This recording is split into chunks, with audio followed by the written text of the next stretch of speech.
Okay, good evening, everyone. Hello. Good evening. Hello out there. Hello. Ooh, that worked. So good evening, everyone. I'd like to call our meeting to order, and we'll have roll call by our city clerk, Kathy Valdez. The record shall reflect that all members are present. If you all rise for the Pledge of Allegiance, it's Councilmember Joe Green is going to lead us in the pledge.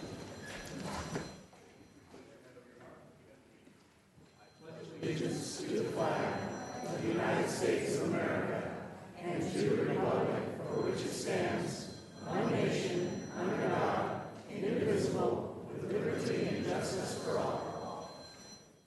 And will everybody please turn off their cell phones? Put them on silent or stunned or something. Okay, in accordance with the Brown Act, I'd like to announce that as a result of convening simultaneous meetings, the members of the Boyna Sanitation District will receive compensation of $147. Meeting, am I going in and out? For the district meeting pursuant to the Boyna Sanitation District Ordinance 2006-1. So the approval of the agenda by our city manager, Patrick Johnson. Thank you, Mayor. There are no changes to the agenda this evening. Okay, and the next thing we'll have a presentation of vehicle theft recognition certificates by the CHP Captain Amy Mangan. And so the sheriff come up and Amy come up, and I think this is the fourth time at the Tyler Eichmann Award.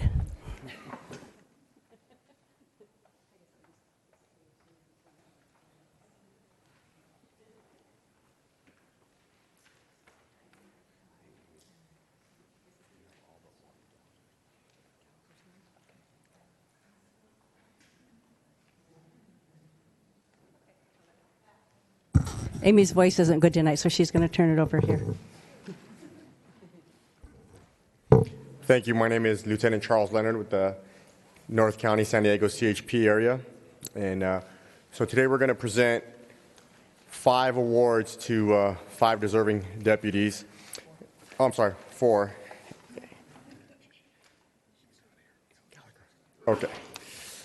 Okay, and for those of you who are not familiar with this award, there are actually some deputies, some officers that go a whole career without earning this award once. And in order to achieve this award, there are 3 ways. You can either make 6 vehicle theft arrests, rolling vehicles, which means with a person, so 6 separate ones, or you can have a total of 12 stolen recoveries, and at least 3 of them have to be with a suspect, or you can be involved in an investigation that leads to a vehicle theft ring that has at least 2 or more arrests and at least 10 vehicles recovered.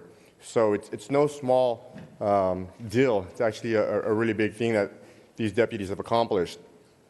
So today, receiving his first award, Deputy Kyle Klein, he has 3 rollers, as we call it, and 9 abandoned vehicles that he recovered for a value of $85,500. It's a great accomplishment. So if Deputy Klein would come up, please. Let's see the award.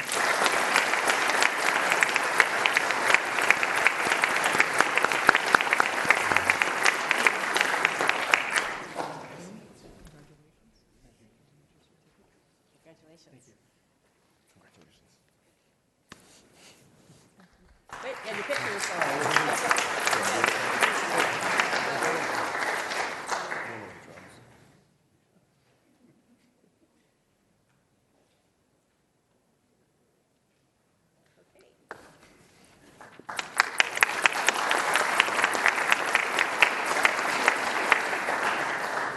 Congratulations, Klein. And the next deputy that's going to receive it is Deputy Cody Roberts, with also 3 rolling arrests and a total of 9 abandoned vehicles for a total of $33,500.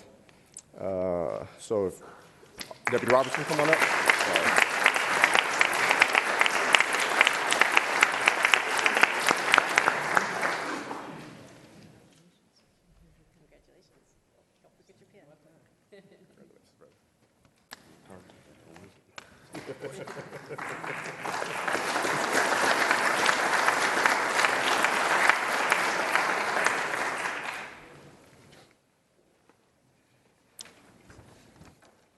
Okay, and the next recipient is going to be Deputy Matthew Youngman with also 3 rollers and 10 abandoned vehicles for a total value of $35,600.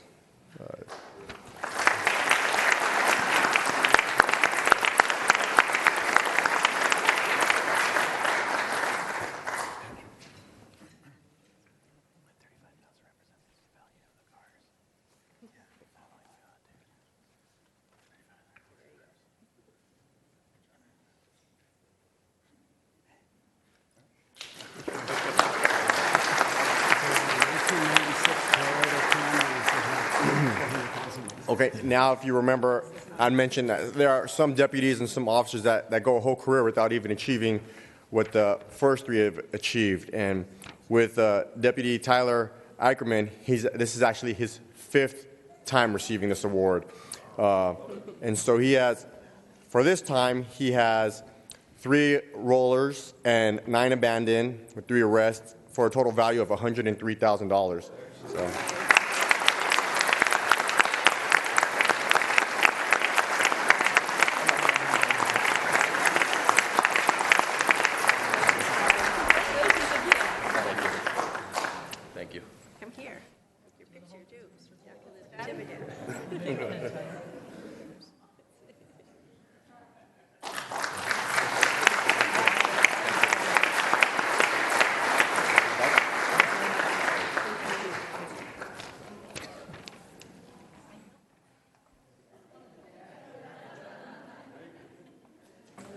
Amazing. Keep that guy. Okay, the next thing on our agenda is the consent calendar. The recommendations on the following consent calendar will be enacted in one motion unless an item is removed from the calendar, and any member of the public can remove an item by submitting a request to speak card to the clerk's secretary. Items removed from the consent calendar will be considered immediately following the adoption of the calendar, and we're talking items C1 through C8. And I don't have any requests from the audience to speak, so do I have any requests from there? Councilmember Rigby. Yes, thank you, Madam Mayor. I'd like to pull C4, please. Okay. Does anyone else? Oh, Councilmember Green. There we go. I would like to pull item C8, please. Okay, then I would ask for a motion on the balance of the consent calendar. So moved. Do I have a second? Second by Aguilera. Okay. Please cast your votes.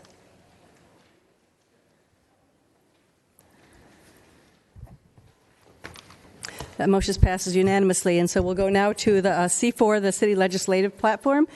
Do you want to report on that, or do you? I don't think we necessarily need a report on this. Just for edification, this is the City of Vista legislative platform that we vote on to kind of guide where the city is going to go with legislative advocacy. My comment would be regarding on page 2.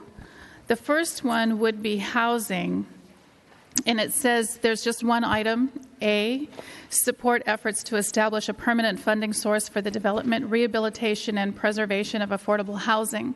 One of the things that we don't really talk a lot about is that with California, a lot of the affordability issues that we have regarding our housing is because of burdensome overregulation from the state legislature.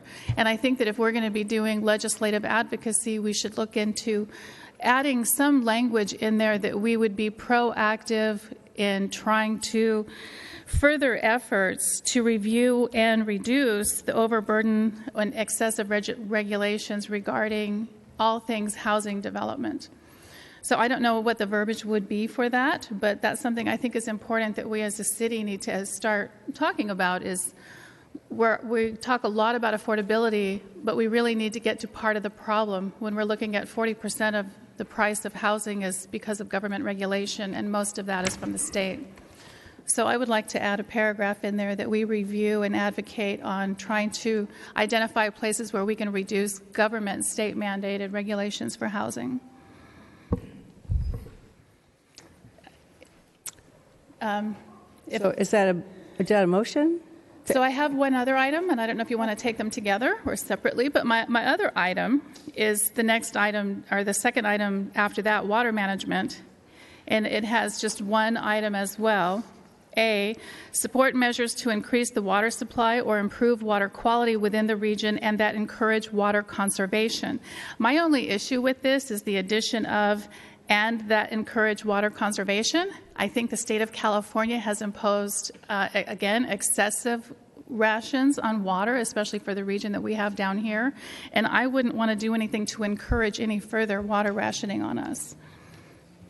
So I was just wanting to strike out and that encourage water conservation. I think it's effective just stating support measures to increase the water supply or improve water quality within the region.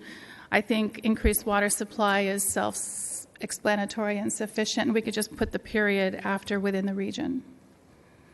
So with that, I would make I don't think, is there a problem, though, with encouraging conservation of water? They do that a lot. We do that a lot here in the region, and I don't know that I would want to continue or to promote further water conservation on our region. I think we do a lot of it here. We are very good about it, and we have a lot of programs and rules already in place. And I think a lot of the focus on the water should be on the water supply as well as conveyance. And I think the rationing that we have here, the conservation that we have here and that are regulated locally, I think we've proven that it has been adequate. And I just don't like encouraging the state legislature to keep doing things. I would agree on that. I agree on that. And actually, we've taken good care of our water here. Down here, we just added the desal plant, and we actually have prepared for water. Down here, it's the ones up in Sacramento that don't even have water meters that's the problem. So, exactly. I think we're doing a good job down here in Southern California. But I still think it doesn't hurt us to conserve water. Well, then the caveat would be, because I know a lot of this when legislation is coming down from Sacramento that's either in the process or being considered. With this legislative platform that we approve every year, it gives direction to staff. And so if we were to just leave it at this, I would want to not have something from staff go out automatically on this subject. I would rather us see it before it goes out, if it's regarding water conservation. Can we make that caveat? Sure. That's it's okay with everybody's okay. Yeah. We're all shaking our heads, so that. Councilmember Green, did you have something you wanted to say?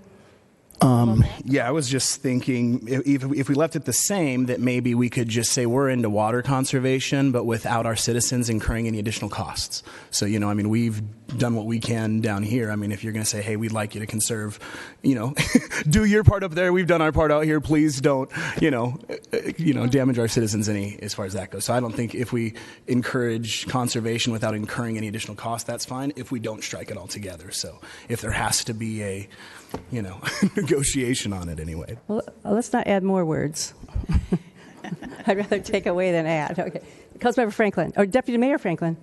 I know you just said let's not add more words, but why don't we just add the word voluntary before conservation? So why don't we why don't we say that we want to encourage the legislature to promote policies which encourage voluntary conservation, the connotation being that we are not in favor of more policies that are involuntary. What do you think? I'm agreeable to that. Okay. Voluntary. So going back to housing, thank you very much on that one, everyone. Going back to the housing, I really do think that it's important, and even if we're the torchbearer on this, we need to talk about and we need to make Sacramento pay attention to the impact that they are having on local affordability, instead of putting the onus on us constantly. So I just would like to have a paragraph in here where it says that we'll keep an eye out, we'll advocate for review, et cetera, whatever the verbiage is. Is there a way that we can have that come back to us, or that you can come up with a verbiage that would be appropriate? If the City Council desires us to add specific language to housing into the platform, we can, and we can either do it based on your direction tonight or bring it back for further review in front of the City Council. I did want to point out that on page 1 and basically in the preamble, we talk about how the city supports efforts to increase local control and opposes efforts that reduce local control. And for us, that's where we talk about issues with burdensome regulation and additional mandates and things like that. But we don't call it out specific to affordable housing, so that will be up to the City Council's desire if you want to make that. But anytime we're asked to do something that's unfunded or additionally burdensome, we would take that position regardless of the specific topic area. I did see that. I read that. But I think we really need to identify it in the housing element here in this platform. So I would like to just see a little bit of language in there. Okay, how about they bring that back to us, but we approve the rest of the agenda with the addition of the water. How about that? Yes. Is that your motion? That was a motion. I'll second that motion. Okay, please cast your votes.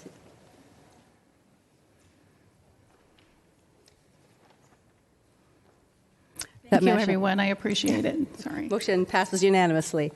Okay, now, as much as I appreciate it, we all appreciate your clapping, we're not going to be clapping tonight. We have a really large agenda, and so no clapping, no yelling at us from the audience. So please be respectful and know that you're in the council chambers, and I'd like to have us all be respectful of that tonight. So moving on, we're going to go to our, we have to do C8. Yeah, okay, the next agenda item, C8, which is the purchase of 3 fire engines. Yes. So I guess whoever is in charge of the... do you know everything about the fire engines, Patrick? Is that the deal? What are your questions? Okay. So we're purchasing Pierce fire engines, 3 of them. We need them very bad, actually. So it's awesome that we're actually getting the fire engines. We have one of the best fire departments in the county of San Diego, and it's only appropriate that we get them the best equipment. So it's my understanding these Pierce fire trucks are the Apple fire truck of fire trucks per se, which is awesome. But with that, it's my understanding that the parts are very specific to the Pierce trucks. I'm not the most mechanically inclined man in the entire universe, and I am a big fan of warranties. And I know we already have 3 of these trucks on our fleet, and I know that when they break, we have to search around for parts, and I know parts are expensive. So I just want to make sure that if we're buying 3 brand new trucks from a manufacturer that only manufactures their own parts, that we're not getting like a really small warranty that the day it expires, all of our parts are going to have to break, and we're going to have to shop around for super expensive parts because you can't interchange any other, if I'm correct, you can't interchange any other engine's parts into this particular engine. So I think that the fiscally responsible thing to do is get the extended warranty on it so that it'll probably eventually pay for itself, in my opinion. So you may have, I know there was an apparatus committee who spoke on this, and I don't know if it was something that was, it looked like there wasn't an extended warranty. So that's my question. Use your mic. I don't think you're on yet. Push your button down there. So I should introduce him. This is our fire chief, Chief Hahn. Right on the screen. How's that? Yeah. All right. Mayor, members of the council, Fire Chief Hahn. We did in the contract get the warranty package that they offer with it, which is a 3-year warranty, and they don't offer a warranty beyond that with extension. The troubles that we've had maintaining the current Pierce apparatus are specific to, most of the usable, consumable parts are available on the open market. It's just the specific engine parts and some of the pump parts that are proprietary in nature that we do have to get through the manufacturer. But they are available. It's just we need to be more out in the forefront with them. As opposed to some of the other manufacturers. But a number of the other manufacturers also have that same problem with proprietary parts. Not all of them, but some of the better ones do. Okay, so what you're saying is we got the best warranty that was available for the product. Correct. There's not a longer warranty. 3 years is the best we got, and we got it. We got it. Thank you so much. That was my only question. Did you want to make a motion? What would the motion possibly be? Oh. The motion. Yes, I would love to make a motion to approve the item C8 on the consent calendar. Okay, I'll second.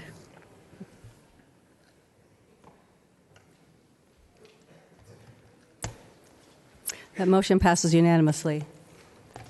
Okay, that moves us on to our next our next items, which are our public hearings. Our first public hearing is a public hearing to receive testimony regarding the vacation of a portion of East Vista Way. And the public hearing is now open. Community Development and Engineering Director John Conley is going to introduce the item. Thank you, Mayor and Council. Kim Cruz, our right-of-way agent, will be making the presentation for you this evening. I think Councilmember Aguilera has something to say before you start. I'm going to go ahead and recuse myself. I have a conflict of interest on this. So you have to leave the room? Okay. Okay. Go ahead. Yeah, we're good now. Good evening, Mayor and Council members. For your consideration this evening, staff presents a resolution to vacate a portion of East Vista Way. The location of the area to be vacated lies along the western edge of East Vista Way, south of Old Taylor Street. This vacation reflects the accurate center line of East Vista Way that was established by miscellaneous map number 637 in 1988. Pursuant to the California Streets and Highways Code, staff has carried out the 14-day advance public noticing requirements for this hearing. This concludes the staff presentation. We're available to answer any questions you may have. Oops. Councilmember Rigby. I have no questions. Do we have any speakers, Madam Mayor? We don't have any speakers on this one. I will close the public hearing and move that we accept this recommendation. Okay, do I have a second? Second. Okay, please cast your votes.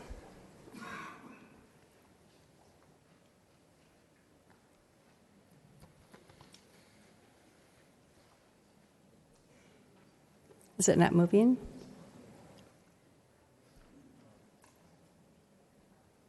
Somebody. Oh, does John? Oh, there we go. Okay, that passes 4 votes, and with Councilmember Aguilera is conflicted out. So if he'll come back in again, I don't know where he is. Where did he go? She's going to get him. I guess I can introduce the next one. So the next one is public hearing to receive testimony regarding planning case P16-0032, Vista Melrose 47, Warmington residential project. The public hearing is now open. Community Development and Engineering Director John Conley will introduce the item. Thank you, Mayor. This is a public hearing. Michael Ressler was the planner that was assigned this project, so he'll be making the presentation. Thanks. Thank you, Mayor, members of the City Council. The project before you tonight is the Vista Melrose 47. The application number is P16-0032. The request includes a general plan amendment, a zone change, a site development plan, a condominium housing permit, as well as a tentative subdivision map.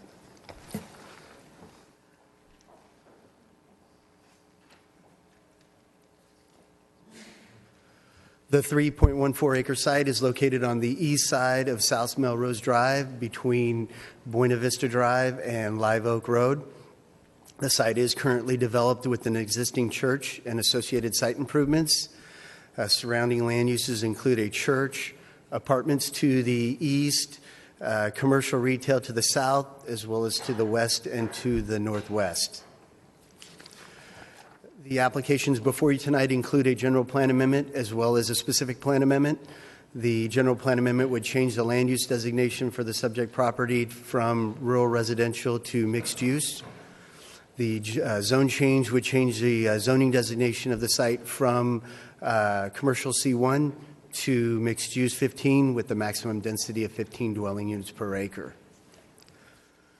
The proposed project includes a 47-unit condominium development on 3.14 acres, which equates to 14.97 dwelling units per acre.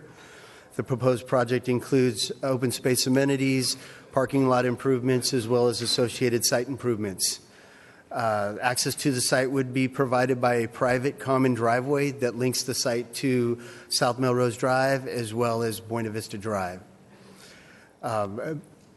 Recreation amenities associated with this project include a swimming pool, a spa, seating areas, fire pit, picnic area, as well as turf area. The proposed project includes 9 three-story condominium buildings ranging from 4 to 6 condominiums per building. Access to the site would be provided by a 32-foot wide two-way driveway that would link the site to a common loop road that would connect to South Melrose Drive as well as Buena Vista Drive. The parking requirements for the mixed-use zone would be 2.25 parking spaces for 3-bedroom units, as well as 2.75 parking spaces for 4-bedroom units. Based on that calculation, the site would be required to maintain a total of 116 parking spaces. Based on the unit makeup of this development, the developer has included a total of 151 parking spaces, which actually meets the citywide multifamily residential parking standards.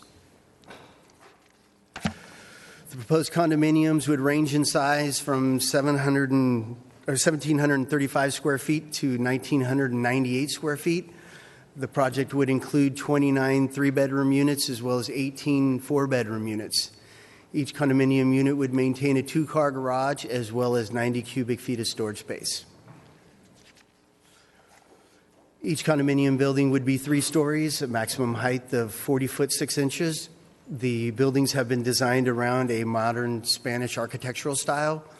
The exterior elevations of the buildings have been enhanced to include plaster exterior finishes, window treatments, arch entries, as well as accent tiles and fabric awnings. The roof systems have been designed to maintain hip, gable, slope, and flat style elements.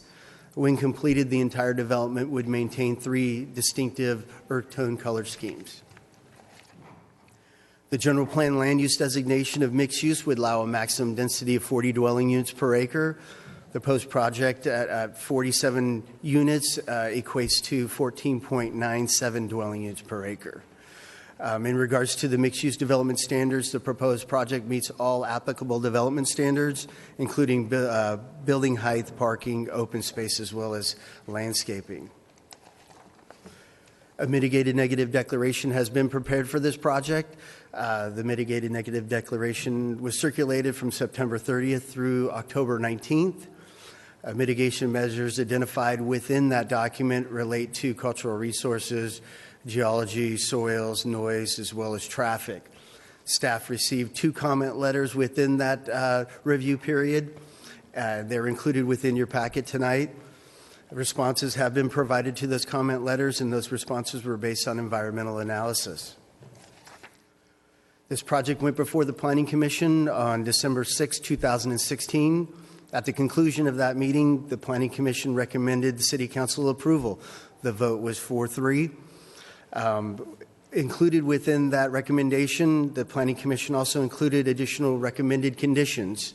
And those conditions are related to pedestrian access, a contract zoning covenant, architectural enhancements, as well as parking management plan.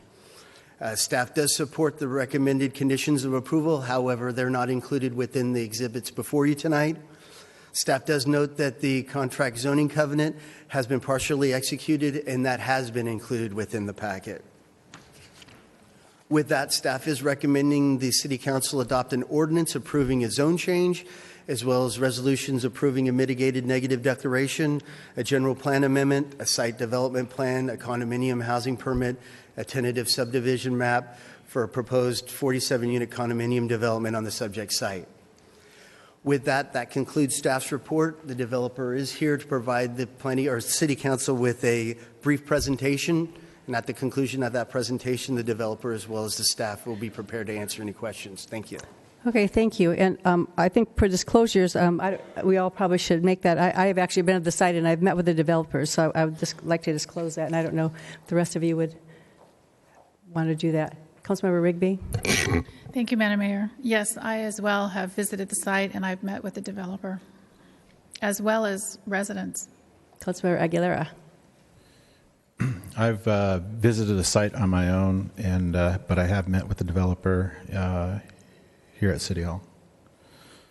Okay. Deputy Mayor Franklin? I've also met with the developer and members of the community that are interested in this project. Okay, and with that, we have speakers. Would you like to go to the speaker? Councilmember Green, sorry. I was late to push the button, but yes, I've walked the project and met with a developer. I apologize. Okay, so would you like to do the speakers first? Okay, so we're going to hear from the applicant for the project. Where are they? I don't know if it's just one of you going to speak. I have Tony Arnst Alan Scales, Yolanda, Calva, are you just, and Jessica, you're going to have to figure out how you're going to do that, but. You can turn your mic on there. Is that better? Yeah, much better.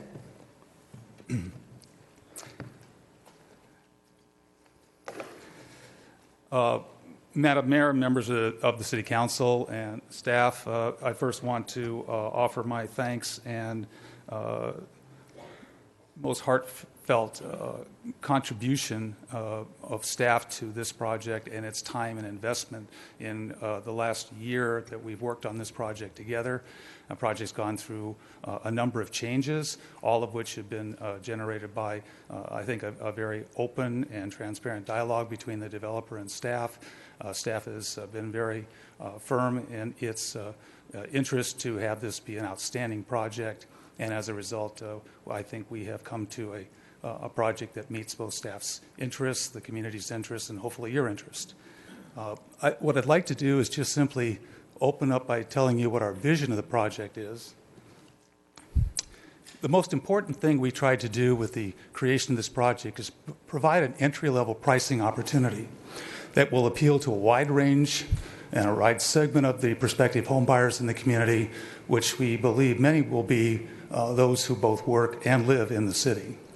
The quality of construction is important to us. We're a 90-year-old company this year, and the architectural and aesthetically pleasing aspects of the project are important both to the developer as well as we hope to the residents and the surrounding community at large.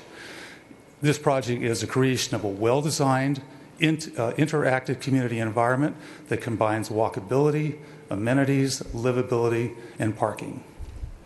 This project promotes a walkability in the sense that all aspects of the project are connected by private walkways within the project, as well as a multitude of commercial and retail businesses that are in its general proximity.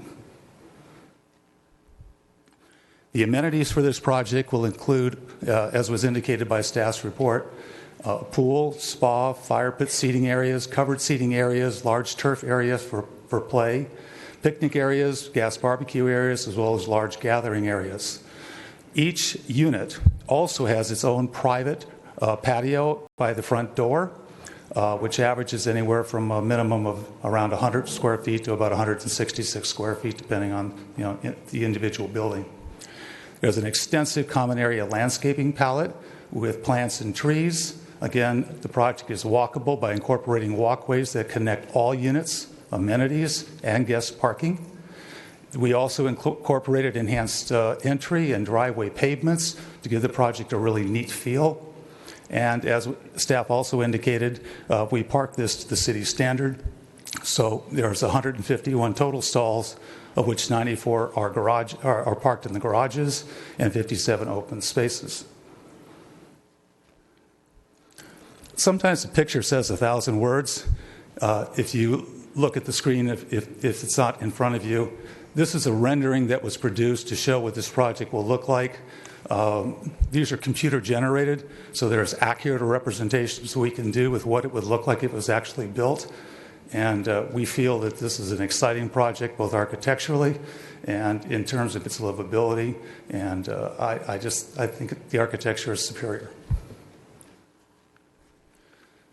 A question came up at the Planning Commission, or actually prior to the Planning Commission, regarding this project's impact on traffic. So we commissioned our traffic engineer, Chen Ryan, to do an analysis of what the project would look like if the church that's there now, which is not functioning, were an actually full functioning facility. And this is based on certain historical data and national data that they used to determine this information. But basically it shows that the church traffic throughout the week, with its highest traffic and lowest traffic points, its daily trip counts, is not that insignificant compared to what our project will produce. In fact, they're fairly close. So in our view, and I believe in the view of the Planning Commission, it was relatively easy to see that we're not adding new traffic. We're just really transplanting one traffic use for another, where the volume is fairly consistent. Again, as you've seen, this is sort of a picture that shows the project as it is introduced into the general community. It's not overly dense, and it's certainly not, something that is outside the fabric of how it relates to the various uses surrounding it.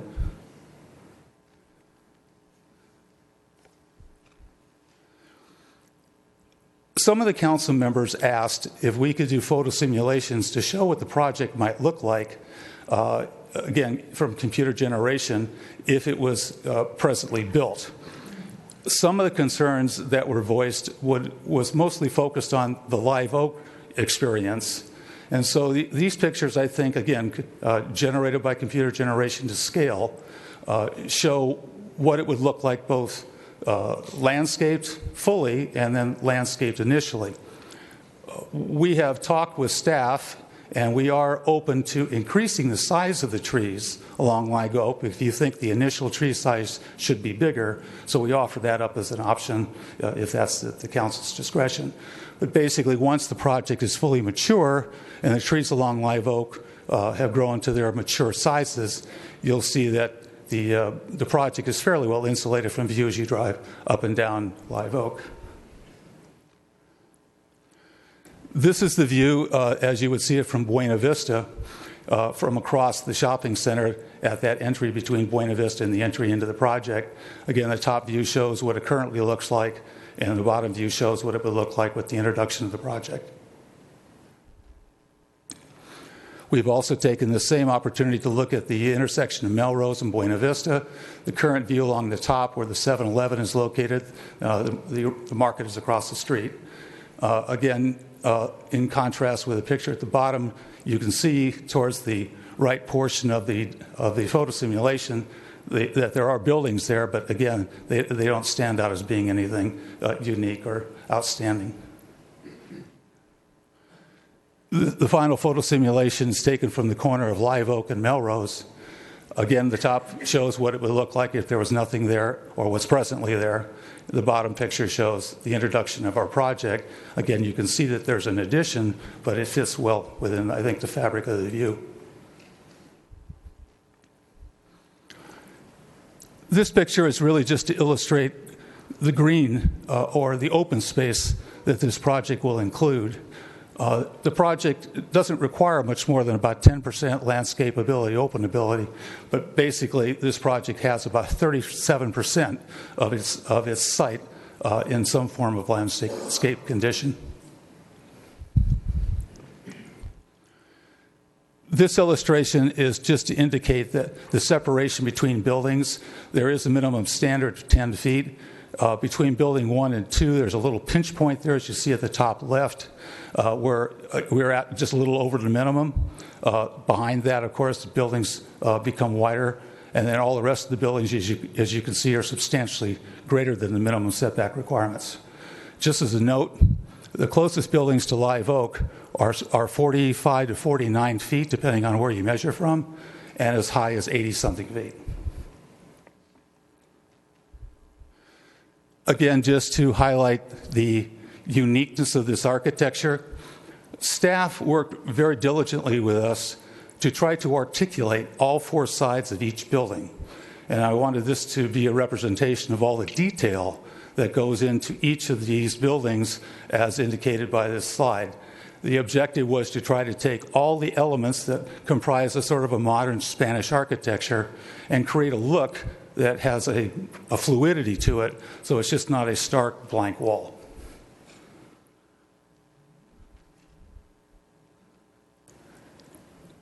This slide, I think, is a sort of a transition to show what we started with, where we were in the middle part of the process, and where we've come to as the project is presented to you tonight. The picture in the top left was more of a modern approach that we initially presented to the Planning Commission and to the city. This view was thought to be a little bit too avant-garde, perhaps, for the city. I guess it depends on who you talk to. Some really liked it. Others thought it should be more traditional Spanish architecture. So we converted from that approach to the second one that you see at the top right. We really liked that particular architecture, but it was felt that they wanted a little bit more movement, a little more in and out, a little bit more articulation on the ends. So the view that you see at the bottom is the 3rd generation, which reflects all of the input that we received from the community South Vista Community Homeowners Association, staff, Planning Commission, and City Council. This is just a final slide to show that there will be different variations on the ends of the buildings to show this articulation so that no one building is going to look consistently the same as any other building. Again, this has been a long and interesting road with staff and with the city. We've worked very hard to, we believe, come up with something that meets the needs of so many of the different levels of input that we've received. We've listened, we've been attentive, we've made the changes that have been requested that we can make, and we think the final product is a result of this large collaboration between so many different members of the city and staff. Again, thank you very much for the opportunity to present this, and we're available for questions. Thank you. Okay, we'll go into our speakers here, and our first speaker is Kathy Bagwell. She's followed by Leonard Finkel.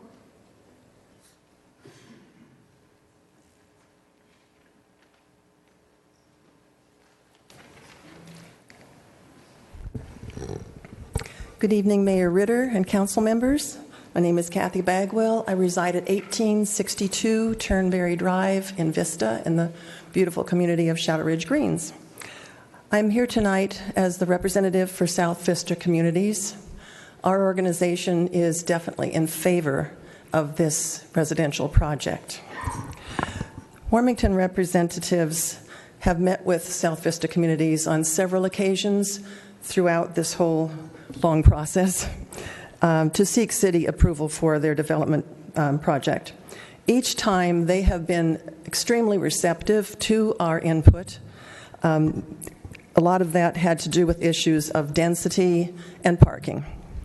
Additionally, Warmington held community meeting to provide homeowners in the area with information about the project, and they have met with local business owners, which I thought was a very good move on their part to let them know what they were proposing and get input from them.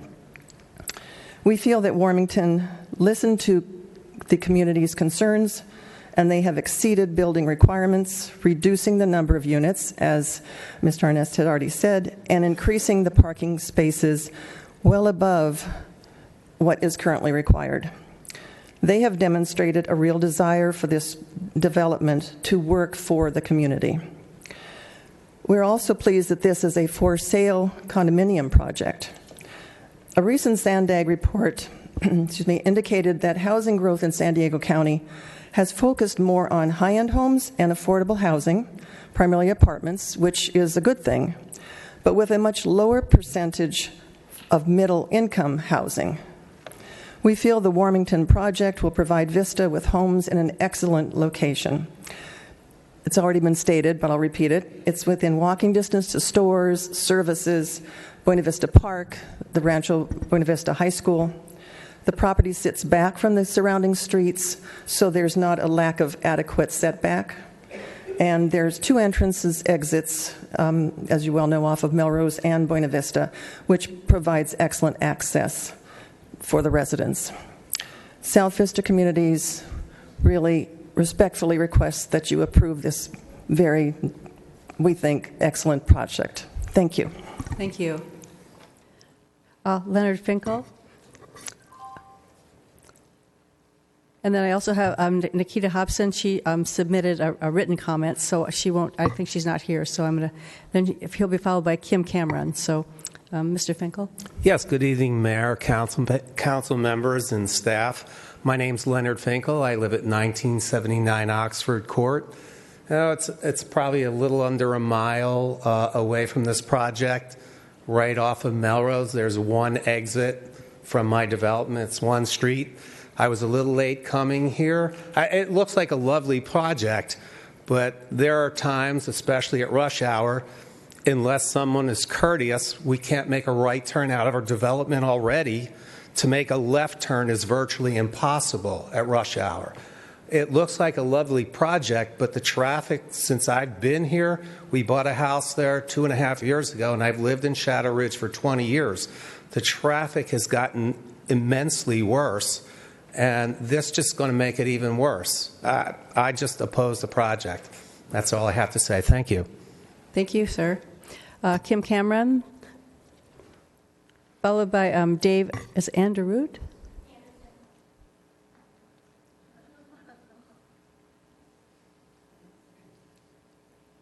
Hi, I'm Kim Cameron. I live at 1470 Fern Place, and it's right off of Buena Vista. It's a little county side street, so when I leave, I have to take Buena Vista to Melrose. And the traffic in the mornings, I don't know if you guys have been there, but it's impossible to get out. And that parking lot of the 7-Eleven and Burger King, even when the school's getting out, that parking lot, there's kids almost getting hit all the time from crossing. It's not a safe thing. Plus, what's happened is the city is going to be doing the mixed loopholes. The church next door to this project is going to want to do apartments, condos, and the Baptist church is already up to do something, and that's right there, just not even a block away from this project. So, and Buena Vista can't handle it. There's no sidewalks, and we just can't do it. So I'm just saying I oppose it. Okay, thank you. I'm Dave, followed by Robert Rawl.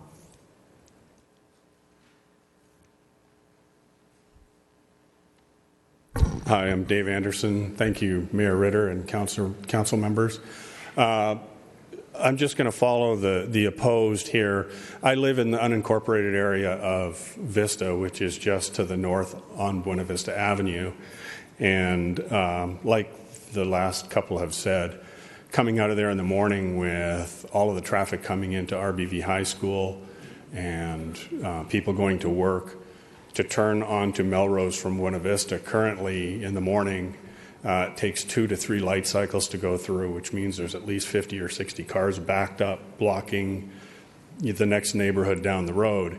And I can't imagine with 47 units and 90 to 150 cars trying to come out of there, it's going to get any better.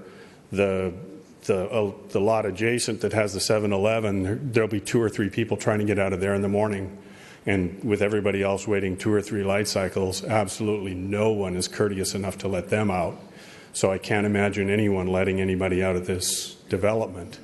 So, one of the things that people will probably try to do is head, north on Buena Vista to get the long way onto Melrose. Those roads are very narrow, no shoulders, no sidewalks, filled with kids going to high school, walking on the sides of the roads because there's nowhere else to walk. I just can't imagine it not being, a big issue traffic-wise in the mornings. And then even in the evenings coming home from work at the normal rush hour, the traffic on Melrose has gotten to the point where everybody's using Buena Vista as a shortcut to come and try and cut time off, which is going to make that area even more busy than it is. So I don't think anybody's taken the time to go there during the kinds of traffic that we will see when that comes in. And I know they've probably done a lot of effort with their study on traffic. And if that was an active church, there would not be 370 cars coming in and out of there on a daily basis, maybe on a Sunday morning, but certainly not during rush hour 5 days a week. And that I just can't imagine how the traffic's going to end up in that area. So I'm opposed. Thank you very much for hearing me out, and I appreciate the work you guys do. Thank you, sir. Robert Wall.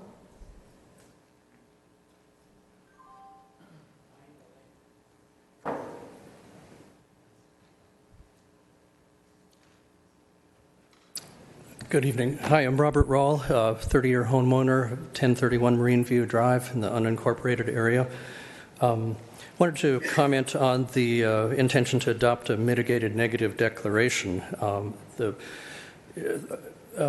characteristics that were shown is no impact, or there's clearly a significant impact, and my position is that you do need to do an EIR before routing this level of traffic through that neighborhood. There are other concerns.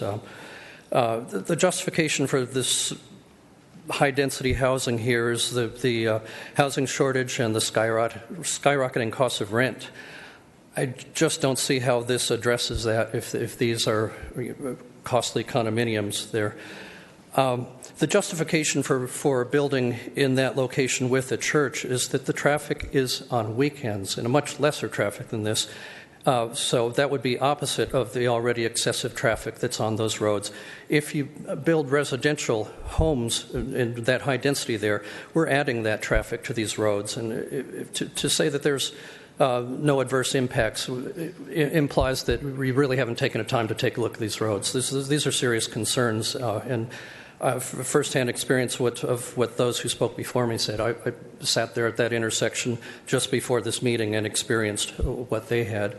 In addition to that, in the mitigated negative declaration says that there were no adverse impacts to the view of the skyline there, and it specifically references the skyline of the San Marcos Mountains. I took a picture of that. I have no opportunity to show it here, but if you look at the stand at the entrance on Buena Vista Road, one would be able to see that a 4-story building would completely obstruct a clear view of that skyline right now. And that's always been a joy in the years that I've lived there, since that was a cul-de-sac with a little flower stand at the end and nothing else around it, is that we could pull down there, buy our flowers, buy our groceries, turn around and enjoy that view of the mountains, which apparently the report says isn't there.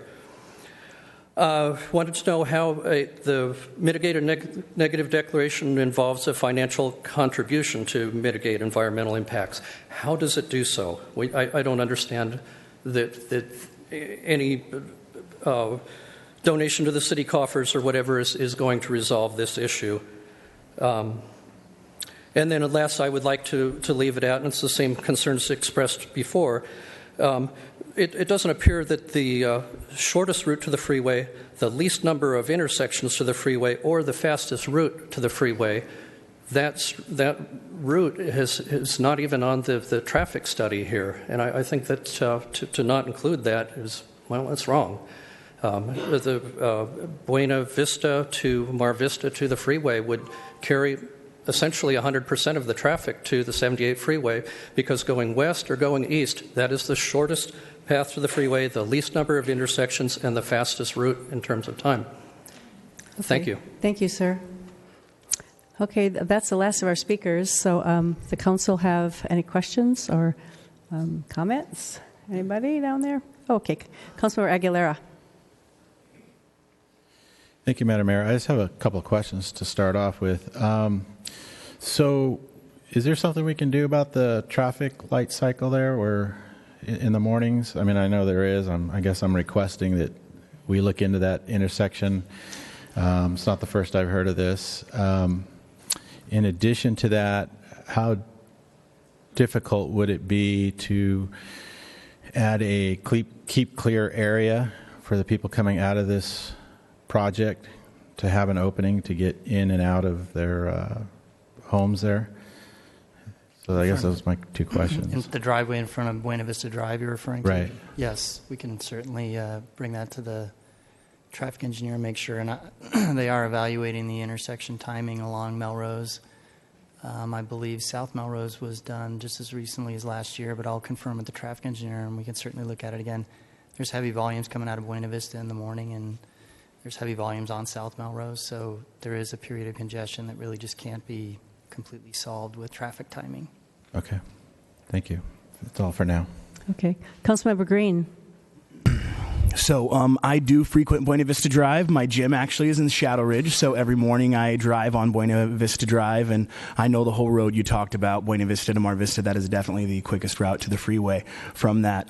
Makes me think a lot of people aren't going to be turning left on Buena Vista to get to Melrose, because you can hang a right there, and if they're not letting you out, you might just turn right on there. But I definitely do agree with the backup and lights. I mean, ever since I graduated 20 years ago, and even then it would back up at Buena Vista Drive after, before school. So I think that's a great idea that Councilman Aguilera has, that just in that peak time that we make sure that our traffic engineer frees it up, because waiting 3 to 4 lights to get through there is pretty ridiculous. So thank you for that.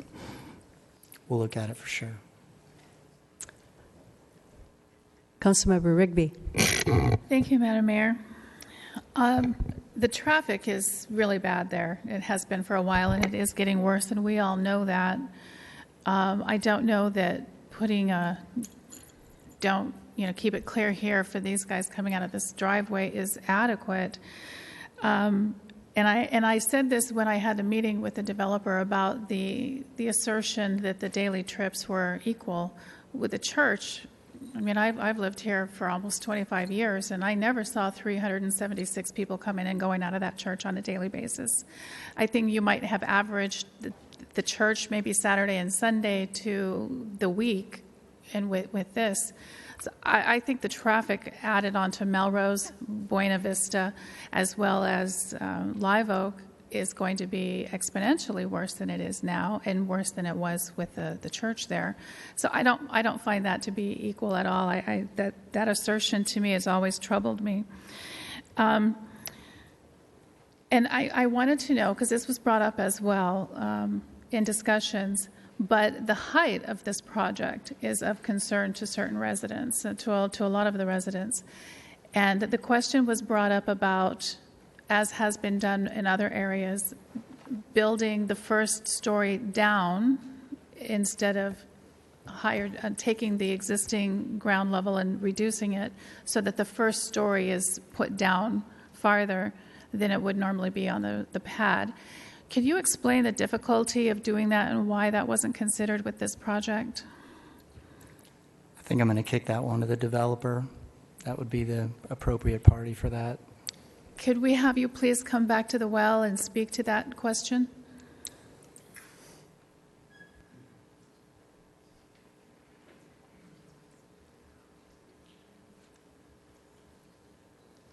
Thank you for your question.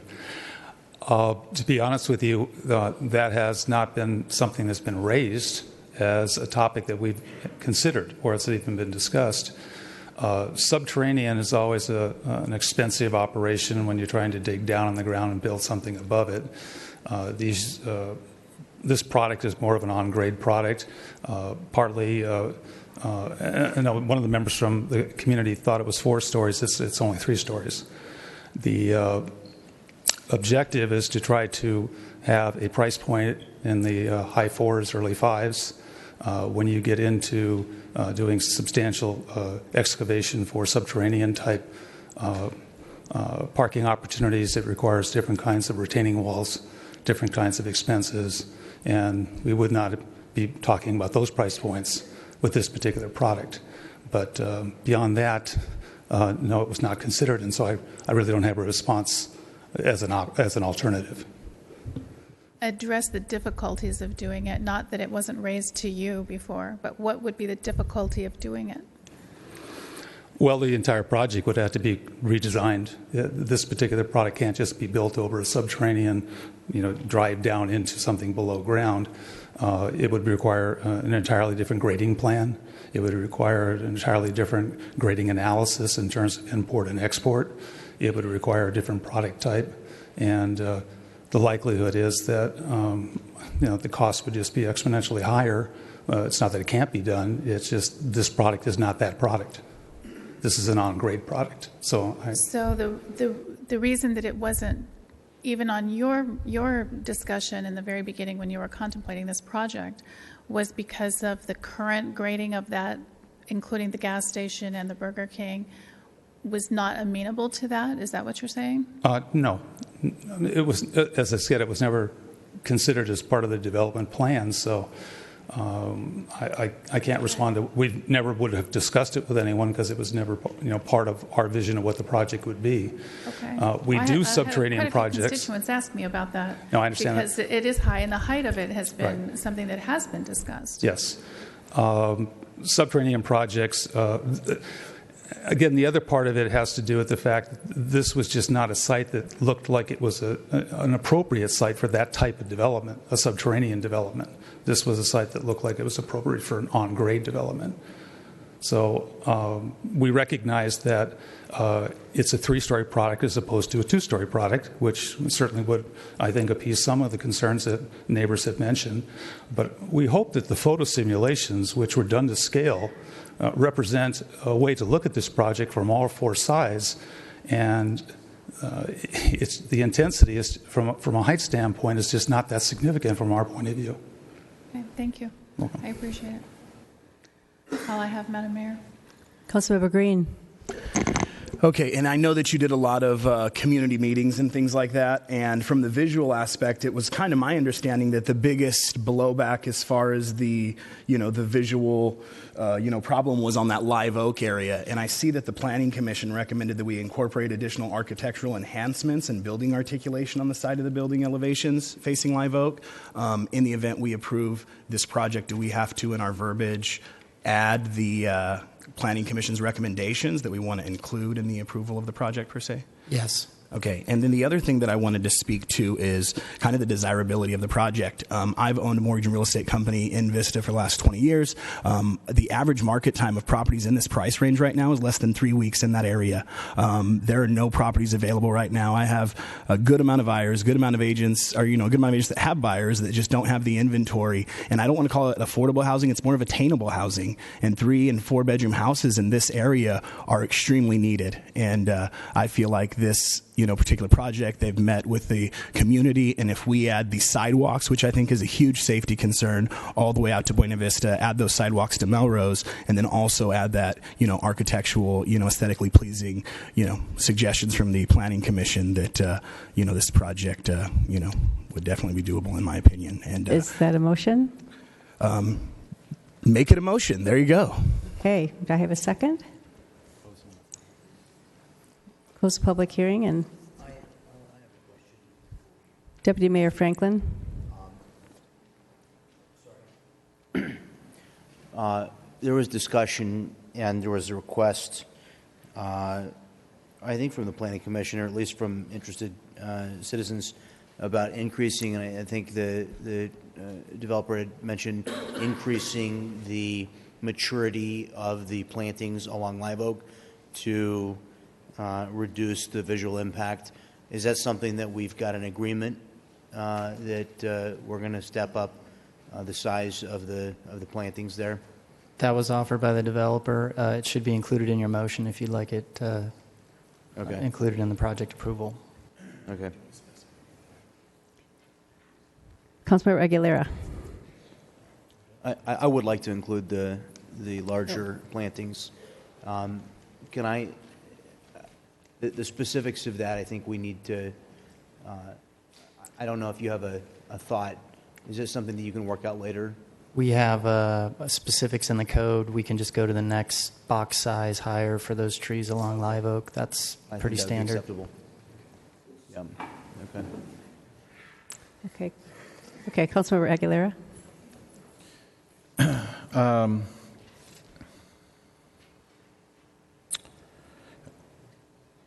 I think I know you guys have been working on this for quite a while, and I do appreciate the fact that you got the public involved, South Vista Communities, and I know that South Vista Communities is always looking out for the community, and that they do a great job down there.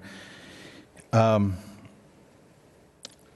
think because of all your work, this has become a better looking project, and I know we had some disagreements about that, especially your architect didn't like what we had to say maybe, but I think it's a good design, and the project is a lot smaller than a year ago, and the parking you did a great job on that.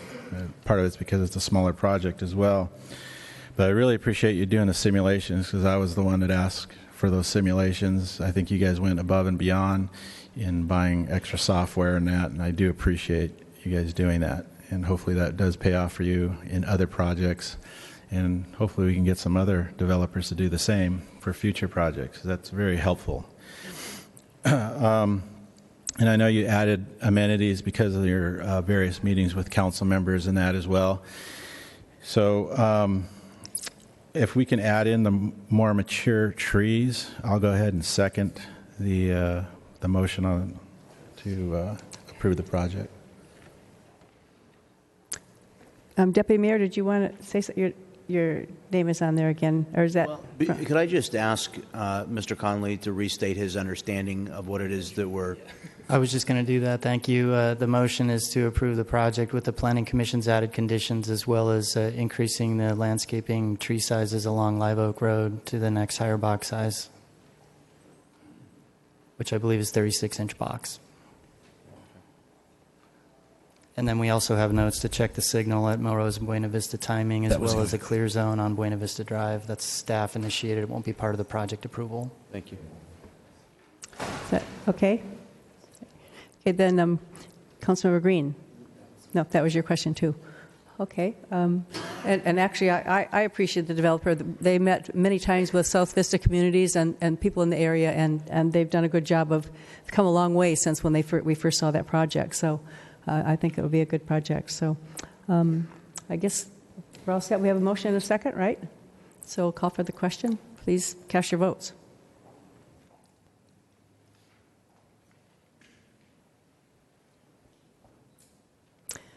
That motion passes with 1 no vote. Okay, so moving on, the next thing on our agenda, public hearing number 2. Oh, 3. We're number 3. And also, if we have students out there that would like to be signed off, they've been here for a while, they could go out in the lobby and get signed off. I know we have students from Rancho that come and sit through our hearings. So public hearing number 3 is a public hearing to receive testimony regarding planning case 6-061, Vista Grande annexation reorganization, tentative subdivision map and pre-zoning to A1 zone. Public hearing is now open. If everyone would be quiet, it would be great, because we're still having a meeting. The students go out in the lobby, if they could go out in the lobby and keep the noise down, please. So public hearing is now open, and Community Development and Engineering Director John Conley is going to introduce this item. Thank you, Mayor. Chris Winters, Associate Planner, will be presenting this evening.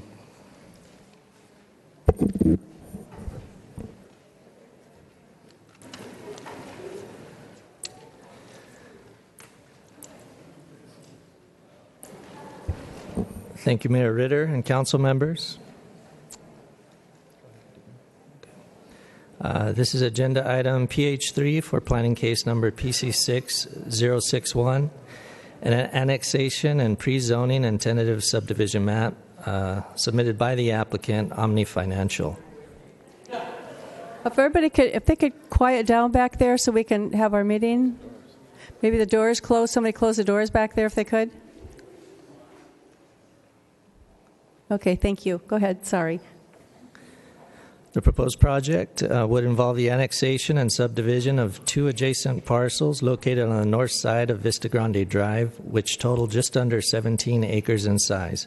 The project would create 14 single-family residential lots ranging in size from 1 to 1.25 acres at an average density just under 1 dwelling per acre. The project would include drainage improvements, utility connections, 2 private streets, and improvements to the existing street to the south, which is Vista Grande Drive. On the next slide, there are several views of the site. The first is looking west at the property from Vista Grande Terrace. Going clockwise, the second view is looking west from the hilltop area, roughly in the center of the property. At the bottom right is a view looking east from the same spot, roughly in the center of the property. The last image is looking at the site from Vista Grande Drive at the southwest corner of the project site.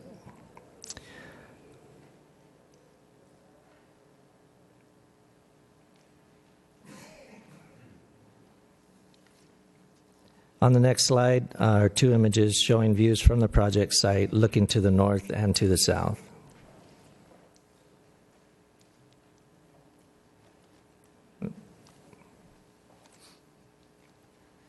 The aerial image shows the project site and surrounding land uses.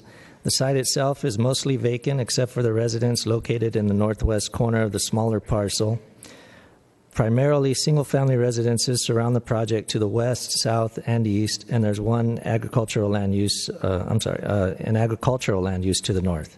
The general plan designation is rural residential, which supports 1-acre lot sizes, and the pre-zoning is A1 agricultural, which would be consistent with the general plan. This slide shows nearby zoning and general plan designations. The adjacent residential area within the city is zoned as state residential, and the other areas surrounding the project site are designated rural residential by the general plan.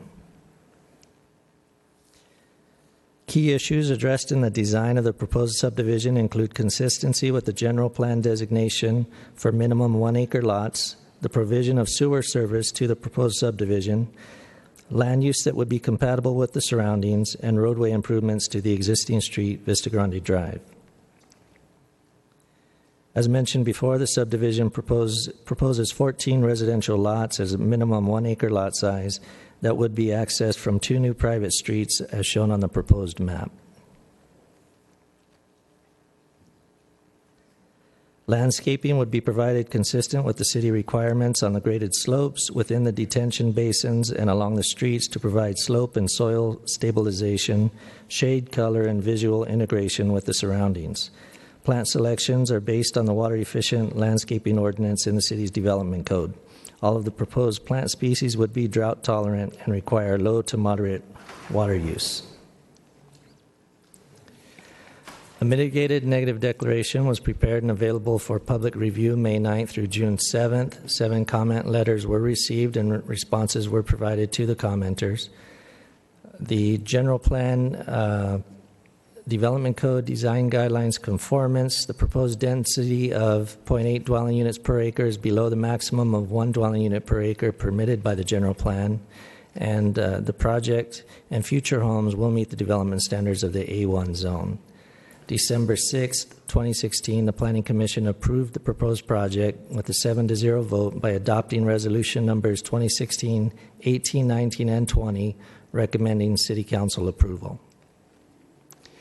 Staff's recommendation is for adoption of a resolution approving a mitigated negative declaration and mitigation monitoring and reporting program for a 14-lot single-family residential subdivision, adopting resolution making application to the Local Agency Formation Commission for annexation reorganization of the assessor's parcel numbers 171, 100, 05, and 28, and adopting resolution approving a tentative subdivision map and zone change with a pre-zoning to A1 for 14-lot single-family residential subdivision located north of Vista Grande Drive. That concludes staff's presentation. The applicant is here with the applicant's engineer as well to answer any questions. Okay, so would you like to hear the speakers first? And we'll hear from the applicant first. Okay, Chip Halsey.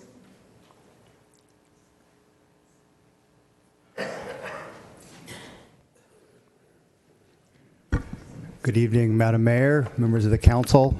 Chip Hasley with Park Row Properties in San Diego.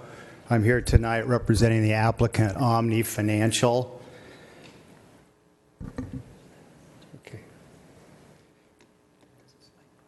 Okay. Thanks to the staff for helping us wind our way through the process. John Connolly, Chris Winters, Patsy Chow, and John Hamilton, and then the other departments at the city. We really appreciate their assistance. It's been a 2.5-year journey to get here, but we're here before you tonight. We think we have a very good project for you to consider. It's going to create some upscale housing in the city of Vista. It's going to increase the property tax base. It's also, the fiscal analysis showed that there'll be a net increase in property tax revenue to the city in conducting services for the property. And it'll generate development impact fees and other fees to the city in excess of $600,000. Part of the project approval tonight is an annexation from the county of San Diego into the city of Vista. Get this first picture here. Oh, okay. This shows all the parcels in the immediate area. The subject property is in the blue. You can see we are within the sphere of influence of the city of Vista.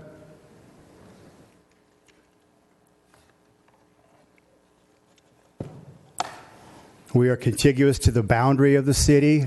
If you look at the map there, all the property that's to the south and to the west is all currently in the city of Vista. So we're contiguous to the city boundary. And the proposed density is consistent with the general plan that the city has requested for that area.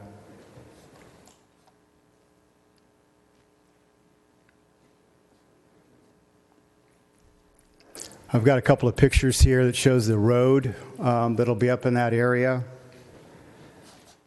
The annexation, I might mention, will result in no changes to facilities for the area. The City of Vista currently services the property.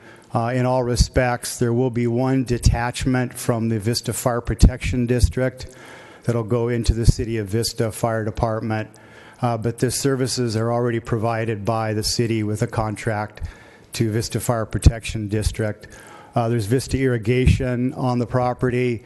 We're extending the sewer, the city sewer to that area, and it's within the City of Vista, the school district, Vista Unified School District. So there'll be no change in services as a result of the annexation.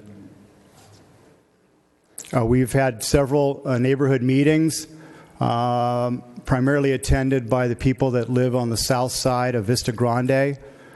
This shows you a couple pictures of the existing road condition in the area. This is a picture of the property looking to the west. The property to the south and directly ahead is all in the City of Vista. This is looking east towards the subject property. The subject property is all on the would be on the upper end of that picture, and the City of Vista is on the south side. This shows you the current condition of Vista Grande Drive in that area. The project is conditioned to extend this road for 2 lanes, and we'll be doing that as part of the project. The picture on the left shows is on the eastern boundary of the property, looking west. From a point over on if you look at the slide on the right, kind of at the end of that slide will be a cul-de-sac road. Will go up into the subdivision, and then from that point on, there'll be a 24-foot wide private fire protection road. It'll be a secondary access for emergency services. That'll be gated on the end there, so there'll be no through traffic from Vista Grande to the adjacent Vista Grande Terrace to the east. As I said, we met with a number of the neighbors, particularly the ones to the south of the property. They're all supportive of the project. I know it's not particularly in favor to speak on behalf of developers these days, but I think they're going to be pleased with what's being done up there. We'll be extending the road and improving that road and access there. We'll be creating a fire emergency access road, which will improve fire protection in that area. In addition, we'll be replacing a vacant lot that's prone to fire problems and hazards with landscaping as part of the project.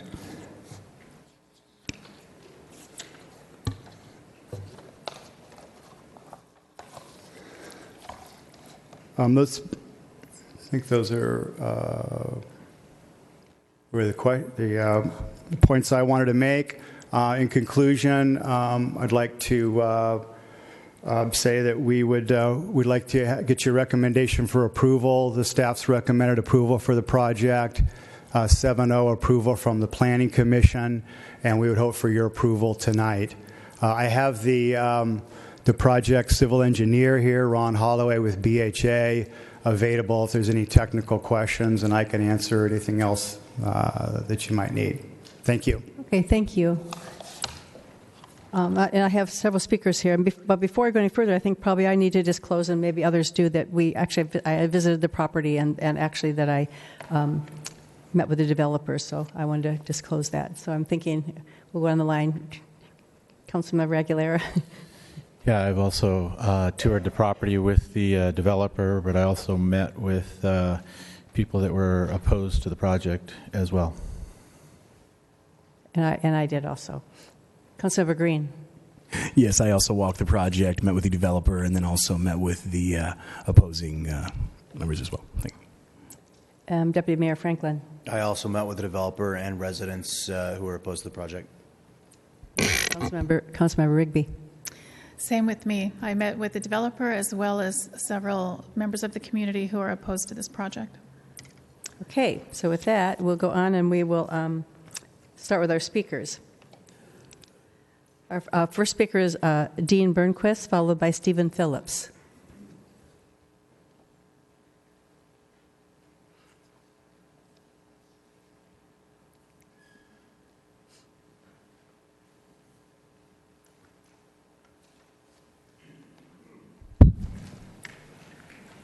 Well, thank you, Madam Mayor and members of the council. I'd like to start with some comments on the agricultural situation in San Diego County. San Diego County is included in a rare geographic subgroup of the world's total agricultural land area known as Mediterranean climate. Other regions in this geographically minute exclusive group are central Chile, the western Cape of South Africa, parts of South Australia, and the north side of the Mediterranean Sea. Because of our varied topography, the Mediterranean climate in San Diego County can be further divided into almost 30 different microclimates. Some climates, such as North Dakota, are one-crop economies.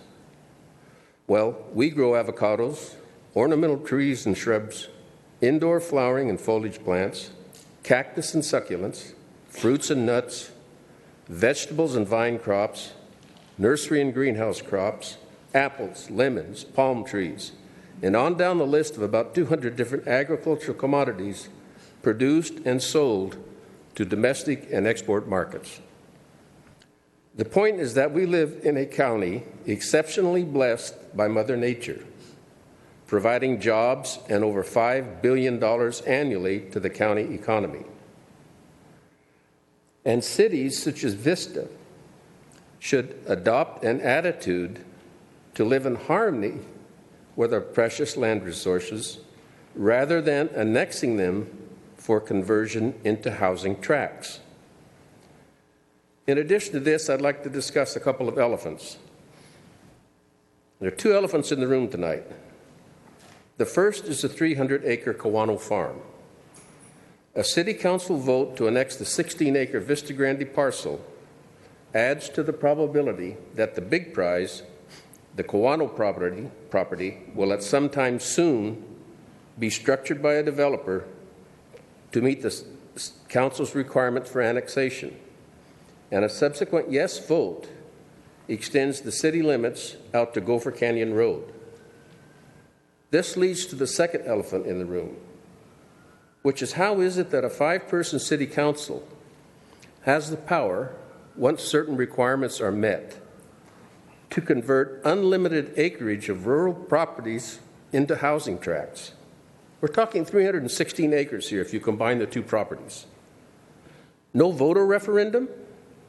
Even though a particular property owner may be in favor of the urbanization, your time is up, sir. The voice of the community at large must be given consideration, which is often not the case with the Vista City Council and Planning Commission. I urge the Council to vote no on this and subsequent county land annexation proposals. Thank you, sir. Thank you. Stephen Phillips. Do you want to take a break? Or you guys need a break? Because if we're going to keep clapping, then I'll call a recess if you want to. Okay, no clapping, please. Stephen Phillips.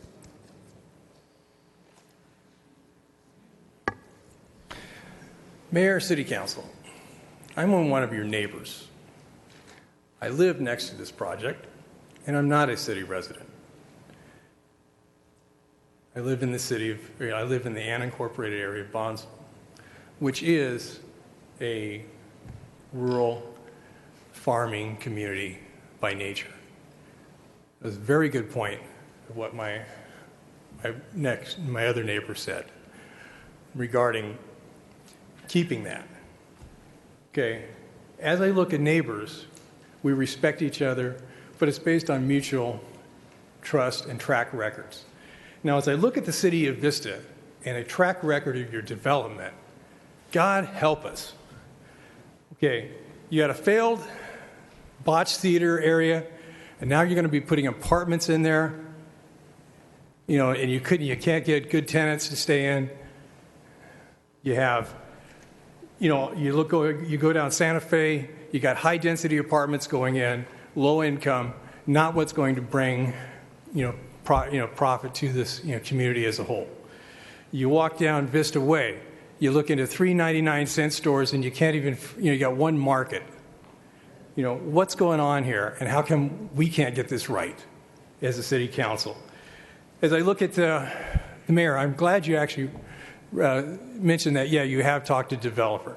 Well, I really would have appreciated in 2009 when you guys added property to the development area, stating up Vista Way, up by Chow's and Warmlands area, you added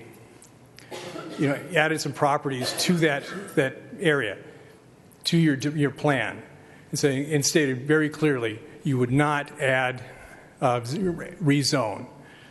2014, 2013, you rezoned it, and now we have a housing tract with Shake Your Neighbor houses right next to Chow's in our area. Okay. Now, with all these things, and you were the one who sold that property, and you profited on something you rezoned with a developer for your own benefit.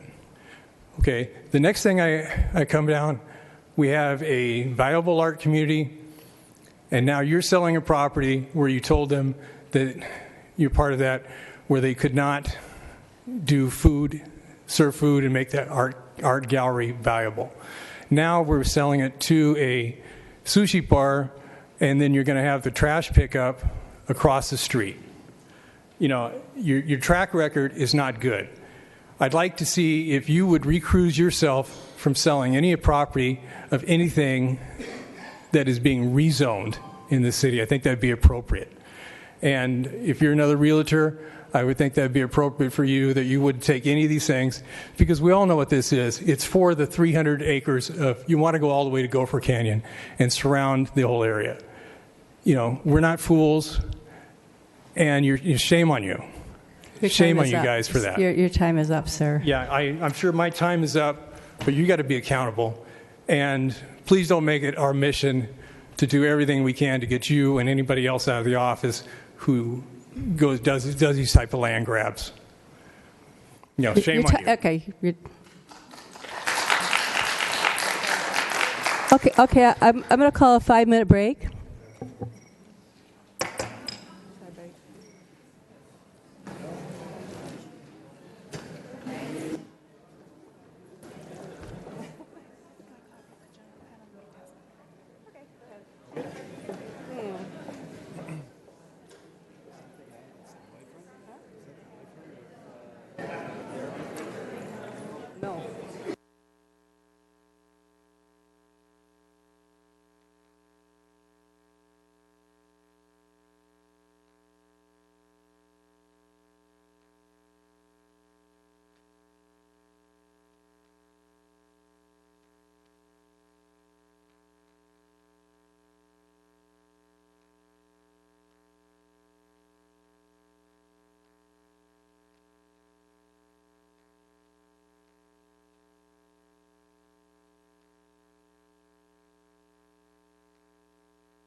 Okay, we'll call our meeting back to order. Our first speaker is Carol Kraft, followed by Patricia, it looks like Mankin.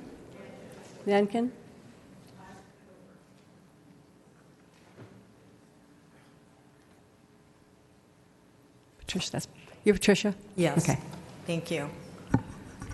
I'm Patricia Mankin. I reside at 2112 East Vista Way. And my comment is regarding the situation on East Vista Way, where the traffic is backed up for miles. I don't understand the traffic report that's in this initial study, because it takes forever, and where our driveway is located, you frequently have to sit there forever to get out of the driveway. And this is going right, not left, but going right. And it's very dangerous from the northbound lane on East Vista Way for trying to turn in our driveway across the double yellow line across the street from the country feed store. It's insane. There's no walking area, there's no pullover area, there's no shoulder on the road at all. And one thing that I was going to mention is that I had the horrible situation several years ago where I was leaving my house early in the morning and I witnessed a bicyclist being hit by a car because there is no shoulder on the northbound East Vista Way road. I object strenuously to this change in the zoning for that area, because it shouldn't be done until the rest of us who have been paying our city taxes for years have some remedy to the traffic situation. It's dangerous. When people are turning, there's, like I say, there's no place to get on the shoulder of the road. The road is too narrow. We have no sidewalks in our area, and there's no place for anybody to ride a bicycle on the side of the road. There is not an adequate crosswalk at Warmlands and East Vista Way. There's a yellow or a white line across the street, and that's it. But there really is no access for street crossing. And the things are just going to get worse and worse and worse, because when you've got these people coming out of onto Warmlands and coming out to East Vista Way, it's going to be terrible. Your time is up. Okay. One last thing. Okay. With the traffic stopped there, I think that there is a fire hazard situation, because there is going to be no way for the fire truck to go from the station up to this development. No way. They can't, because the traffic is all stopped and there's no roadside access. Thank you. Carol Kraft, followed by Ursula. Hi, this is my first meeting that I've ever been to like this. And I live at 2112 East Vista Way. That's on the corner of Warmlands and East Vista Way. East Vista Way has become a shortcut from people going off of the 15 to take Gopher Canyon to Vista Way to get to the 78, and vice versa. With the 75 homes that were just put in next to Chow's Restaurant on East Vista Way, the traffic has gotten worse than it was before, and it's only going to continue to get worse and worse and worse as the populations in our areas increase and use this cutoff way. Now, the huge piece of property, I know we're not discussing that today, but Gopher Canyon Road cannot take that. It just can't take that kind of traffic. So I'm asking you, please do not do this, because I think, as everybody else has said, the next step is that other big piece of agricultural property. And I do have one comment. Like I said, this is the first meeting I've ever been to like this. It's been very interesting. I've really enjoyed it. I do not understand why you don't want to know what the general people are feeling and why you do not allow them to clap when they agree with something. Not everybody feels comfortable coming up here and saying that. And so I'm just curious about why you don't want people to clap. Because it's a council meeting and it's our chamber, and we have to show decorum and respect, and we just don't allow clapping. And so clapping, it's disrespectful to who? Who is it disrespectful to? The council? Do you feel that it's disrespectful to you? I'm not going to debate it here. Okay, I'm just making that comment. Thank you. Ursula. Okay, we'll take another 15-minute break, and then we'll see if you want to keep clapping.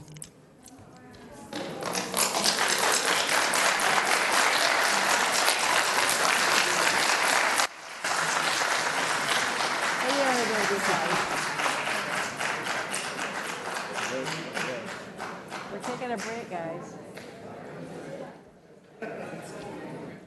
So let them enjoy themselves half the night. What do you got? Any suggestions for me? They hate me and. Turn your speaker off.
Okay, our next speaker is Ursula Sack, followed by Terry Collins.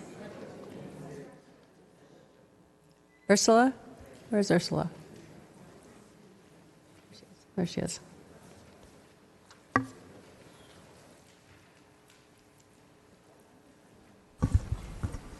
Good evening. My name is Ursula Sack. I live on Vista Grande Terrace in Vista.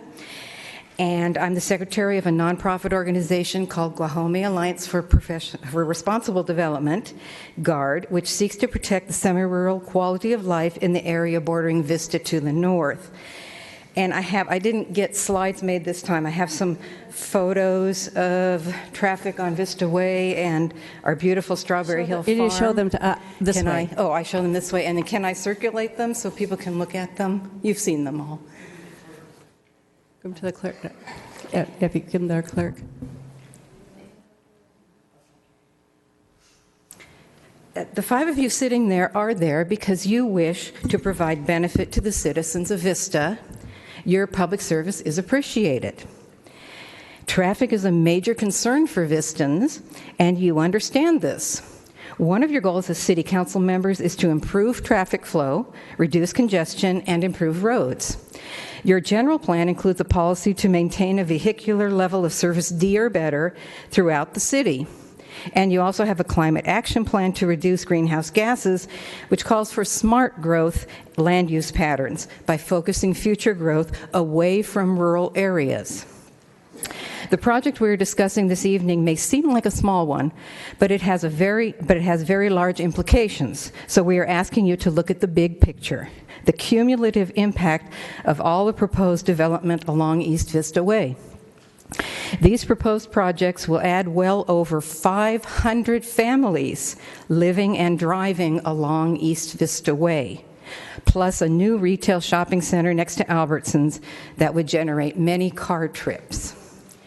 Most Vistans know that the rush hour traffic gridlock on East Vista Way, caused by the bottleneck at Taylor Street, where 5 lanes go into 2, is really terrible. And it has been for many, many years. The city has known about it for many, many years and has done nothing about it. Nothing.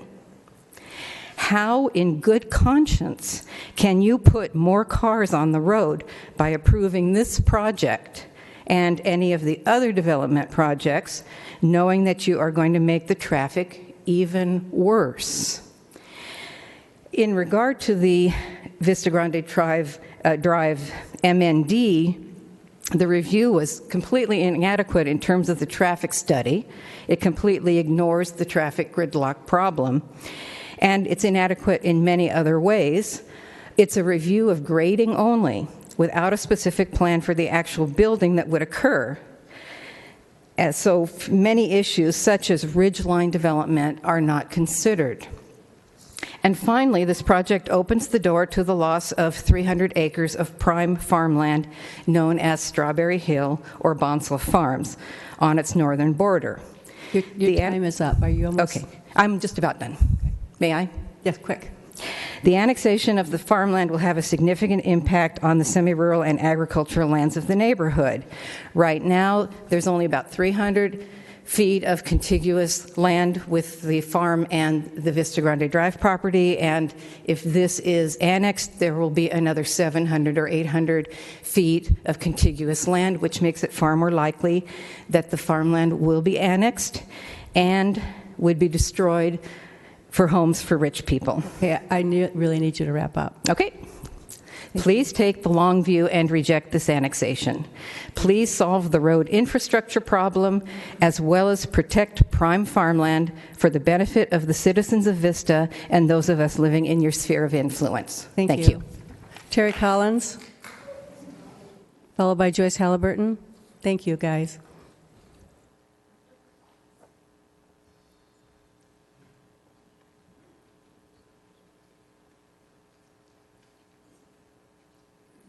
Hi, I'm Terry Collins, 1504 Green Oak Road. I don't have a speech plan tonight, but I did want to congratulate Joe, and I'm so looking forward for you to be an ambassador to our city and bring businesses in, and Amanda on your huge win. That was spectacular. I do want to say that many citizens are concerned about the traffic along East Vista Way, and we know that on January 17th at the Planning Commissioner meeting, you're going to be hearing about the Delpy Corner, the beautiful Green Hill and area on East Vista Way. So when those condo projects are built, that's going to add a lot more traffic. And then with the Monarch apartments that are being built in the old mobile home park, that's going to add a lot more traffic. So I haven't updated my figures, but there's approximately 2,460 units in Vista approved and in process of being approved, and I just looked at your interactive map and noticed that some additional projects have been added, so that means more and more traffic in our fair city. Also, so people are very concerned about, as you've heard tonight, but also what's going on with getting an ambulance. With the addition of all these units, it seems like we need to put that ambulance back in service, and I just wanted to remind you of that, how important that is for us, and I hope that that's something you consider in a very soon meeting. Thank you very much. Thank you. Joyce Halliburton.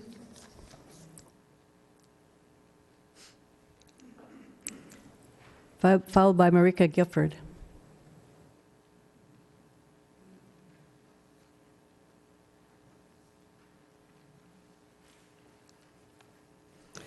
Good evening, Mayor and City Council members.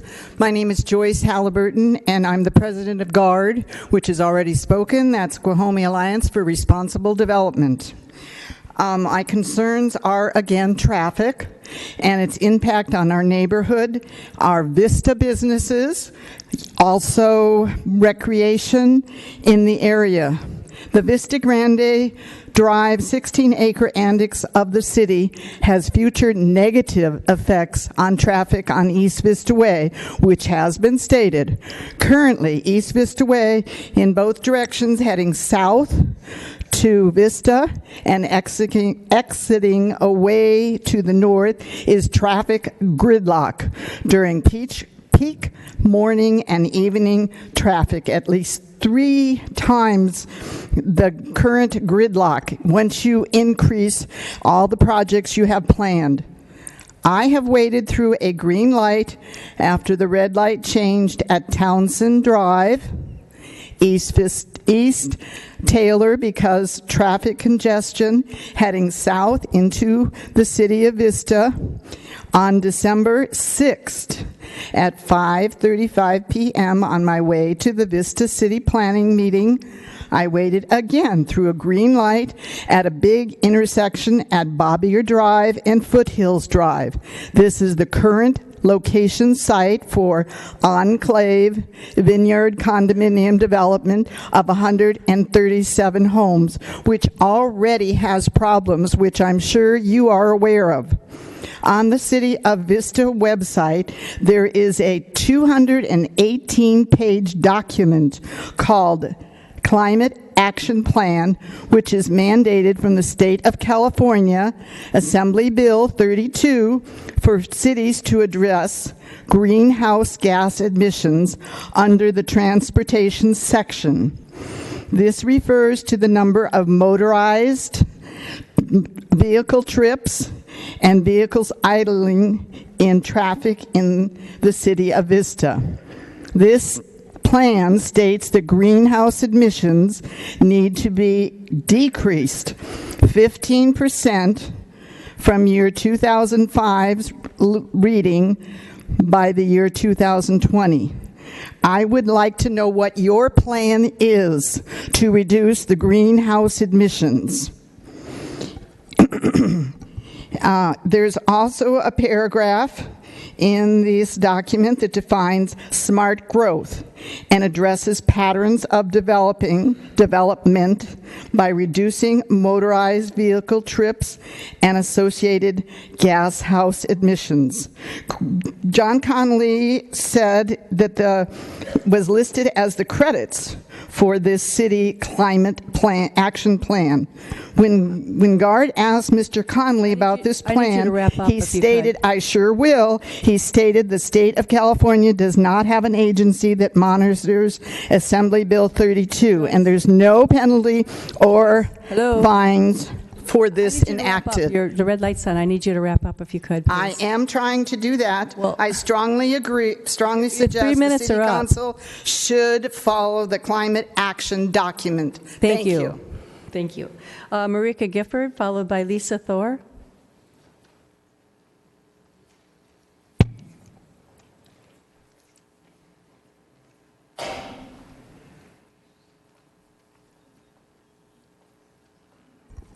My name is Mariko Gifford. I live at 2277 Vista Grande Drive.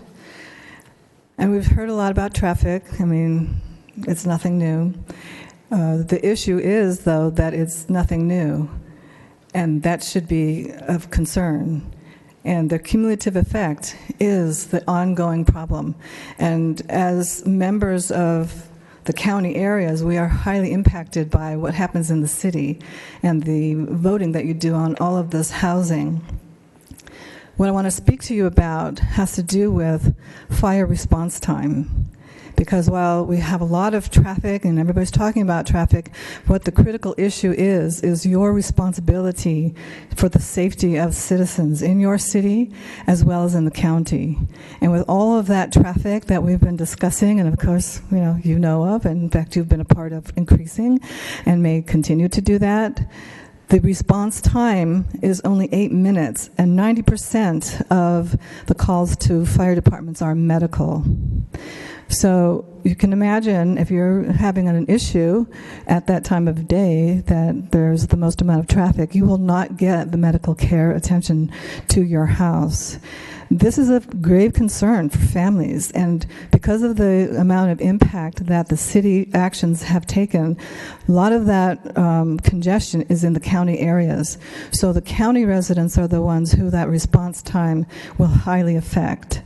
And our only option is to come and speak to the council, but it's kind of on deaf ears. I'm hoping with new council members there will be new eyes looking at some of these issues and listen to the county residents, because at this point it looks like our only option is to start to boycott Vista businesses in order to get the ear of the Vista City Council. You're all about increasing business in the city, but a lot of that business comes from county residents. And if our only way to get you to listen to county residents and the impacts that your decisions make, we will start to campaign on boycotting the City of Vista businesses. So take it to heart. I encourage you to look at these projects, not just from whether or not they can increase property tax. Look at the difficulty with fire response. I mean, that right there should be a deciding factor. But it looks like you don't even consider that these are medical issues. People who are for this project, they might end up being the ones who need that medical care who don't get it. And then maybe they won't be so in favor of these kinds of projects. Thank you. Thank you. Lisa Thor.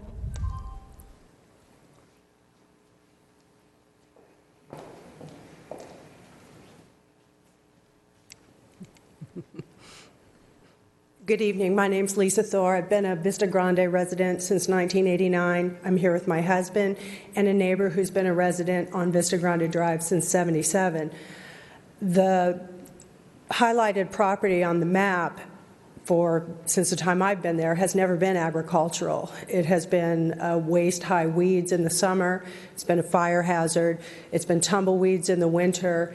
And those of us who live on Vista Grande Drive have been very concerned about fire. As a matter of fact, I believe we pay an additional $117 a year for fire protection because we live in a high fire area.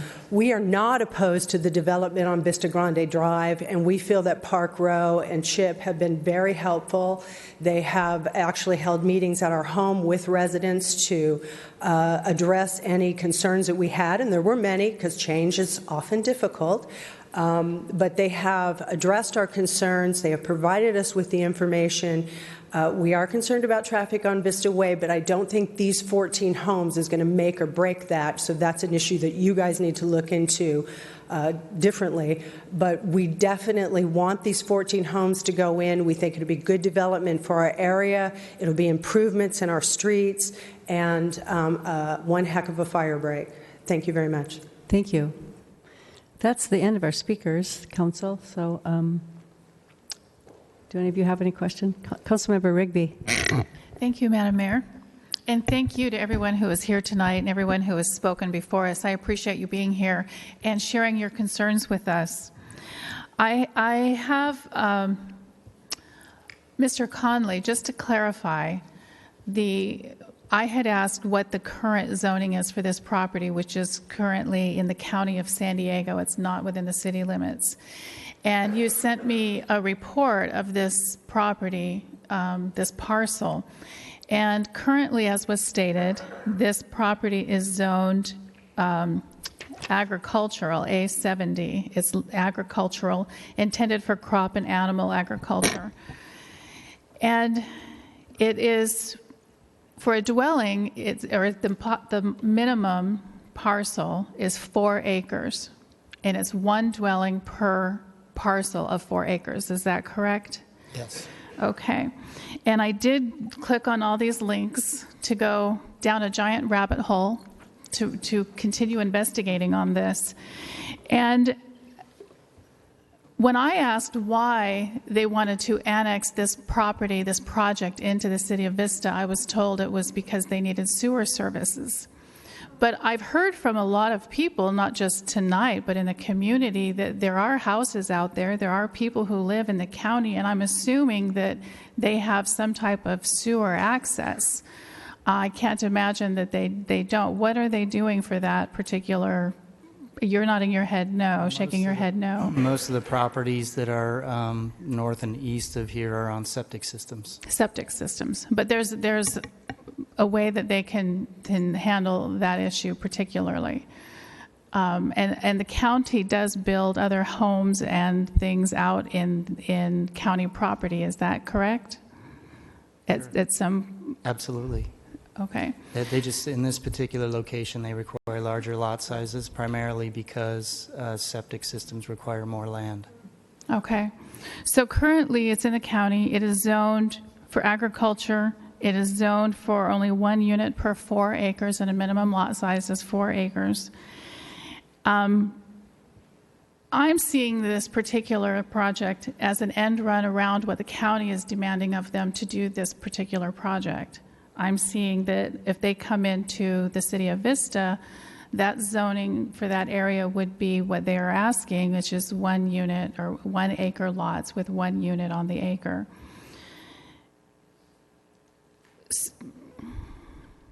And I can understand why they would want to do that instead of doing what the county is telling them that they have to do with that property.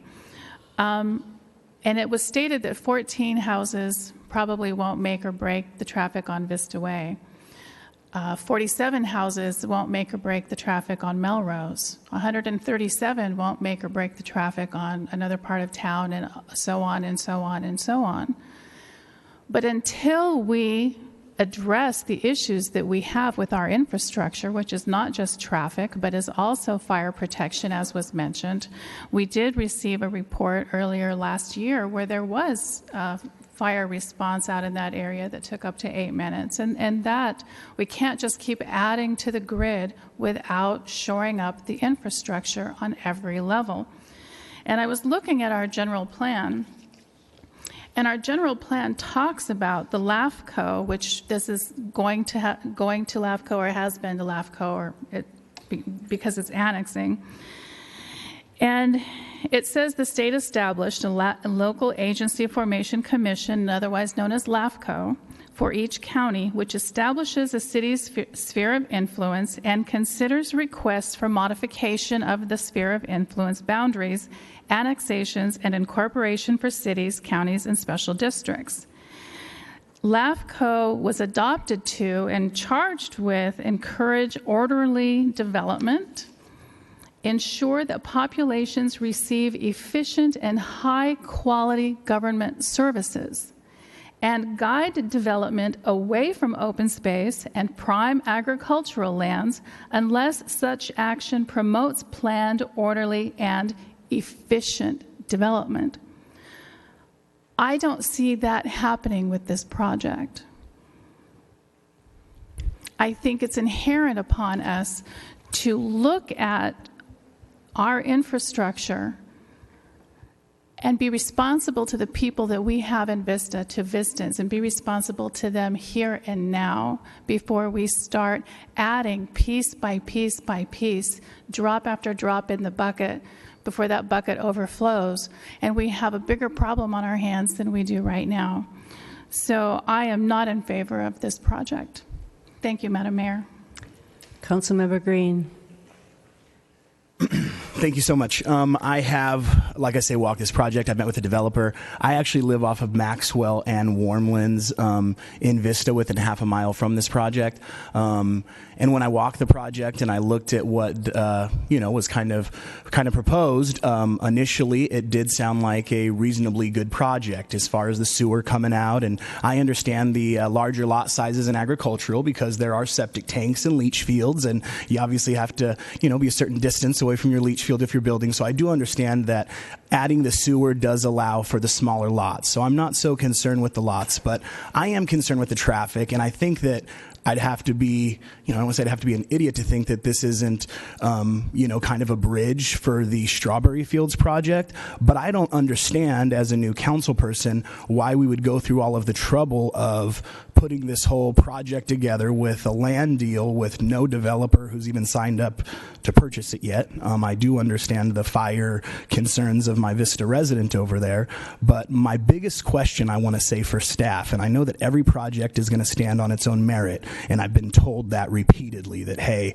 this is not by any means giving a carte blanche to the Strawberry Fields project, which at this point with that infrastructure, I'm with you, okay? I've sat on that road for 45 minutes to an hour trying to get to the 76.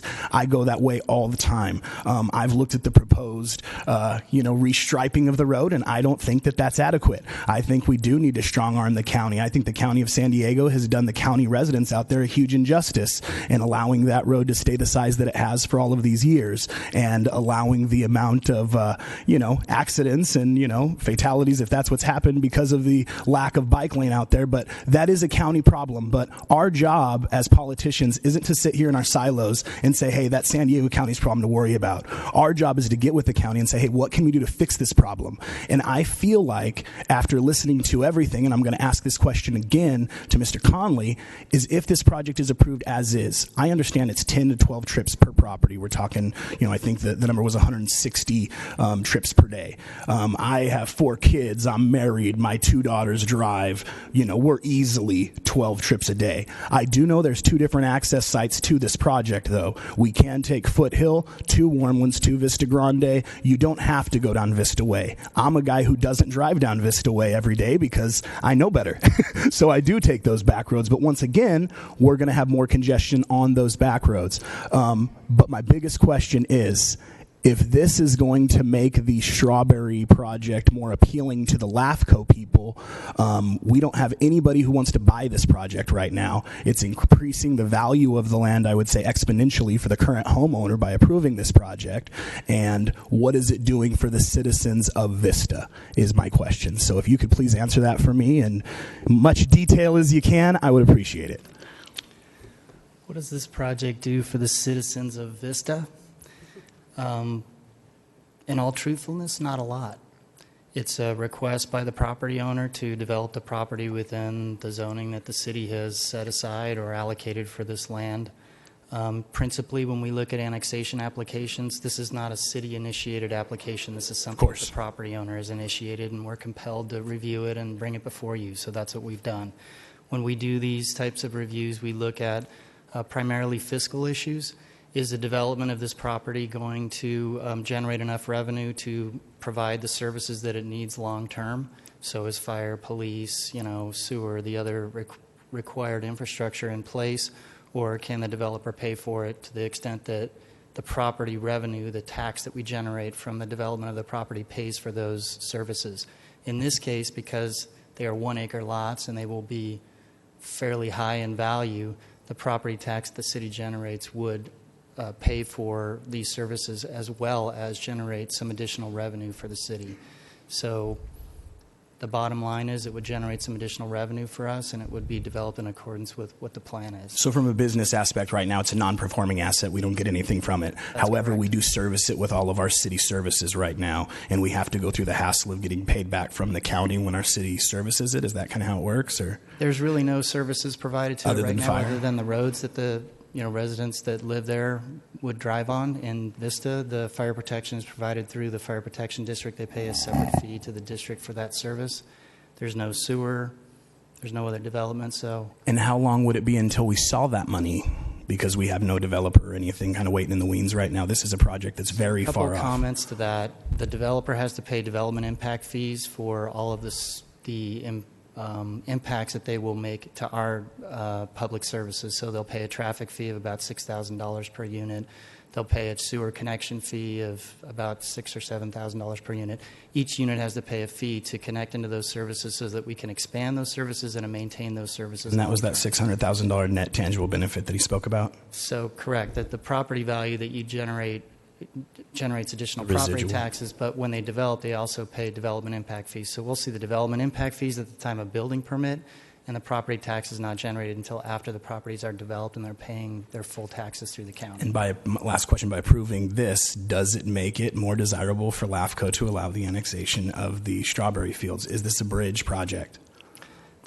The Kawano annexation already has a connection to the city through another property. It's a smaller connection.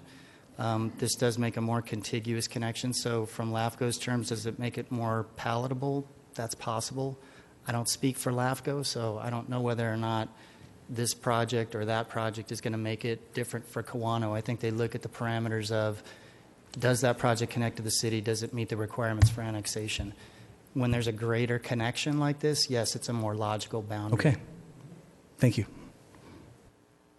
Councilor Aguilera.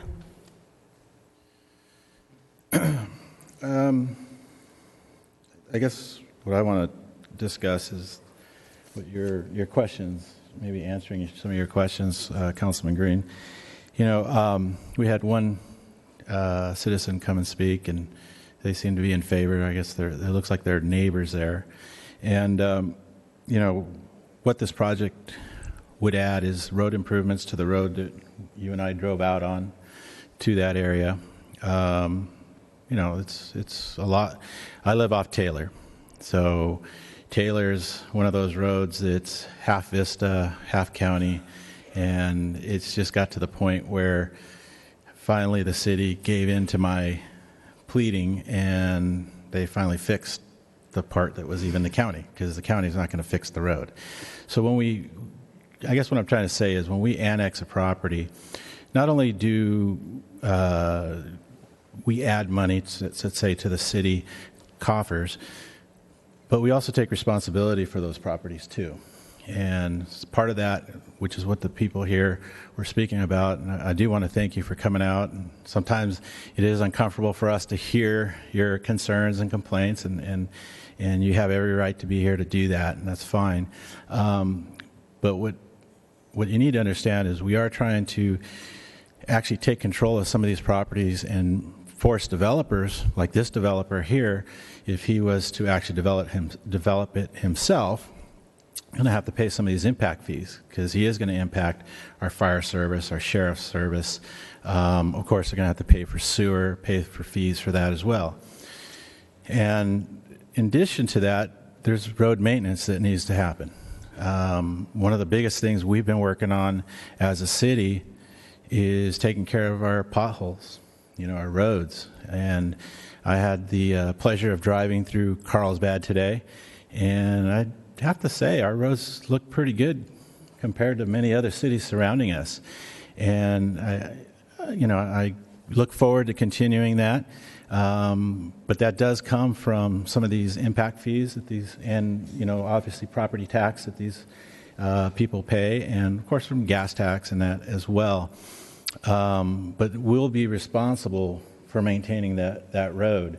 In addition to that, obviously we talked about the sewer extension. There's probably some properties out there that might want to tie into that. And then I think the most important thing, we've been talking about ambulances tonight, emergency response time. Someone's been throwing out this 8-minute response time. I'm not sure where that came from. However, I know that, our fire department is one of the best and quickest response times, not just in North County, but San Diego County and probably the state of California. And they've had national recognition for their response time. 90% of the time, I believe, the response time is in 5 minutes, 5.5 minutes, which is what's required to save a life. And that's, I applaud our firemen for getting out there. Taylor is out there. That's the closest fire department out there. That's the one that services my house and my neighborhood. And I know that there's been talk about this other project and that, one of the requirements for that is to actually add a fire station or move the fire station closer to that area. So, a lot of these things that we're talking about tonight, and we're only talking about 14 units tonight, but what we're looking at doing is trying to improve the areas around us. And I think by adding this small property, I never even knew where it was as far as in relation to the Kawano property, but I already know that Kawano's got a property owner that's committed to the annexation and is going to create that nexus that LAFCO is looking for. So I don't judge this based on that. I just look at it as a 14-home annexation that's going to add sewer. They're going to pay services to the city, but we're also going to add emergency services out there. We have an access road that's not available to these people right now. Not just this project, but the people that live out there on that part of Vista Grande as well. And it's going to add a second access road, and we'll make it safer not only for these people, but for our existing citizens that live in that area as well. And for that, I will support this project. Councilmember Green. All right, so if I'm hearing you correct, it sounds like we can all agree that the county of San Diego has given us the short end of the stick on this particular stretch of road. And what you're saying is that by even in the event the other property does get annexed, although we're not talking about that, it's going to allow us to have control over that road and make sure that the proper, we're going down the proper avenue per se to alleviate the congestion on that road, because that's obviously what you hear him screaming. Councilmember Franklin. Oh, Deputy Mayor Franklin. Could I ask, refresh my memory, we operate under a policy now that says if you're in the county and you want sewer access, in the past we used to allow people to buy sewer access. Are we operating under a policy now that says essentially we're strongly preferring people to annex because of the additional benefit to the city? In this part of the city, could you say we're requiring people to annex in order to have sewer access? Yes, in the north part of the city, in the Vista Sanitation District, you are required to annex to obtain sewer service. That's the rules of the district as determined by the state. And can I assume on behalf of the applicant that was a strong driving factor in your desire to annex the ability to acquire sewer access? Yeah. So I just, because that's another point here, is that we're telling folks in the surrounding area if they want to buy access to our sewer that they have to annex, and which to me is totally logical and a good policy. I think we realized some time ago that it was a mistake for us to sell sewer access and not require annexation at the same time, because we're missing a property tax revenue opportunity that we shouldn't be. So I think these are going to be really high quality homes. We need more housing. I judge this project on its own merits and not on the impact it might have on some other project. That's not fair to any property owner to guess what if and why and how and might affect something else. I think they're due consideration on the merits of their own application. I think it's going to be a good project. I think it's going to add 14 families to our city. And I met with residents who are concerned about the traffic. I think there's a lot that we need to do about the traffic. But I'm not presently in a position where I'm supporting a moratorium on all new building until the traffic system is perfect. I'll tell you the same thing I told the 3 ladies that I met with, which is I really firmly believe that we as citizens of the state of California need to demand more of our money back from Sacramento for building roads. And that's got to be something that we as a community and as a county, and we've got to join with our fellow governments locally, and we've got to do a better job of demanding that the 9+% of our incomes that we send to the state of California and the taxes that are placed on gasoline that we purchase in the state should come back to us so that we can build roads. When you look at where the majority of your tax money is going that's supposed to build roads, it's being taken for other purposes, and we could go on and on for days about what those purposes are and whether they're rightful or not. But the reality is, we need to demand more money to come back to our local community for road building, and it's a terrible travesty that we have in this state, that we've allowed Sacramento to do us such a great injustice with the division of our tax dollars. But that's not going to be my justification to oppose building 14 new high-quality residential, sites. So with that, I would close my remarks, and I would move that we close the public meeting and that we adopt staff's recommendation to adopt 3 resolutions proposed by staff next in order here. I'll second it. Councilmember Rigby. I see you on here. You're good? Okay. Okay, seeing no other people that want to talk, we'll call for the vote.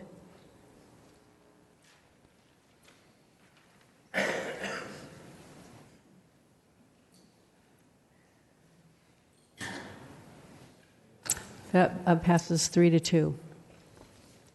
Okay. So moving on, we're going to go our next thing are our discussion items. Our first one, items for discussion generally require a detailed explanation by staff or the agency member that has requested the item. So tonight we have 2 discussion items. The first one is a no parking zone in North Melrose. And our city engineer, Greg Mayer, will introduce the item.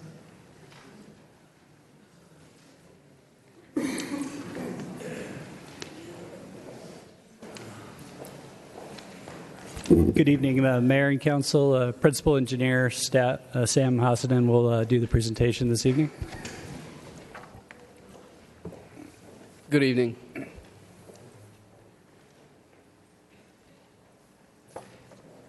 So our item is North Melrose Drive, restriped into 6 lanes. Started out with giving the designation of North Melrose Drive in the general plan circulation element, which calls for a 6-lane urban major road with bicycle lanes and without parking. This is some excerpts from the circulation element, just the map that shows the classification.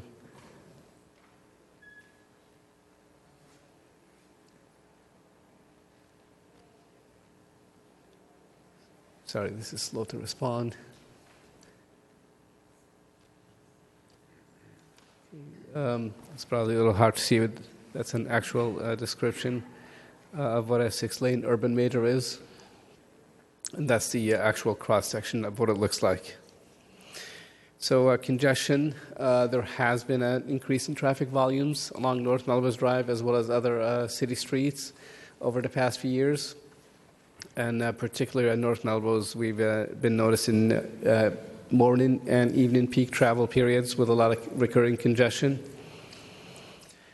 And the City Council identified reducing traffic congestion as a citywide goal for 2016 through the goal setting workshop.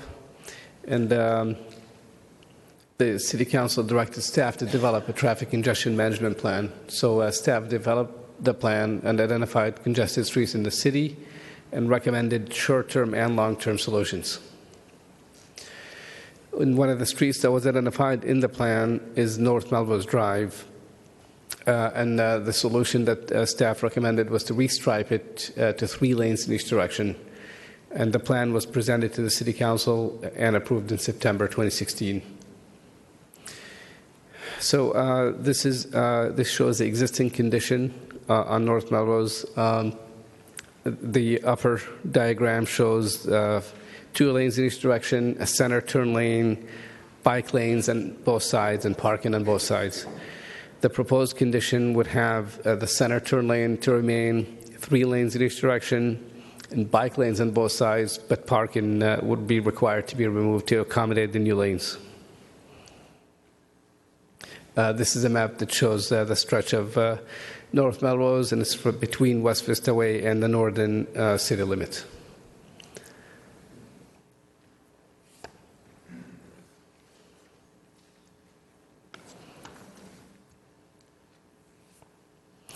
So to speak specifically about the on-street parking, it's currently sparsely used as the adjacent properties have ample on-site parking.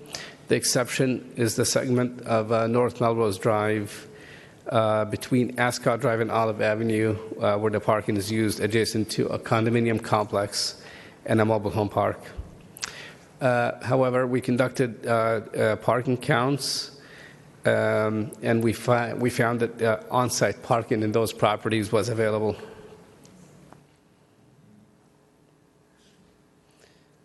The proposal was presented to the Traffic Commission in November 2016. Residents from Melrose Park condominiums and the Palms Mobile Home Park spoke and expressed concern with the proposed removal of the on-street parking. The Traffic Commission voted not to approve staff recommendation. So some of the concerns that the residents brought up at the Traffic Commission meeting, parking was the big thing. And as I mentioned earlier, staff conducted some counts which found that the adjacent properties have some unused parking spaces.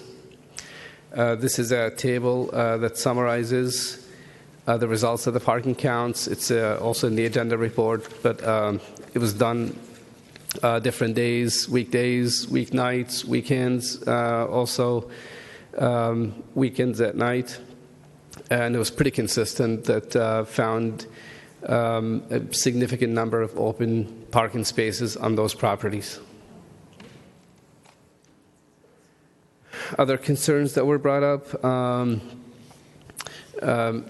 suggestion from residents to improve signal timing along North Melrose Drive to address the congestion instead of increasing the number of lanes. We have actually recently updated the coordinated signal timing along North Melrose. However, capacity is exceeded, and when that happens, signal timing alone does not address congestion. Safety and speeding. It was suggested that the increased number of lanes may result in higher speeds, higher number of crashes. There's not any specific evidence that that would happen just by increasing the number of lanes. One thing to mention is that there have been 2 mid-block pedestrian fatalities adjacent to the condominiums, and there's not a specific attribution to the parking, but it appears that there's no specific reason to cross in front of the condominiums, that it might have been related to the parking across the street from the condominiums. Driveway access was also brought up. And the addition of travel lanes means that a driver will need to find a gap in more streams of traffic. So there will be that 3rd lane in each direction that would have to be crossed, making a left turn in and out of the driveways. However, the physical street width remains the same. And also in either case, a driver must wait for a gap in similar amounts of traffic volume, so the addition of lanes should not result in more traffic volumes. The same volumes basically spread out over more lanes. Side distance from driveways. Some residents stated that the existing on-street parking provides a buffer for cars exiting driveways to pull out further into North Melrose to be able to have a better side distance. However, if the parking is removed, then the side distance is no longer an issue because of parked cars. So the staff recommendation is to prohibit parking on North Melrose Drive between West Vista Way and the Sprinter Railroad tracks and add a travel lane in each direction. That concludes staff presentation. Okay, I have several speakers. I think about maybe a little more than 20. So do you want to start hearing the speakers? Okay. First speaker, Gary Rumpel, followed by Joyce Kamens.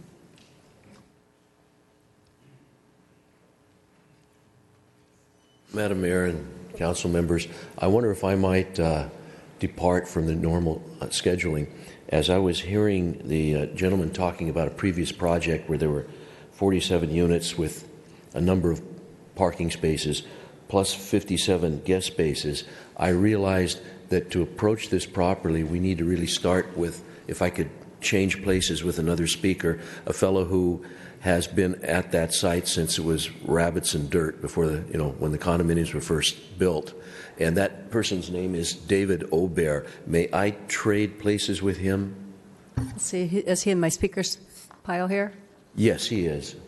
Okay, that'll be fine. Is that okay with everybody? Yeah, that's fine. Thank you, Madam Chairman. This is David Aubert here. Okay. And then you go second? Then you go after him? Whatever. Okay. After that, I can trade with him. I can go second, whatever pleases. Okay. Okay. Go ahead, David. The council. Go. Oh, you're.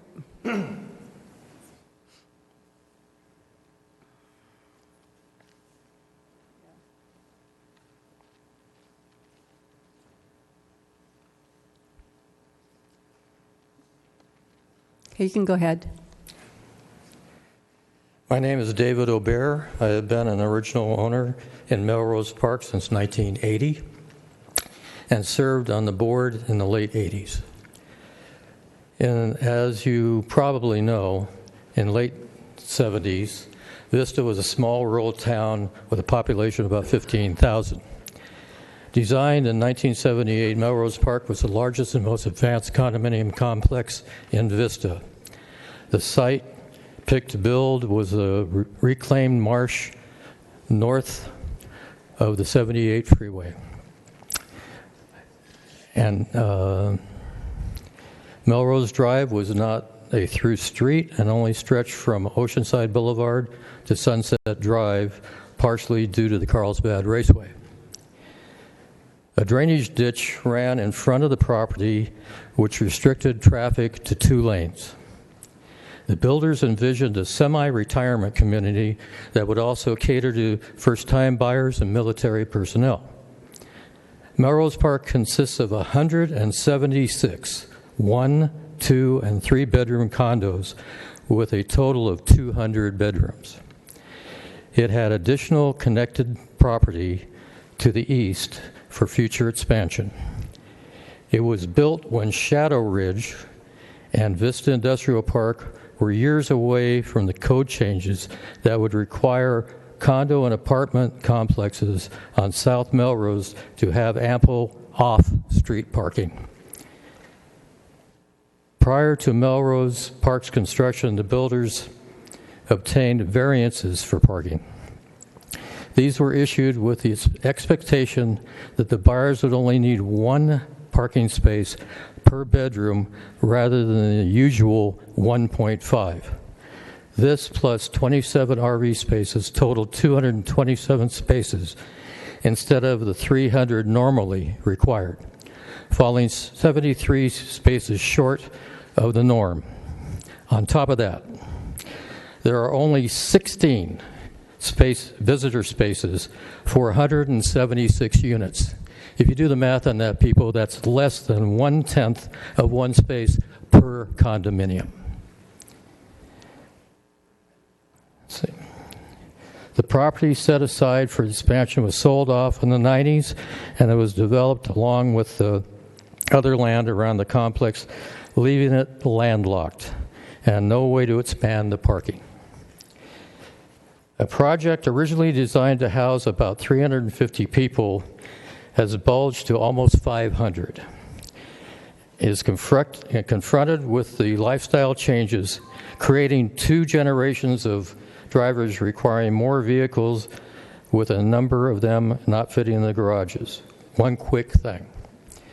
The traffic engineer at the Traffic Commission hearing stated there was plenty of parking spaces in front of the complex. Obviously, he never went by the site in the evening where there was hardly a spot to be found between Olive and Copper on either side of Melrose, as shown in the photographs given to you in the packet. Sir, I need you to wrap up. Are you almost at the end? Last statement. Okay. Simply put, the bottom line is we cannot add parking spaces inside the complex, and if you eliminate the on-street parking, it will create chaos for the families, and our property values will be drastically reduced.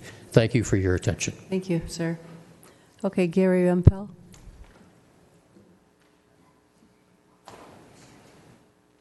Thank you. I'm going to try to address some different points. Some of the off-street parking, if you make it across those 6 lanes that are proposed, is in dark areas and sketchy. And to give you an idea of the demographics there, we had a board meeting, the Homeowners Association, last night, and there were 10 ladies there, and 8 of them were single women. And there are many kids now, and this, as David Aubert stated, this was originally intended for older persons, one of those type of projects. So considering the demographics, these people are going to sometimes end up parking across the street in sketchy areas that are kind of dark. That kind of concerns me. We had a speaker before the Traffic Commission who talked about checking the traffic flow, and he found that it was about 5 to 10 minute delay during peak traffic periods. I took the opposite extreme. I went out there and ran some tests on Saturday and Sunday. And while I didn't keep up with them, I have more than 3.5 decades as a deputy district attorney, and I have had many cases where I've learned something about the forensics of judging speed. And they're flowing pretty fast, around 50, maybe a little more, in that stretch of road on Saturdays and Sundays, which concerns me for any pedestrian. If they pick up 2 more lanes, there may be no more cars, but it's extra lanes that are going to have to be watched. And that was, I think, part of what the Traffic Commission agreed with. Let's see. I'm an off-site owner. 55% of the units there are not owner-occupied. I live someplace else in Vista and have for 30 years. I can't find a place to park if I want to visit my place because visitor spaces are unavailable. And so I don't care. I need the exercise to walk. But really, there aren't spaces at all after about 6:30 p.m. to be found nearby, and that is a significant problem. And I know there were some well-intentioned people checking it, but I've probably gone over there in the last 14, 15 years a couple hundred times, and I'm having to try to find those spaces that just don't exist. And if we lose those spaces, it's going to be tough. Now, if more, and looking at it from another standpoint, if more lanes are added, we've already had a couple of fatalities. If more lanes are added, it is going to exponentially increase the potential risk to people crossing that street with their kids or whatever. And what you're going to have is a diligent, a diligent PI attorney.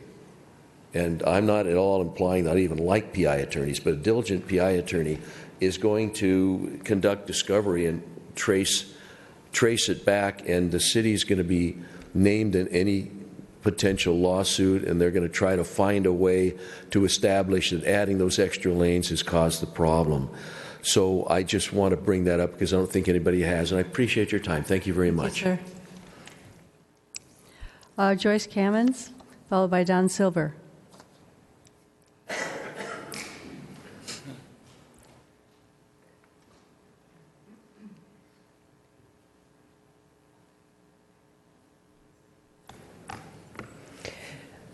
Thank you for letting me speak. I am one of the managers at the Palms Mobile Home Park here in Vista.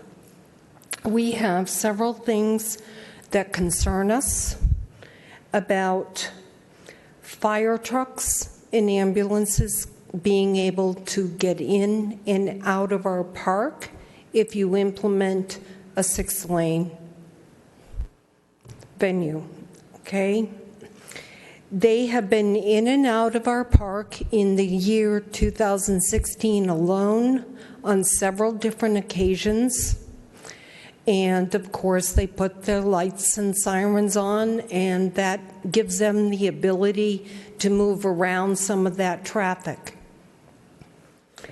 But if the median that has been proposed gets implemented, they are going to have to go and do a U-turn, which at the present is not allowed at Olive, Copper, or West Vista Way. Now, that is a life or death concern because that takes minutes to do. Okay? Also, we're a mobile home park that relies on the ability to have delivery of homes as tenants go out because we are an older park. Sometimes those homes are removed and new homes put in. Presently, in the delivery of a home, those trucks have to go to the existing emergency lane and pull in there before they're allowed to be able to cut the traffic down and block it so they can proceed in and out of our parks. That's also a danger.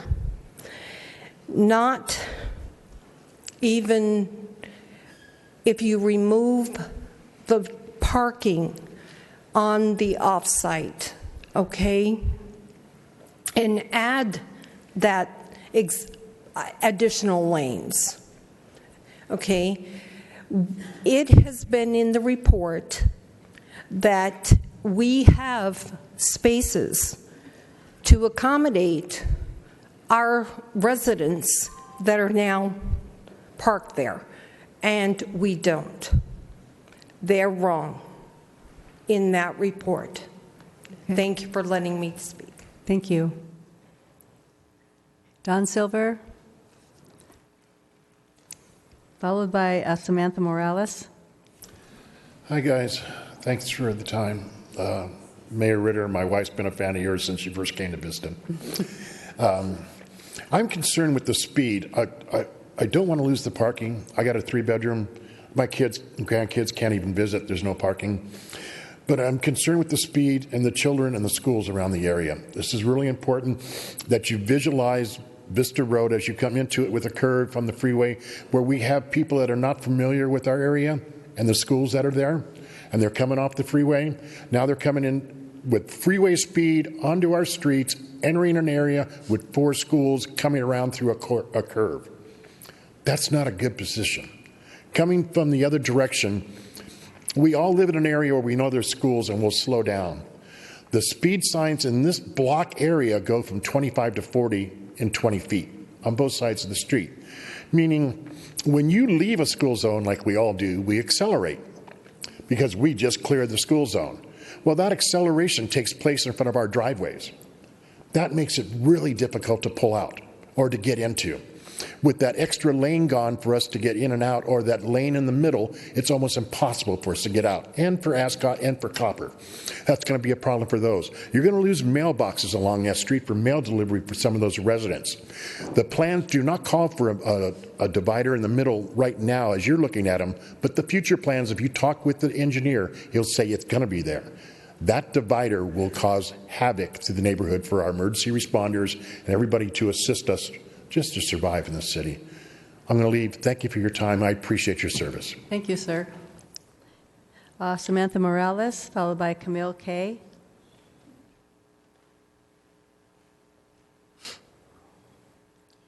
Hello, I'm talking on behalf of Frank Cicero, who lives on 661 Melrose Street.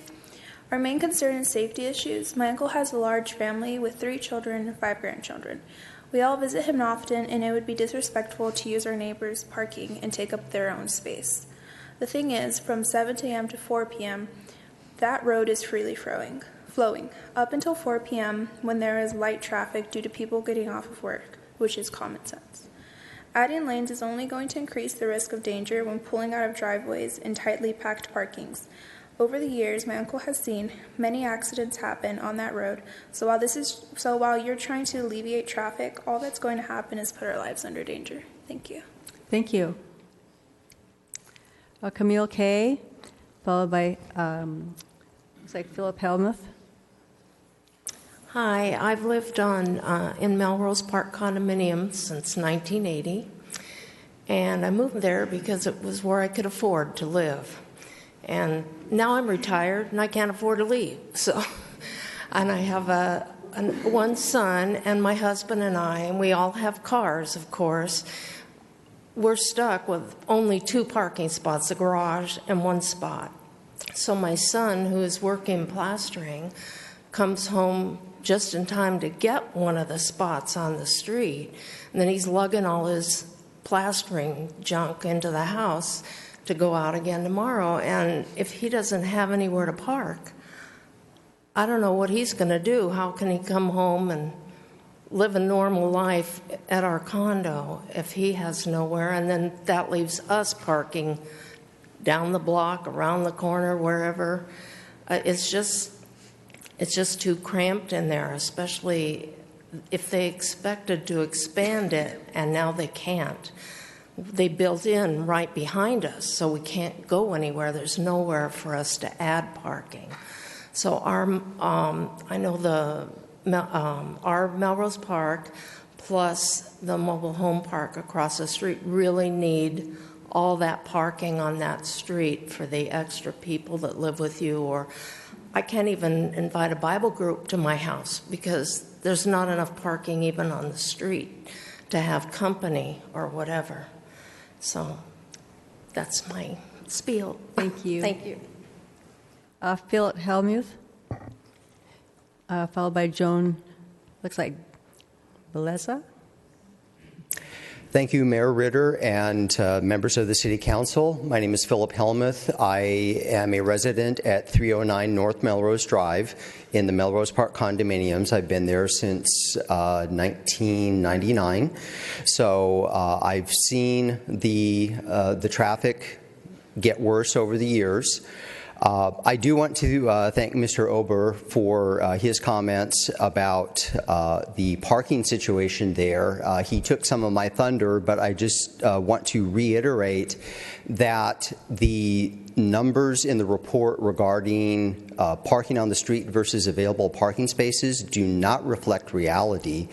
As Mr. Ober pointed out, there are a number of residents in Melrose Park who have more than 2 vehicles that they need to find a parking space for. And because each unit has a garage and a parking space, which I would like to point out, the parking spaces are reserved. They are assigned to each unit. So even though there at a particular time may be an open parking space, that does not equate to a place for someone who is parked on the street to park within the complex because it's not their parking space. I would like you to take that into consideration. There are a number of issues involved here that have been mentioned: speed, traffic. But what it really comes down to, especially for the residents of Melrose Park and for the mobile home park, is we do not have sufficient on-site parking to accommodate our immediate needs. If the on-street parking is removed, it is going to pose a significant hardship for many residents.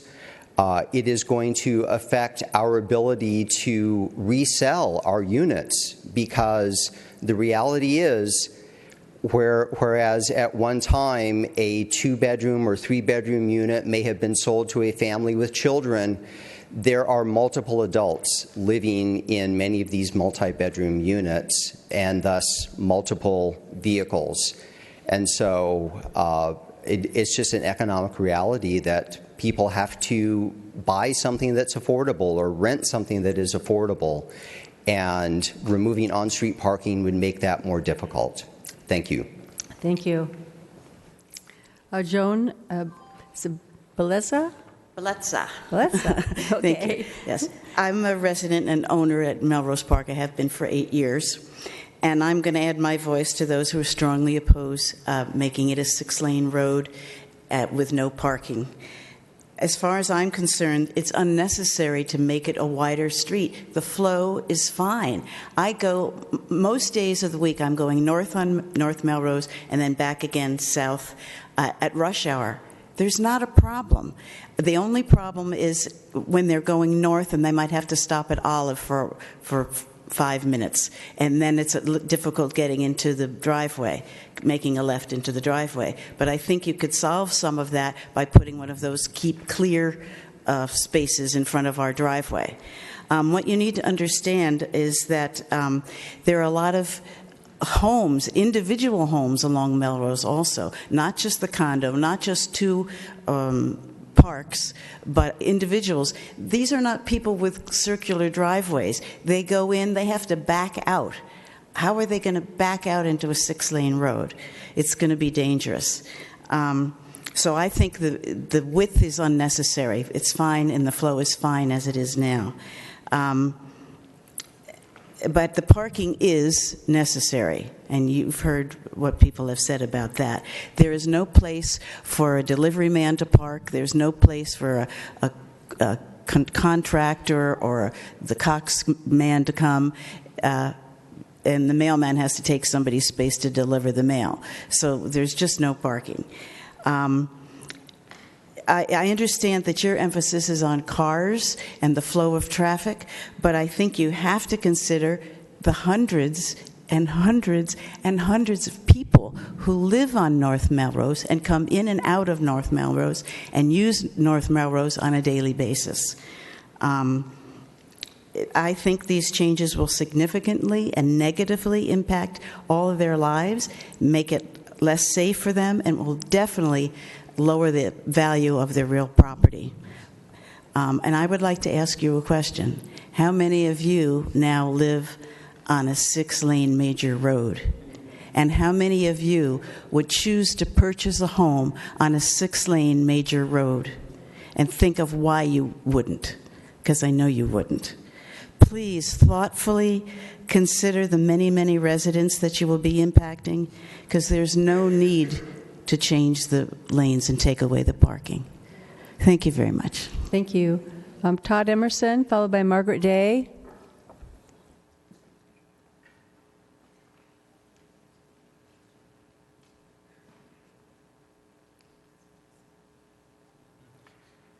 Hi. First of all, I just want to let you know I'm not a public speaker, so take that into consideration. I'm going to refer to my notes. You're fine. I've been a homeowner at 321 North Melrose Drive for 15 years. I'm also a resident. We currently have about 15 or 16 guest parking spots. We have 176 units. That comes out to 1 guest space for every 11 units of 1 to 3 bedrooms each. Just imagine if you lived in a single family home, you'd have a driveway, you'd have room for parking in the driveway for guests. We don't have that. We have every spot other than those 16 guest spots are signed. So even if they're not being used, we can't use them or we're going to get towed. Nobody wants to get towed and come out and find your car gone the next morning. Whenever I have guests or repair people over, they currently have to park on the street because the guest parking never seems to be available. I live right along the street. My building's right along the street.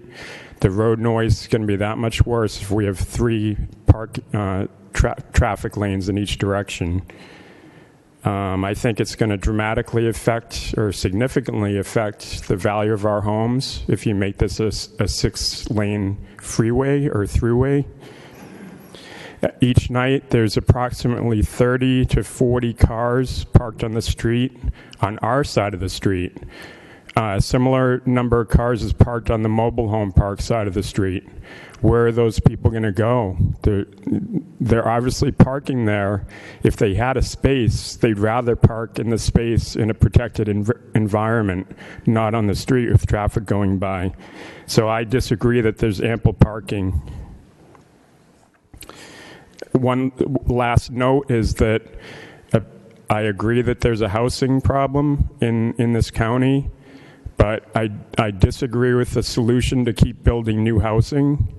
I think that another option is to let people move out of the area and be fair to the people that are existing homeowners, that the quality of our life is being diminished every time you put up a new 3-story condo complex. Thank you. Thank you, sir. Margaret Day, followed by Ernest Blanco. Thank you for your time. I work with the owners of the Palms Mobile Home Park at 400 North Melrose. This park was approved in the 1960s, so it was before all the development of the surrounding area. But it is an approved community that's been there for a long time.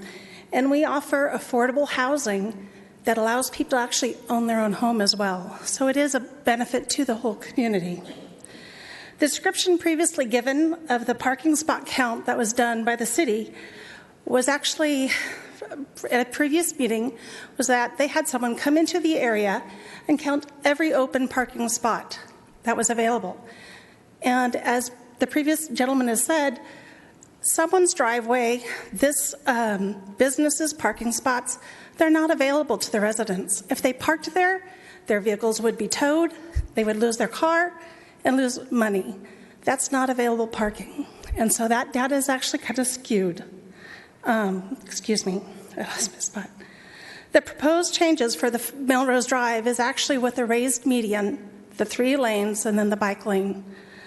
With the mobile home park, we do have to pull new homes in occasionally. They are not built on site. To do that, you need to be able to pull in a long, large home. To do that, you need to pull over. Without the central turn lane, that would really diminish our ability to bring in new homes, and it would diminish the residents' ability to have a new home. I also want to touch on turn lanes. Copper, Vista Way, and Olive, those turn lanes do not allow a U-turn. So if our residents leave, you now have a raised median. They can no longer turn the other direction. Everyone in the whole area is going to have to make multiple turns to get either into their home or to head the other direction on Melrose. That's actually going to add to the traffic on the area and delay time and make it more hazardous to everyone walking around. So the last subject is the fire station. We're right next to a fire station. We have wonderful service. If anyone ever calls one in, it's great. With a raised median, that fire truck, those ambulances, wouldn't actually be able to get through the raised median. 3 lanes of traffic, I don't know how they'd get down the center. They'd have to try to go do turn lanes on these small intersections. That would delay the ability for emergency services on the property. So I thank you for your time, and I just ask you, please, take into consideration the diminished feeling of your residents. These are your residents in the city of Vista. and I ask you to please consider their needs. Thank you. Thank you. Ernest Blanco, followed by Michelle Iglesias. Evening. Just like everybody else, I'm here to beg you to please not go with this project. We need the parking spaces on over Melrose Drive, not because it's a luxury to have a car, because it's a necessity to have a car. We all need it to go to work and stuff like that. And we park on the street because there's nowhere else to park. We cannot park on Ascot or Cooper because those streets are filled with cars because all the residents in that area over there. So that wouldn't be a solution for us. There's simply no way to go. The numbers that the gentleman here gave you are all deceiving. I hope you didn't tour today because today was street sweeping day. So if you were today kind of seeing what's going on, there was no cars today. But it's easy to move the cars for a couple of hours, but on a daily basis, it's impossible. There's too many cars and we don't have a place to go. So please don't do that. Also, I live in 400 North Melrose Drive at the mobile home place. We have an elderly center or a hospice next to us. And they have the trash service. The trash truck has to come backwards, and they have to have a guy giving instructions on when to come out. And their deliveries, all the deliveries, food or medicals or whatever they need, it's delivered by 18-wheelers. And they have to take all the length, all the width of the Melrose Avenue to go into the center. So with this medium and all these cars coming at speed, they just couldn't do that way. Also, we have 4 schools in the surrounding area. One of the schools, the teachers park on Melrose Drive as well. So if you take the ability to park over there, the teachers are not going to want to go back to work on that school because where are they going to park? So consider that. The schools, we have kids walking in and out, and the cars, the parked cars help as a barrier to protect those kids and families walking in and out from school. There's plenty of accidents on that. There's a corner of Cooper and Melrose that has a fence. It's an empty lot, fenced, and the fence alone was taken down 3 times last year. And we have accident. November 1st, there was an accident, and they broke the wall of the Melrose Park. So imagine that happening when there's kids walking and there's no cars to protect them from walking. So is it worth risking lives of people walking? You want kids going to school, walking 3 feet away from cars, ideally going 40 miles per hour? No, this is going to be a racetrack. Once you get 6 lanes, everybody's going to say, alternate route. I'm going to go over Melrose because it's wider. And everybody's going to be rushing. So we're going to withdraw more traffic to our section. So please don't do it. Thank you for your time. Thank you, sir. Michelle Iglesias, followed by Tom Fleming. Good evening. My name is Michelle Iglesias, and I'm a 10-year owner and resident of Melrose Park. I'm very familiar with the traffic concerns being discussed tonight, and I favor addressing them, but I am opposed to expanding Melrose to 3 lanes in each direction where it will do more harm than good. The block between Copper Drive and Olive Avenue is one such area, and I will speak specifically to it. I also encourage you to look through the maps and data that I've provided to get a better idea of the situation, and she'll pass them out now. To make a long story short, it's been explained, this block is dense with multifamily homes, and communities are already short on internal parking with at most 2 spaces per unit. As has been discussed, many units have 3 renters or children who drive, and all of our guests must park on the street. We do not have sufficient parking to bring these cars in or expand our facilities, and removing the parking presents a serious hardship for us. The natural assumption would be that we would simply park our cars on side streets, and that is not possible. Copper, Ascot, and Silver do not have sufficient availability of parking spaces. Wednesday night at 11 p.m., there were 74 cars parked on Melrose and 181 cars parked on side streets. That is 255 cars utilizing street parking in the area. And there was only 30 to 40 open parking spaces on side streets to spare. Parking is already tight on these streets. Kicking us off Melrose makes us a burden to these neighborhoods, increasing traffic on their roads, creating a fight for parking, and making everyone's trips more difficult. Losing the parking on Melrose removes nearly a mile of open parking in the area, and that parking is needed, as you've heard tonight. And none of the side street parking is reasonably close. The closest open parking is a 5 to 10 minute walk each way, plus waiting for a legal crosswalk. Asking residents to walk 10 minutes each way to their car every single trip so that people driving through can save a couple minutes on their air-conditioned commutes is absurd. Where are we actually reducing travel times? And why do we not consider that many of these long walks include children, heavy groceries, and risk of being mugged? And no convenient crosswalk means more people will be enticed to jaywalk through 6 lanes of traffic. Several people have already been killed jaywalking on Melrose. Let's not add more. A crosswalk at Ascot will only stall traffic further. And I worry about how dangerous it'll be to turn left onto Melrose with 6 lanes barreling at me. I don't know if you've regularly turned left on anywhere on South Melrose that does not have a signal. It is absolutely terrifying. I actually go out of my way to turn right and then make a U-turn. I understand that we're looking for a solution to Melrose's morning and evening rush, but in the experience of many who drive it, it's not that bad. Traffic is light out of rush hours, and honestly, the biggest holdup is the light at Hacienda. I will finish. Throwing down 3 lanes without considering its effect or other remedies is not the solution. Traffic is unfortunately a way of life for San Diego. Removing the parking on Melrose between Copper and Olive will create tremendous hassle for communities there and will kind of help traffic. I need you to wrap up. Your time's up. I'm sorry. Will replace a minor problem with a major problem that exists for 24 hours a day. Thank you. Thank you. Tom Fleming. Is Tom still here? I don't see Tom Fleming. Maybe he left. Okay, then let's see. This is it looks like Caroline, and I can't read the last name. It starts with G. Is Caroline? Is that you, maybe? Looks like maybe your pencil was broken. Gibbous? Gibbous?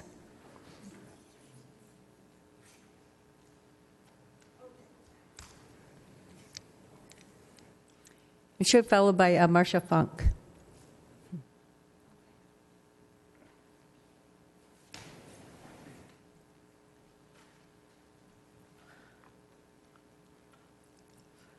Okay, excuse me, but I live at 213 North Melrose Drive, Unit G, and I've lived there for quite some time. And I'm really opposed to this planning, opposed to the city plans that you got for your street parking, because it's going to affect my standard of living, my property values, and also cause a huge parking problem for myself, my family, and friends. I am witness to who can testify that the Melrose parking is extremely limited, and the essential parking is essential to all of those who live there. These plans are not worth the harm that they create with that you're going to implement when you do this. I cannot believe that you are going to make us go to Olive or on Cooper Drive. The street lights are not synchronized. They haven't been.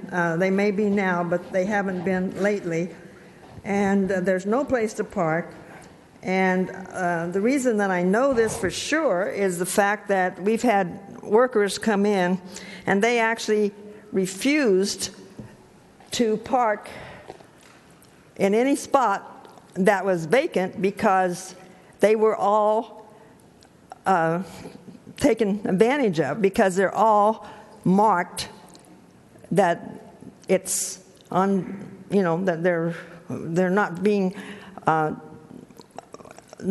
parked because they have not been properly assigned.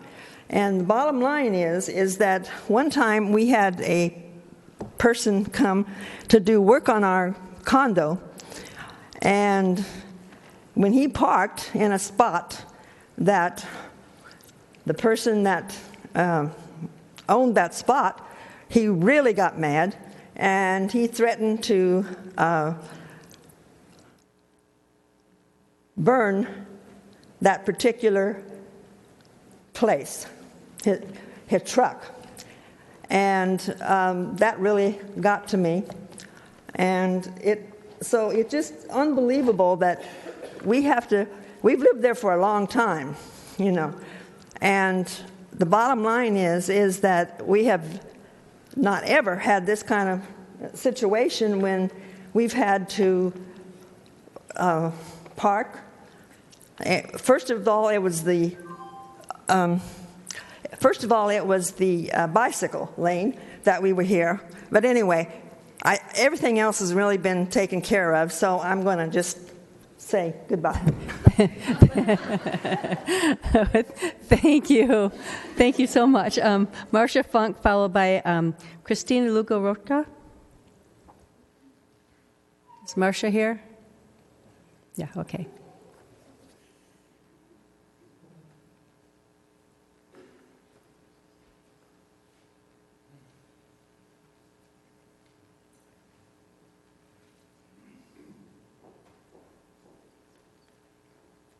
Hello, everyone. Thank you for your time. I'm a homeowner at 321 North Vista Drive.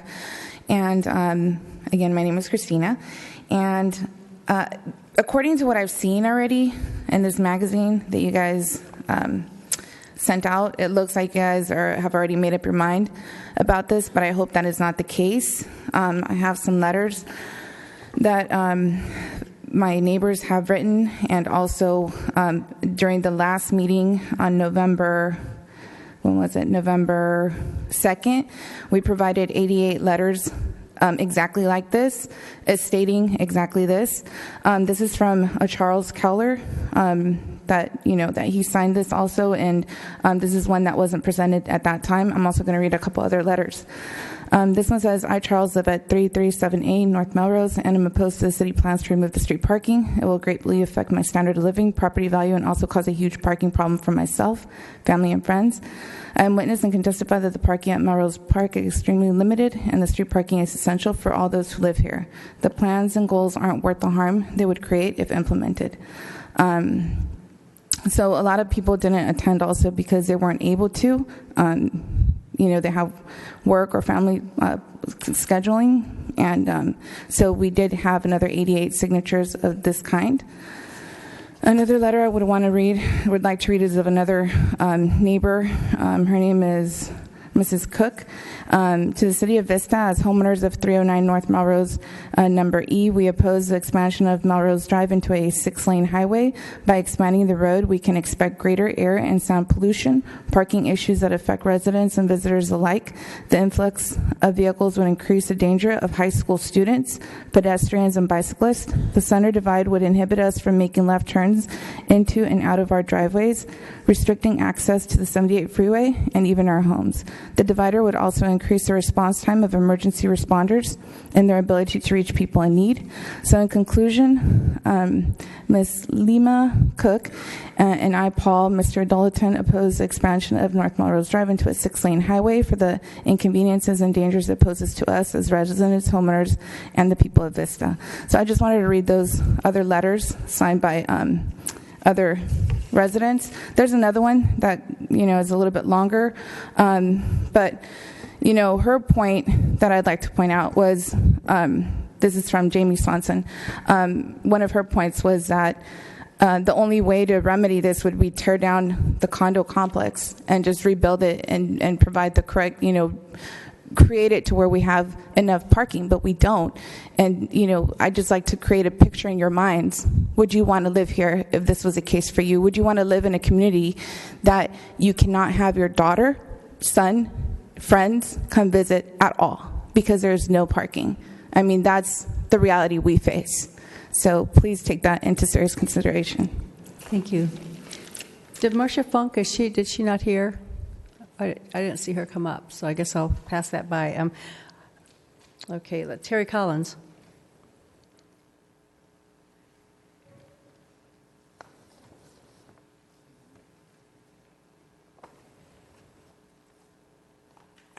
Hi again, Terry Collins, 1504 Green Oak Road. I'm not a resident of North Vista. I'm a resident of South Vista communities, and we have the Melrose Highway, 6 lanes, and that's okay because when we bought there, it was there, and all the apartments around that community are all self-parked, so there isn't an issue. So to be fair to these folks, I think something that we've been saying to you in the many meetings we've been coming to over the last several months in the Planning Commission meetings is there's real world and then there's reports. And what everyone here tonight is really explaining to you what the real world is, and I hope that you hear them. If your house was a no parking zone in front of it, I don't think that you would like it either. This issue is going to be compounded by all the new developments that are going in with the inadequate amount of parking. So everyone's parking in the street. And what you've heard tonight about the people who live in these developments that were designed many, many years ago when they thought they had adequate parking is now they're parking on the street. And if we eliminate parking here and we're not putting enough parking there or there or there, where is everyone going to park? So this is kind of a Band-Aid solution, and it's not going to work long term. Really, I drove over there. I've driven over there several times lately and up and down the side streets, and there's no parking on the side streets for these people to go down and park. Imagine if your daughter or son came over with their baby and their groceries and all their things that they need, and they had to park around the corner and down the street, it wouldn't be very safe for them. So I hope that you hear what everyone's saying here tonight. We're the citizens of Vista, and we want our voices to be heard. Thank you so much. Thanks, Terry. Teresa Maltese, followed by Andrew Shanemeyer. Good evening. Thanks for having me. One of the first things I want to say is that people need to just relax. Everyone's in a hurry. We want to put 6 lanes in because everyone's in a rush. That's the main thing. People just need to slow down, relax, and take a break. I do have a daughter who is in college who's away. If she comes, she's going to have to park at 21 years old, go see her friends in the evening, and park down the street around the corner. I don't think so. That's really, really unsafe. And it scares me because I don't want her getting mugged at 2 o'clock in the morning coming home from going out. One of the other things that I brought up last time was that we just finished the holidays. We have Thanksgiving, Christmas, Easter, and you want to have your friends over, your family over for a gathering, for dinner, for meals. Me, personally, love to entertain. I can't entertain now because I have nowhere for my family to park. No one. I want 10 people to come over for a party. That's not going to happen. You take away the parking, it'll never happen. None of these people and the ones that aren't here would ever be able to have anybody over to their homes to party, to entertain, to share a Thanksgiving meal. We wouldn't be able to do it. I don't think you'd like that. Your family should be important. Your friends should be important. And that would never happen. Lastly, I think with kids that, families that have to have small children, I'm not in that area anymore, in that part of my life anymore, but when you've got small children, you just had a baby, you've got a toddler, and you're parking at 10 o'clock at night or 8 o'clock at night because you just finished a meeting at the school and the kids just performed and you got tired children, or you just came back from Disneyland and you have to park down the street because your adult child has a parking spot, you have a parking spot, your husband has a parking spot. What are you supposed to do? In the pouring rain with bags of groceries, and you have to park 2 blocks away, 3 blocks away, late at night? It's an awful situation. People just need to slow down, relax, and not be in such a rush. our cell phones, all the technology has just made everybody in such a hurry. Everything has to be given to us now. Nobody can wait. We just need more patience. So thank you for listening. Thank you. I appreciate it. Thanks for coming. Andrew, followed by Nicholas Mondragon. Just want to say thank you for giving me the time to speak here tonight. Pretty much everything I wanted to say has already been said in front of me to you folks already. I am a recent homeowner, purchased my property here about a year ago in this complex, and the reason I purchased property wasn't for myself. It was for my elder parents who really didn't invest properly as they were aging and for their retirement. And my biggest concern, I said, I know there are a lot of concerns here with the parking, and that is a big issue here. And the issue also with the property values. My biggest concern is the safety. If you do add 6 lanes here to this road with expansion of it, however it's going to be done, I see a lot of negative issues when it comes to it, especially with the safety. And my biggest concern is, like I was mentioned to you, I purchased this property for my parents.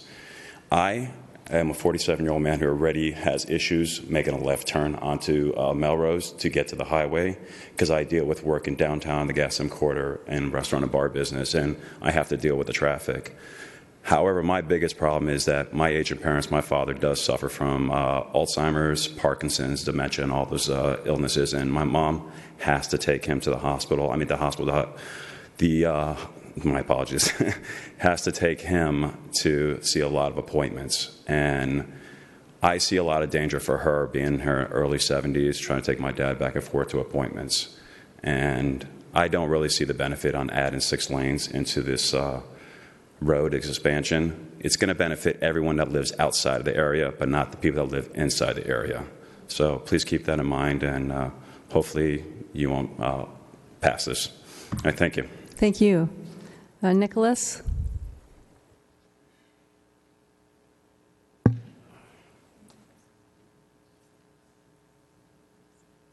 Hi, my name is Nicholas, and I'm here to just to, like my other neighbors say, I live in 400 North Melrose Drive in the mobile home park, and there's no extra parking. You know, I have 3 cars. My wife, myself, and I have a college son, which is come, and when he comes, he needs to park in the street because there's no extra parking even for the visitors. We even have a hard time. Sometimes our visitors come, and they can't even find parking in the street. So I don't really see, if they do 6 lanes, I don't really see where we're gonna send them. Really, we're just gonna tell them, just don't come over. I see really unsafe to put 6 lanes because when you come in from south to north and you want to make a left to go into the mobile home park, you can't really do it. And if you have 3 lanes, you're gonna, when you stop to make the turn, you're gonna stop the other cars behind you and wait for you in order for you to come and make your turn. So really, I'm really in opposed to that project. Thank you. Thank you. Actually, Nicholas was our last speaker. So, but I want to thank all of you for not clapping and for maintaining our decorum and for staying and being so nice tonight. I really appreciate that. So, and I know as far as the raised median goes, I think that we aren't going to do my understanding is we weren't going to do a raised median right now. So, and then one other thing is, if it doesn't pass tonight to be the extra lanes, someday it will. Someday it will be that busy that it has to. So you just have to take that into consideration. So I'll see here. I see Councilmember Aguilera. No, you can't talk to us from there. I guess one of my questions was probably answered. The median, is that going to be, there's not going to be a median, right? That's my The center turn lane would remain. And the center turn lane would remain. Okay. School zone. Is some of that, I'm trying to remember, I drive it all the time, but there is a school zone there. I know there's kids all the time walking. Where does the school zone extend from? So where does it start and where does it extend to, I should say? See, the biggest school is actually on Olive, which is not directly on. I'm trying to think of the schools. There's one down Olive, of course. There's I believe it's 2 schools, the elementary and middle schools. So those are not directly on North Melrose, but there's a couple of smaller schools. Right. There's Major Murray. Right, the high school. Right. There's a church school across the street from that. So it's just that area, as far as I can remember, near Copper. Okay, but so do we have 25-mile-an-hour signs? Is it considered a school zone? I'm pretty sure we do. I'm trying to picture that we do have the school zone because of the... I see a lot of people saying no, so they live there. So maybe it is something we should consider. We'll look at that. Because with that many schools there, and like I said, I drive it all the time, and I do see students walking up and down Melrose, particularly on north of Olive. There's always kids walking there, and they're all going to Vista primarily because that's the biggest school there. Right. Most of those kids that walk actually come from schools from elsewhere, not from North Melrose itself. And there's specific, state law rules about school zones at 25 miles an hour. So I would have to look at that, see if it actually meets that. Well, I think it's definitely worth looking into and see what we can do to make it safer for the students as they commute, walking. And then my other concern or question is, we heard a lot about the mobile homes being new ones being brought into the mobile home park there. How would that work with the 6 lanes? Would they just close down that lane? They'd have to get a permit to do that or something? They would not need a permit if it's just it sounds like it's a quick closure that they, I guess they do a traffic break, just that the truck can swing out and come into the driveway. That would not require a permit. And they would just basically be partially in the bike lane, partially in the 3rd lane. And they would just have to do a traffic break. Okay. So that's a normal thing? Yeah. Okay. That's all for now. Thank you. Councilmember Green. All right, I have been feverishly taking notes over here. So the sell to me on this project was that they're parking on the street because it's not convenient to park in their development. And that, there's 37 cars on the street, there's 80 spots available. There's 22 cars on the street, there's 35 spots available. You guys might not like a realtor on the council, but this is where you're going to be happy with me, okay? I've sold about a dozen houses in this Melrose Park development. I'm extremely familiar with their parking restrictions. As a realtor trying to show properties in there, I know you have to basically park on the street. I've actually parked in an assigned spot before that we're saying is available, and within 5 minutes had a resident stand behind me on the phone with the tow truck. So these are not available spots, in my opinion, and I feel like if we looked at this report and these people weren't here, so thanks for coming, okay? Because if you guys weren't here, I would have read this report. Even though I've sold houses in this area, we don't have time to research every single thing as thoroughly as you guys who live there. So I encourage you guys to show up to these meetings because this is fantastic information for me, okay? Because I am a resident. As somebody who's lived in Vista for 30 years, I do feel like the majority of the traffic is on South Melrose. When I get to North Melrose, I almost feel like I'm free, I feel like Braveheart crossing that street. Freedom is North Melrose. So I heard a lot of things from our citizens tonight. One of the things was that there's not a need for us at this point in time to increase this road to 6 lanes. So I'm sure you've done some traffic studies. So I'd like to ask from a technical standpoint, what is the current rate of speed of travel on this road now? And what are we trying to make the rate of speed? Because as a guy who just recently got elected, I walked 10,000 homes in this area. I walked Melrose Park, hi guys, and I also walked Melrose Street, a lot of those residents, and most of the safety concerns from the residents were because of the rate of speed on Melrose, and a lot of them encouraged some type of way to slow traffic as opposed to increase the speed because of the number of fatalities that have been on that road.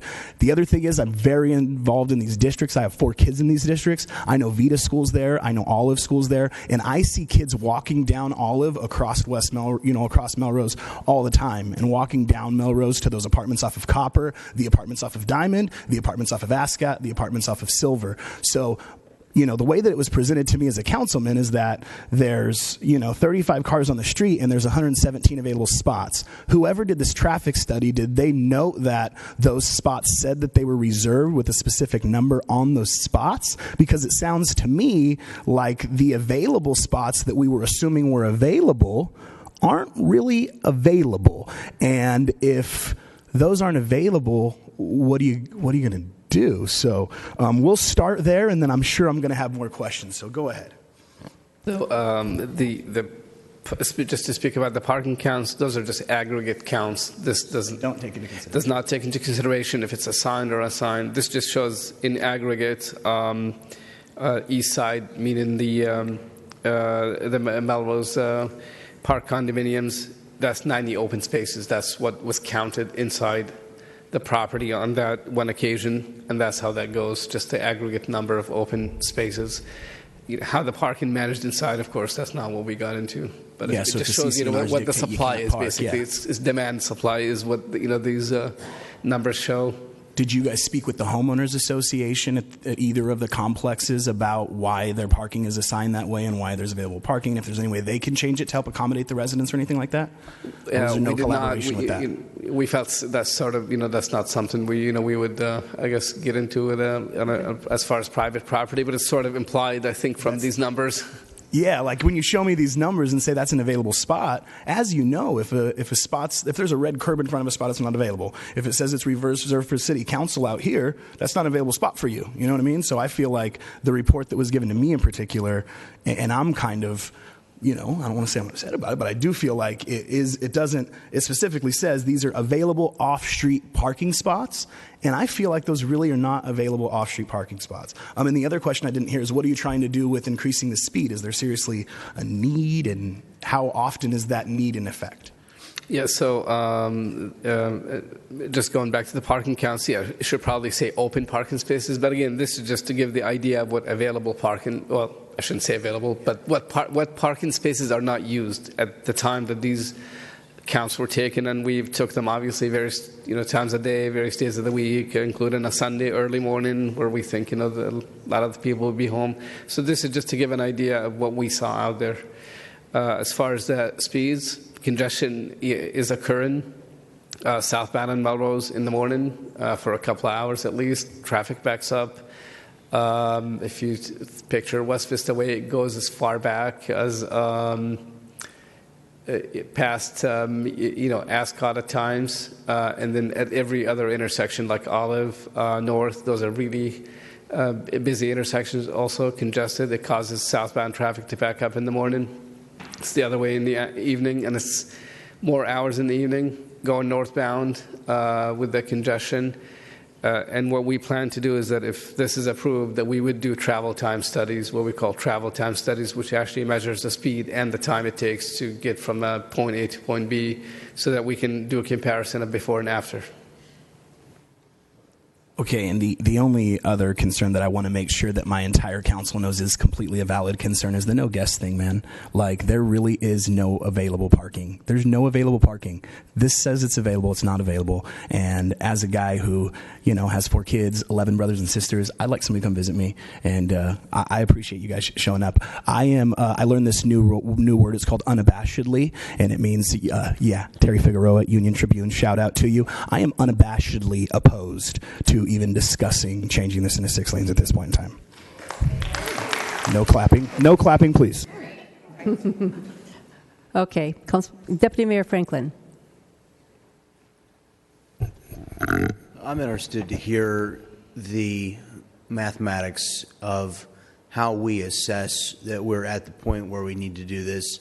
I have spoken to residents that travel this route and tell me that they wait for 30 minutes in traffic. So for some residents, it's been expressed that it's a concern. I understand that this business that we're in is sharing resources, and if we take it from one to give it to another, it's a balancing effect. So can you explain to us what metrics you used to arrive at the suggestion, the recommendation to proceed with the additional lane and the removal of the parking? So there's two ways. First, at the intersections, where the analysis involves determining delay, and that's translated into what is known as a level of service.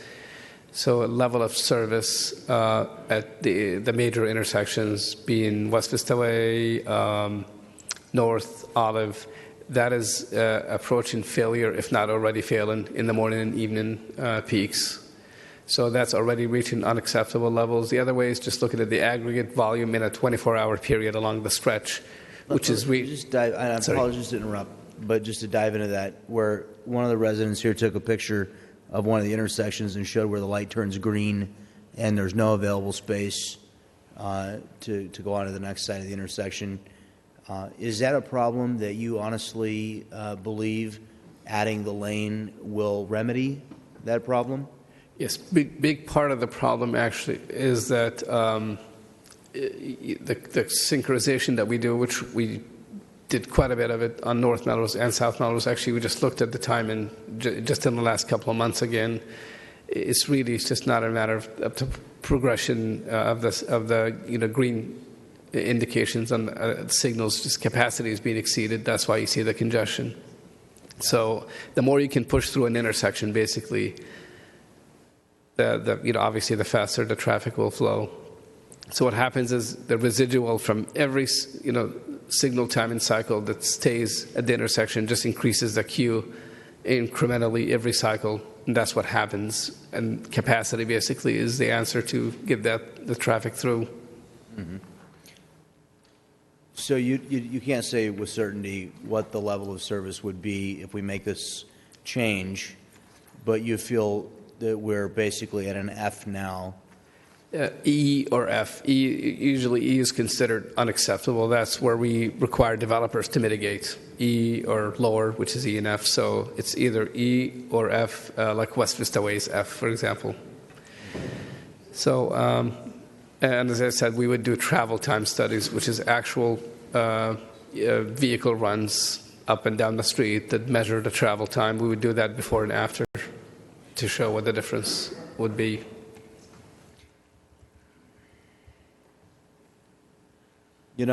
When we discussed this issue, I think it's been almost 2 years ago, and many of the same residents, and again, I'll repeat, thank you for coming, taking the time to share your concerns with us. This is an incredibly difficult decision. When you came to speak to us 2 years ago, I was unquestionably not a decision. When it was about putting bike lanes in, there's no difficulty in making a decision to find in your favor over putting bike lanes in. But we've gone out to the entire citizen base, and we've asked with surveys, what are the issues that you want your council to address? And the issue that has come back, the number one thing is throughput of traffic and elimination of traffic congestion. And so we did ask our traffic engineering staff to come up with ideas to look at where our worst points of failure are and to give us ideas about how we could fix them. And, this is so tough. I can't tell you I've got my mind made up right now, but I want to hear what the rest of my colleagues have got to say, and I think the mayor made a valid point, which is if not today, then at some point there is a great likelihood that this is going to happen, because we really can't widen the road itself, but we can restripe to add additional capacity. And so, as much as I was particularly moved by the idea that you couldn't have Thanksgiving dinner. Seriously. That would be terrible. And I don't wish that. It is terrible. I don't wish that on anybody, and I'm very moved by that.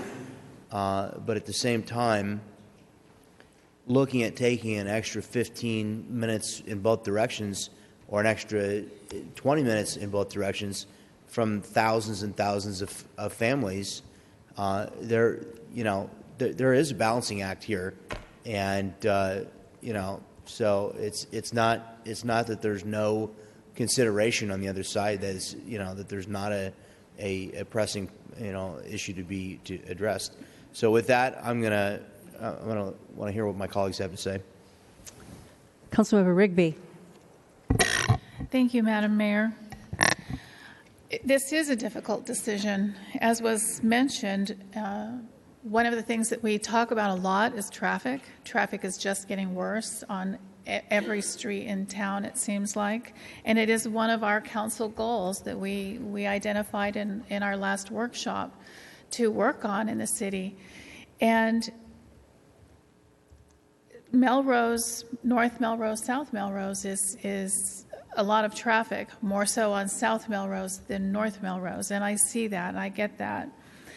I'm looking at the minutes from the Traffic Commission meeting, and Commissioner Howell had asked how much this will improve the traffic flow, and you responded that only a traffic study would provide exact figures, but reiterated that adding a third lane in each direction would increase the capacity by approximately a third. So I'm assuming by that statement that there has not been a traffic study done, a formal study, correct? Of the existing conditions, yes, and that's what I mentioned about the level of service of the intersections. But to really kind of put that in travel time terms, delay, savings, we would have to do the before travel time and the after travel time studies, but level of service would improve, yes. So, and you mentioned that previously in your comments, to do a study, you would want to do a study after this would take place, the restriping and the elimination of parking. If we find not a significant difference is made, are you plan to restripe it back and put parking back on the street? I didn't hear that in the plan, and it seems to me that's not what we expect. Why are you going to study the need for it after it's done? That didn't make sense to me. It's more to validate the benefit because obviously as the comment I've made at Traffic Commission, it is a third increase in the capacity, and that will result in the benefits. It's more just validating that this is how the travel time improved. But I was going to say, as far as level of service at the intersections, currently it is showing, like I said, either near failure or failure. Right. No, I see that, and like I said, I drive it. I also drive South Melrose all the time, and I get stuck on South Melrose for a very, very, very long time. And we have 6 lanes, and it hasn't done anything to alleviate the traffic there. Not that it wouldn't help here, but when I look at, and at first blush, I'll be honest, at first blush, I was all for this plan because I think that we need to realign Melrose both north and south. We need to get the traffic moving. We need to mitigate that. But when I look at the parking, and I do drive North Melrose a lot, and I see when I'm coming home from meetings at night or visiting friends, and I see that both sides of the street are just packed with cars parked there at night. And there are reasons why, when I was looking at the parking numbers that you have here, you can see my notes. I wrote down what I think are some pretty valid reasons why at these particular times and these particular days, their cars aren't there. One in particular was Sunday, December 18th, which is exactly 1 week before Christmas Day. And I know where I was at 8:20 p.m. I was at the shopping mall. So, some of these I'm not sure that they really reflect the reality of it. And then one of the notes I had here also was not everyone who parks on the street is entitled to a space in the complex, because we do have multiple families, we have grown kids living with us, we only are granted X number of spaces per unit, and if you have 2 or 3 drivers, you've exceeded that.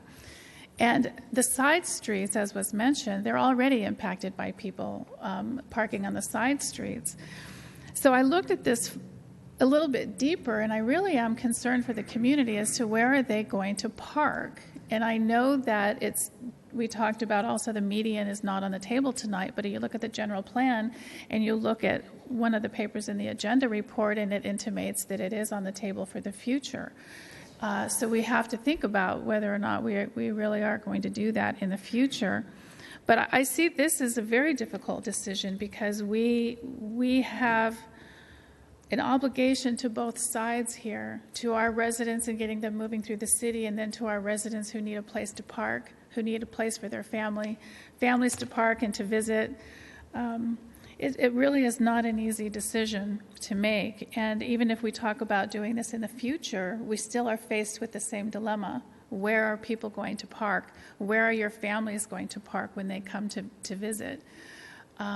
So it's, to me, I see this and not putting it at the doorstep of any entity in particular, but with the development of these particular projects with a lack of on-site parking was a failure in the system somewhere along the way, that we allowed that to happen without the foresight of future impact.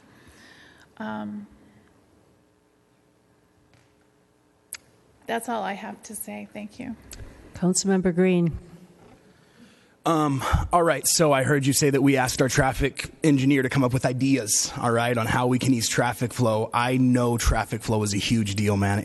I can't tell you how many people have harassed me about traffic flow, and it is a priority of mine as it is a priority of our councils, I guarantee that. I feel like this idea that is in front of us now was based off of misinformation, though, because of the information I've been given. The other thing is that I feel like there's not enough tangible evidence that it's going to make a huge impact for my community without a traffic study to just approve it and then say we're going to see what it does later. I just think that we need to relook at it, and I think a traffic study to say, I even heard John Franklin throw out, hey, this is going to save people from South Melrose 20 to 30 minutes on their commute. Is it? If it is, by all means, maybe they'll understand if I'm like, hey, it's going to save me 30 minutes putting 6 lanes in this, whatever, half a mile stretch, whatever it is. That's the tangible evidence that I'm looking for. So what are we going to get out of it as Vistans? Yeah, if we have to put these poor, 300 residents out, are the 98,000 other people saying, yes, let's do it, sorry, 300? Or are they saying, hey, right now we don't see any benefit to it other than making a whole bunch of our residents super upset and have nowhere to park? So I'd like to at least see that evidence before I make a decision on if I'm restriping, because it doesn't make sense not to. I don't have the information to make a decision personally. Councilor Aguilera. Thank you, Madam Mayor. So I agree with Councilman Franklin. I think that was a well thought out statement, so I'm not going to repeat that. I do have a question, though. Since we obviously don't know what the effect would be exactly, scientifically, what would happen if we did 6 lanes from, say, Ascot Drive down?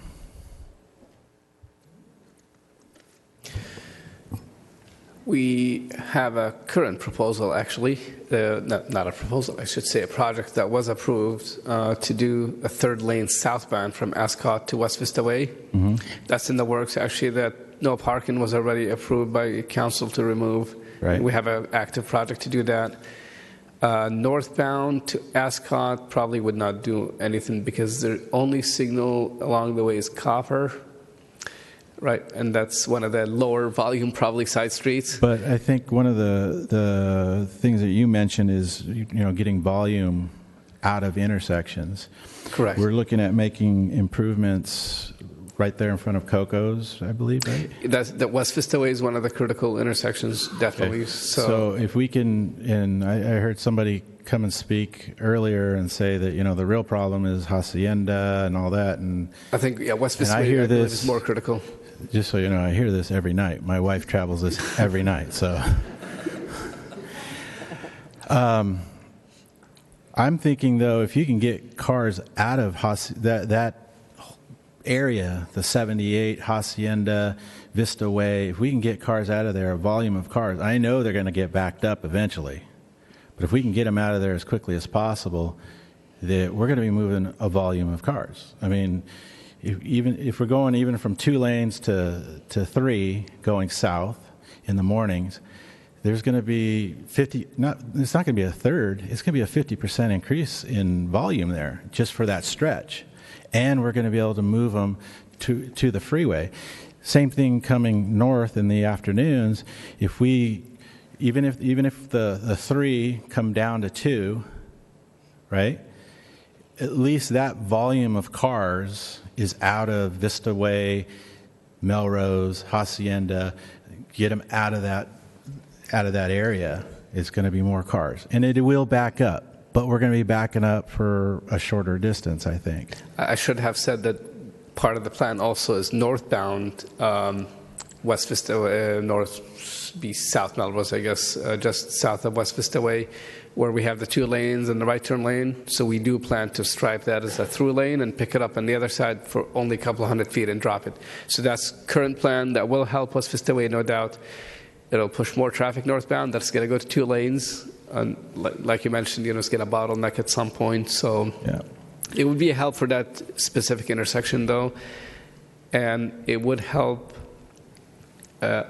a lot of the northbound traffic south of West Vista Way, because West Vista Way for the northbound traffic right now is the bottleneck. What is? So, West Vista Way intersection. Mm-hmm. It is a bottleneck. It would help that traffic kind of coming up from the courthouse area going northbound. Definitely would help, but it would just send it to 2 lanes on the North Melrose section, where eventually it's going to get congested, and we'll be sending more traffic through the additional 3rd lane at West Vista Way.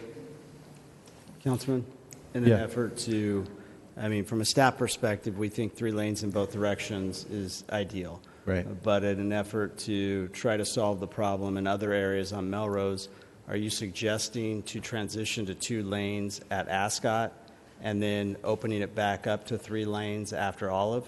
So that stretch there. I don't know if that would be great if we could do that. We could entertain that, yeah. So we'd leave a section in between, basically, between about Ascot and Olive. And let's see what this does for us, and I think the proof will be in the pudding. We would like to pick up the 3rd lane northbound before Olive, so that we can have that, because Olive obviously is one of the critical intersections also. Right. So we can have the capacity about 500 feet or so, probably south of Olive. And I do understand the residents' concerns about parking on the street. But, we can't provide the entire Melrose to this community, So, yeah, I would be okay with that. So yeah.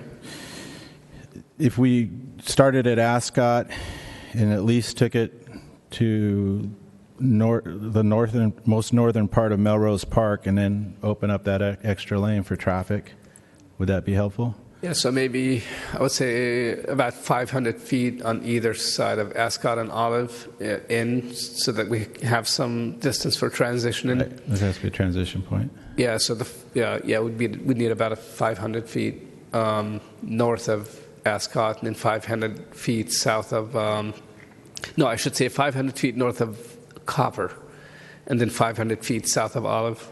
We would still need that 3-lane section. So these people could have a place to park. There'd be a section get our traffic through. This is a good compromise, I think. So essentially Ascot to just south of Olive. A little bit north of Ascot. Yeah. Okay. Yeah. So, you know what? I'm going to go ahead and make a motion that we amend this recommendation and allow for parking in front of the Melrose Park and Palms Mobile Homes, allowing for transition, whatever staff believes is necessary, yet still allowing for the 6 lanes to flow through, and we will reevaluate in the future. I second. Yeah, good compromise, John. Deputy Mayor Franklin, do you still? I think I'm inclined to support that proposal, but I just want to ask, is going back and forth, because I know a lot of times what causes congestion or what can cause a jam is going from 2 to 3 or backwards. Do you think, is there a possibility that shifting back between lanes mean, do we want to only open it in one direction each way so that it's only an expansion? You see what I'm saying? I mean, is there a potential to create harm by forcing traffic to merge? Not past that. The critical part is to provide the capacity at the signals, obviously. So this, would still have the parking in the middle, but would still have the 3 lanes at Copper and at Olive, and either end of, where we would leave the parking. So not ideal to have the lane reduction, but it's, as long as it's past the signal after you go through the intersection, and that's why I kind of suggested 500 feet so that we have some room to work with. We'll have a couple hundred feet of lane, then about 300 feet or so of lane drop, so that's not, the friction is not too much that it wouldn't kind of spill back into the intersection. Do you think that this proposal that we're considering right now, the amendment that's been made, or the motion that's been made, do you think that that has the potential to get us from the E back into the D? I believe it does, yes. Oh, okay. All right. Very okay, good. and I didn't get a chance to talk because you all kept putting your buttons, but but I just wanted to tell you that I drive it all the time too, and I also am a realtor who has sold things in there, and there is no place to park, and I've been chased out of a parking place also. Okay, so yeah, so there is no place to park in there, but I would also tell you, clean out your garages. If you're storing stuff in your garages for another parking place, clean out your garages. I'm hoping this will work. This compromise works, and this is perfect. But I would also tell the city, because I take my grandson to school. I go that way all the time, all different times. And the intersection, Hacienda, that intersection by the freeway, it's always backed up, and always the one light changes, and this one is still red. And these guys, so you can't go here until you can go there. So you got to coordinate those lights; they're just not right. So anyway, Could I respond to that? That's my big gripe is they, get those things, and I think that would help. Yes. Sam, the real problem is West Vista Way, not Hacienda, by the way, and this third lane would help West Vista Way. A lot of times. Hacienda green comes up, especially going northbound, but West Vista Way is still red because West Vista Way is a busier intersection, and the green hasn't come up yet. So a lot of the green gets just kind of burned, basically at Hacienda, without going anywhere. So West Vista Way getting through would help a lot with Hacienda. Well, just work on that whole intersection. It would be great. So anyway, so we're good with this? Do we have to vote? Yes, we need to vote. Okay. Cast your votes, please.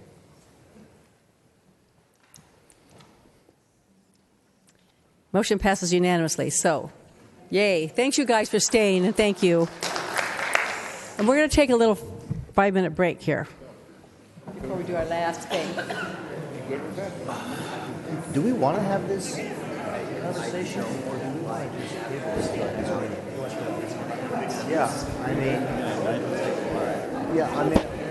I wanted to have a little conversation about it, but I'm wearing a little thin tonight. You want to keep going? Or you're okay with that?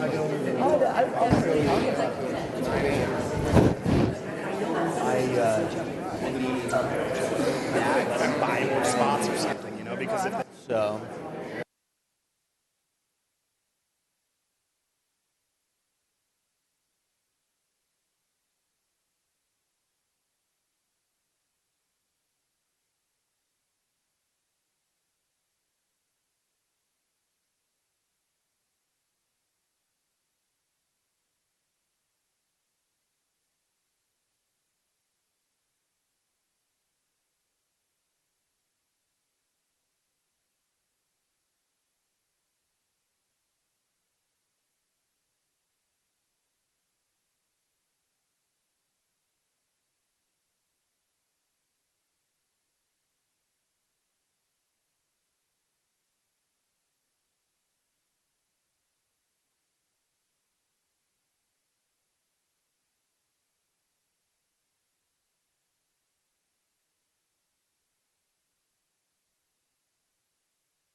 We ready to go?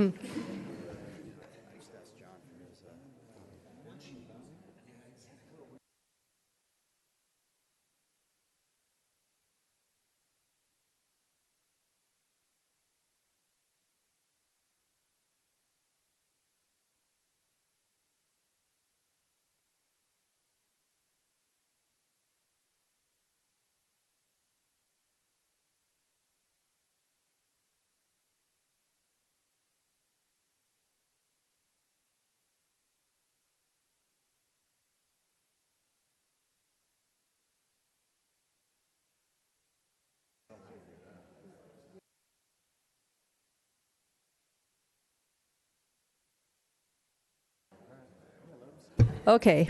Hello, everybody. Everybody wake up. We're going to start again. Okay, here's the deal.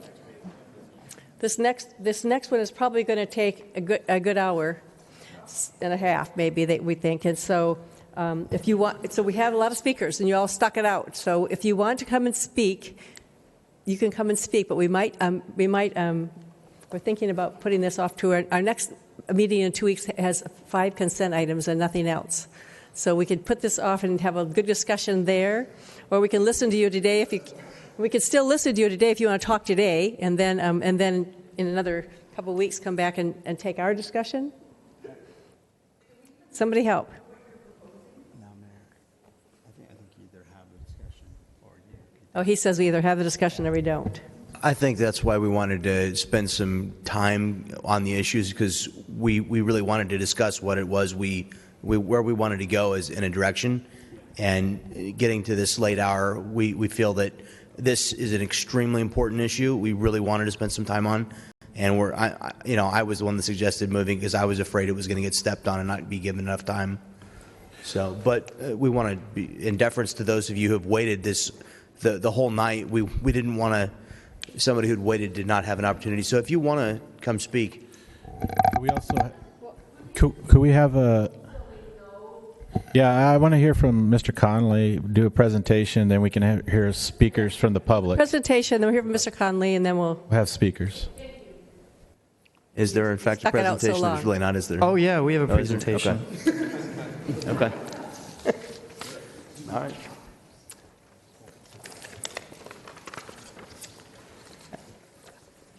Okay, so do you want me to introduce it? I'm ready to go. Okay, John, go for it. All right. So we have identified at the staff level some recommended revisions to the mixed-use zone in consideration of amending the zoning or potentially amending the zoning, depending on the council's direction. We want to get input tonight from you on any other potential changes to the zoning. For the council's consideration and for the public, mixed use is not a requirement for commercial and residential. It allows commercial or residential. So we've gotten a fair amount, or a combination of the two on the site, we've gotten a fair amount of concern expressed from the community about the residential-only nature of most of the projects that are coming into the mixed-use zone, and that's part of the reason we wanted to discuss it with you. So we sent public notice out. We had a meeting at the Planning Commission back in October. We notified 1,800 properties, roughly, that are all of the properties within these zones, as well as the properties surrounding them within 500 feet. That's our public notification requirement, which is why the 500 feet. Sorry. Kathy, you want to give me a thank you? This is a map that was provided as part of your packet. It shows the mixed-use zone. Can we go back one, please? Back. Sorry. Now we're both doing it. There we go. So this is a zoning that shows the mixed-use zone properties. The mixed-use zone was adopted in 2012, their general plan update. That's all the areas shown in blue. The downtown specific plan is the area shown in purple that was established in 2010 and updated in 2015. And the reason that we have this sort of discontinuous mixed-use zone is in 2010, when we adopted the downtown specific plan, we were in a bit of a rush to adopt it in order to accommodate our housing element numbers, because we had to have higher density in the core area in order to meet our housing element. And so we adopted the downtown specific plan and allowed for mixed use and higher densities within that area. Then when we updated our general plan later in 2012, we added some of these commercial corridors that were either recommended by staff or pursued by the individual property owners. So I prepared a map that shows the projects that are pending, under construction or approved within these zones. It's included in your packet. I'm happy to get into the specifics about the projects, but I just wanted to clarify there are a number of applications that are moving through the process right now. They've either submitted applications or they've submitted intent to apply. The parking, landscaping, setback standards that may be changed would affect those projects. So if we do come back with a change, we want to talk about the specific projects that are in the process and where they are and what the impact would be so that the council may consider either allowing those projects to move forward under the old rules or acknowledging what the changes would be for those projects that are in the pipe. The densities are generally 40 units per acre throughout these zones. There are some limited areas where the densities are lower, specifically down around the southern part of South Santa Fe near Mar Vista. You can note that the densities are 21 units to the acre on the south side and 15 units to the acre on the north side, as well as throughout the Civic Center Drive corridor where density is 30 units to the acre, and the part of South Santa Fe, south of Civic Center. The remainder of the majority of the mixed-use areas are 40 to the acre, including all of the core downtown, the North Santa Fe corridor, and some of the existing properties that have been developed up along Melrose.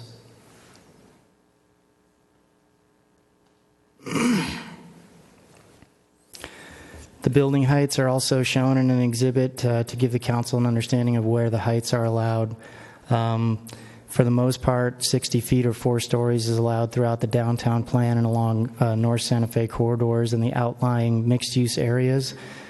Some of the South Santa Fe corridor, as well as the historic downtown core, were reduced in height to 3 stories as part of the specific plan update for the downtown plan that came before you last year.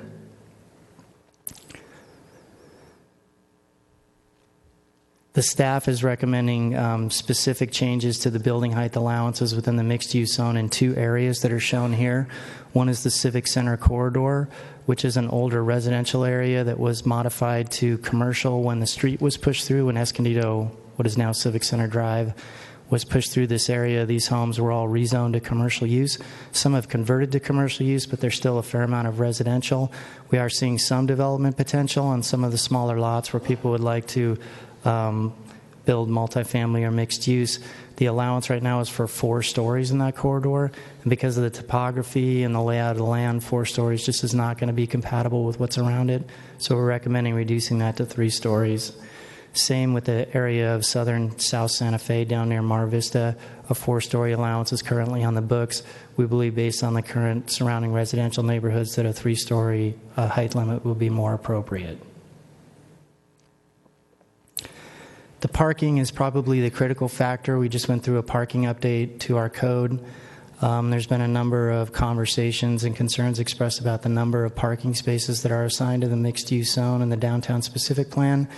I've noted here what the requirements are within each of those zones in the comparison to our citywide multifamily parking standards. They're based on the number of bedrooms, so they increase with bedrooms. But you can see that the parking requirements in the mixed-use zones are much lower than the citywide standards. We did do a parking study to count a number of multifamily projects throughout town to determine what the average parking need is within the multifamily projects. That analysis showed that on average it's 1.46 spaces per unit. That was what the parking consultant that prepared the study used as a means to recommend a lower parking standard for multifamily uses, but the council was not supportive of that, so we've left a higher standard in place. What's shown here on the slide is the consultant's recommendations that came forward as part of the parking study for what they recommended for multifamily use. And in the solid red over on the right-hand side of the column there, it shows what the recommendations were. It was 1.25 for a studio, 1.9 for a 1-bedroom, which is slightly higher than what our mixed-use zone requires, 2.15 for a 2-bedroom, and 2.75 for a 3-bedroom. These are close to what the downtown specific plan requires, with the exception of the 1-bedroom. That's slightly lower than what the recommendation was. So for the purpose of comparison, I use the county-wide parking standard chart that was provided to you in your packet as one of the exhibits to rough out a couple of projects and determine what the parking requirements would be in comparison to other jurisdictions within the county. So I calculated the 18 other jurisdictions within the county on the right there, which is shown, and gave you an average for the number of spaces per unit that would be required across the county if you looked at all the jurisdictions together. There's variable numbers, but I figured an average would be a good thing to shoot for in terms of our comparison with what the surrounding jurisdictions allow. So for a 50-unit project, that's 10 studios and 20 one-bedroom and two-bedroom units. The mixed-use zone and the downtown specific plan are on the fairly low end of that comparison. Mixed-use zones at 1.6 spaces per unit, downtown specific plans at 1.4. This is because at the studio and one-bedroom unit, which the majority of units in this project would be, we have lower standards. As you note, I'll go through a couple different scenarios, but at the higher bedroom count, we're comparable or higher. But you can note here that the citywide standard, which is down in the left-hand corner, the requirement would be 2.38 spaces per unit, which in comparison to the countywide average of 1.92 spaces per unit, we're roughly 24-25% higher. Again, taking a 100-unit project example, 51 bedrooms, 52 bedrooms, if you look down the mixed-use zone and the downtown specific plan are identical because they have identical standards for these two types of units. The citywide standard is at 2.42 spaces per unit, whereas the county's at 1.94. Again, we're about 23-24% higher on our citywide average than what the countywide average is for comparable multifamily. And my last example is a larger project with a higher bedroom count. You note here the citywide standard is at 2.59 spaces per unit. The county standard is 2.606 spaces per unit. We're, again, about 20-25% higher than the countywide standard. So what I'm advocating is not that we don't change our parking standards, but if we do change our parking standards by implementing the citywide standard, we're extremely high in comparison to every other jurisdiction in the county. So the staff recommendation is really to align the two standards, the mixed-use zone and the downtown specific plan with respect to parking standards. I noted here where those standards would change if we were to just align the two mixed-use zone and downtown plan and take the more restrictive parking requirement in each category.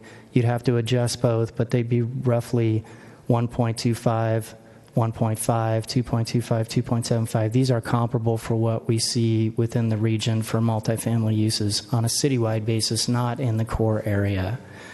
If you wanted to be even more conservative, we could look at the Walker parking standard, which is over on the far right-hand column, and those have comparable standards with the exception of the one-bedroom requirement would be higher at 1.9 spaces per unit in comparison to 1.5, which is what the staff recommendation would be if you combine the two. I'm happy to provide more information on the parking requirements, but I just wanted to show you that in comparison to the county, we're really high. Other development standards that were reviewed include setbacks, landscaping, and open space within the mixed-use zone and the downtown specific plan. There are reduced requirements for setbacks, landscaping, and open space in comparison to citywide standards.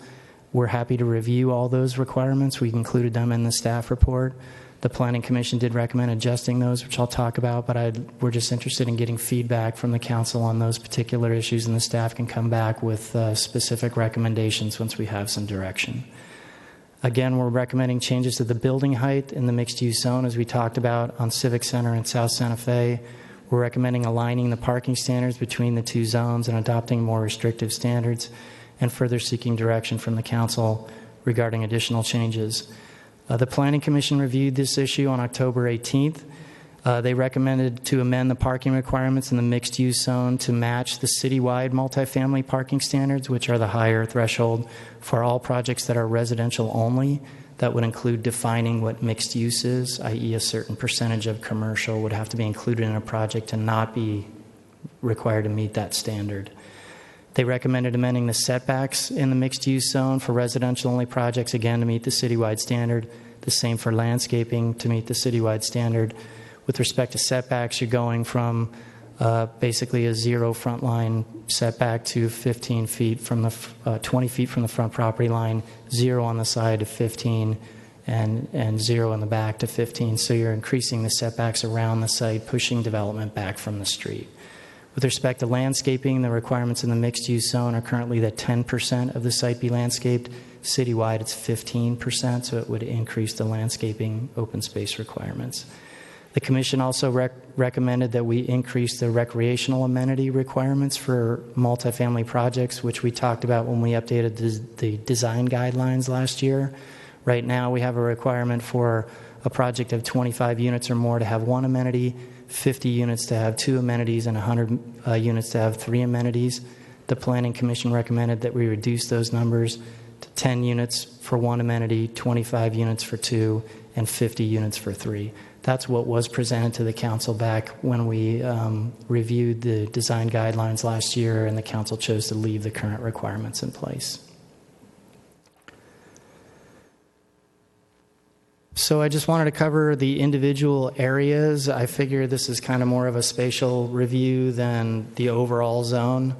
The first one is the Breeze Hill area. It's been a site of significant controversy.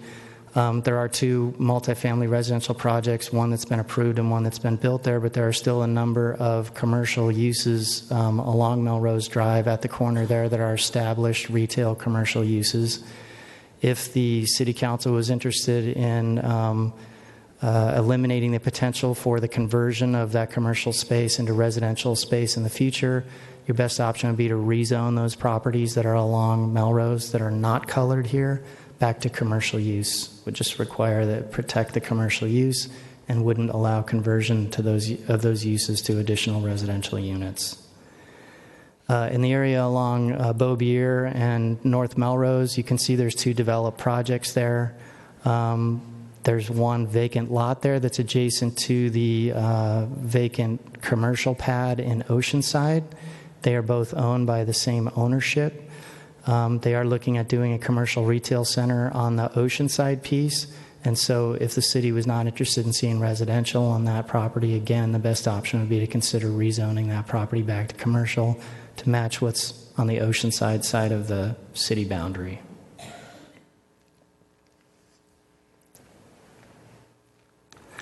North Santa Fe corridor. This is an area that is largely commercial, has some vacant properties from right-of-way takes and acquisitions that the city's has left over from when the road was widened several years ago. There are currently 2 proposals out here to develop multifamily uses. They're 100% residential projects. The staff is not really looking for any significant changes along North Santa Fe other than the potential development standard changes that we talked about, parking, landscaping, setbacks. If the council wanted to protect existing commercial uses that are along this corridor and not allow residential conversion in the future, again, best option is to rezone those properties to commercial. And so we'd be looking for direction if there's any specific properties that the council was interested in protecting the commercial uses. We feel like this is a fairly degraded corridor, and so that some development under the mixed-use zone would benefit this area. The Civic Center Drive corridor we spoke about. The staff's recommending reducing the building height allowance within this area to 3 stories. No other changes are recommended for this particular area this time. South Santa Fe along Mar Vista, again, there's 2 projects that have been approved down there. The 96-unit apartment project looks like it will not be built at this time. It's been approved for a couple years, and we've seen no activity, and we've gotten indications from the developer that they're going to go back and redesign another project on that site. The staff is recommending a height reduction in this area from 4 stories to 3 in response to some of the concerns that have been raised. The council may also consider along Service Place, which is the little cul-de-sac here along the north side of the street. Those properties were rezoned to mixed use, and they create a non-conforming situation with the auto repair uses that are all established there. We're not seeing the value of that based on what's established and the viability of those businesses, so we would recommend considering rezoning those properties back to commercial as well. And finally, the downtown specific plan. This is a category unto itself. The recommendations from the Planning Commission focus primarily on the mixed-use zone and some of these outlying areas. The downtown plan, because it was just reviewed in 2015, was not the subject of any recommended changes by the Commission. However, the staff is looking to align the parking standards between the two zones so there's clarity and not confusion, which is occurring right now. There are a number of projects that are pending or approved or under construction within this area. We feel that the conditions in place, with the exception of the parking discussion, are adequate to address the future development potential within the downtown specific plan. So staff's not recommending any specific changes other than to review the parking in this part of the plan. The downtown specific plan is also split into 6 different planning areas, so these all have sort of a character each unto themselves based on what's in these areas. As I said, we're not recommending specific changes, but if the council wants to get into these districts, we can create standards specific to the district versus the entire plan if you want to break it down. And that completes my staff presentation. I'm happy to walk back through those properties individually. Thank you. We want to do the speakers? Sure. Before we hear the public speakers, could I just make a brief suggestion, which is what I'd like to propose is to make a motion after we hear our public speakers to do 3 things that I heard that were really top priorities. One is to take those 2 Breeze Hill properties and zone them commercial, which is what their use is right now. The second one would be to homogenize the parking, and the third would be to increase the amenities on the schedule that Mr. Conley talked about, going to 10, 25, and 50 for 1, 2, and 3 instead of 25, 50, and 100. And then what I'd like to suggest further is that we give direction to staff to bring us back specific proposals at our next meeting to consider one at a time for other recommendations that were made in Mr. Conley's proposal. But so that I'm not making that motion yet, but that's where my mind is at for what we could do tonight and what we could do to follow it up later. Okay. So where are we? Do you want to hear the speakers? Yes, we're going to do the speakers. Okay. Start with Tim Linslow. Tim?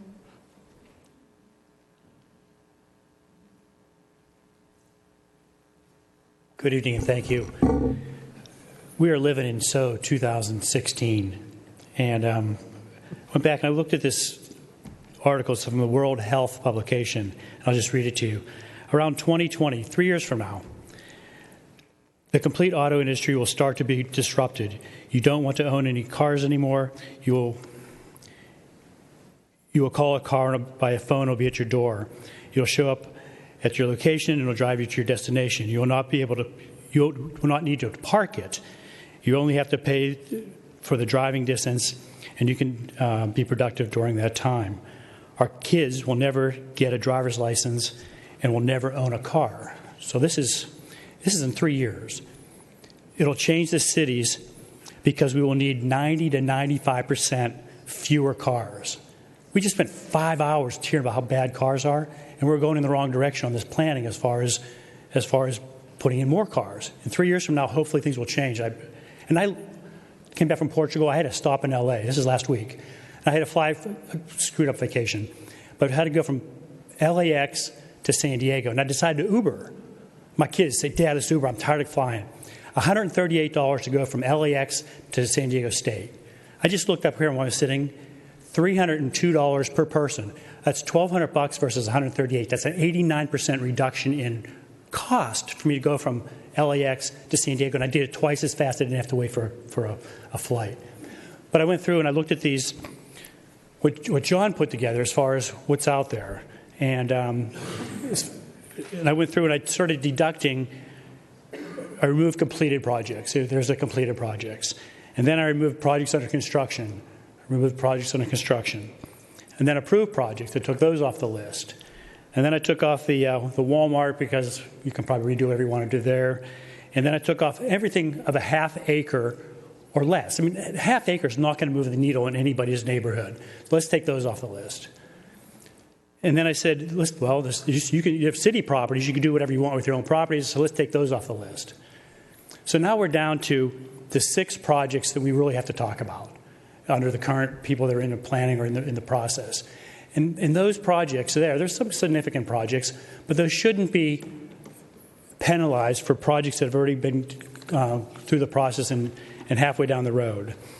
And so by changing the zoning, I was here 5 years ago when we changed the zoning initially, and we had the mixed-use projects, and we changed that because it didn't work. We had all these projects along South Santa Fe that didn't work, that the council and people said, that's not where we want to go to.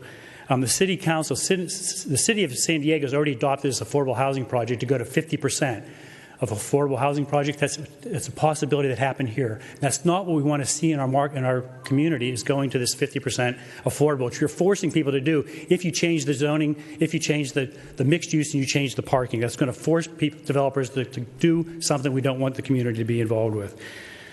And are you almost finished? And I'm almost done. Time's up. Okay. Thank you for your time. Thanks, Tim. Wendy Apashian.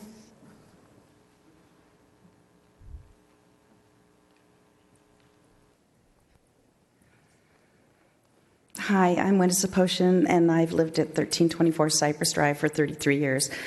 And I'm tired and I'm hungry and my heart is broken over the fact that there isn't enough foresight to see what's going to happen with the cars. I can't afford a new car now, much less a one that's going to drive myself. Let's get real that it's not going to happen this soon.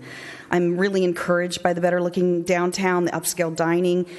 I'm really encouraged by the blight being removed. It makes it a lot nicer for me, but I'm discouraged by the lack of foresight of the traffic situation that's happened by all these developments being built.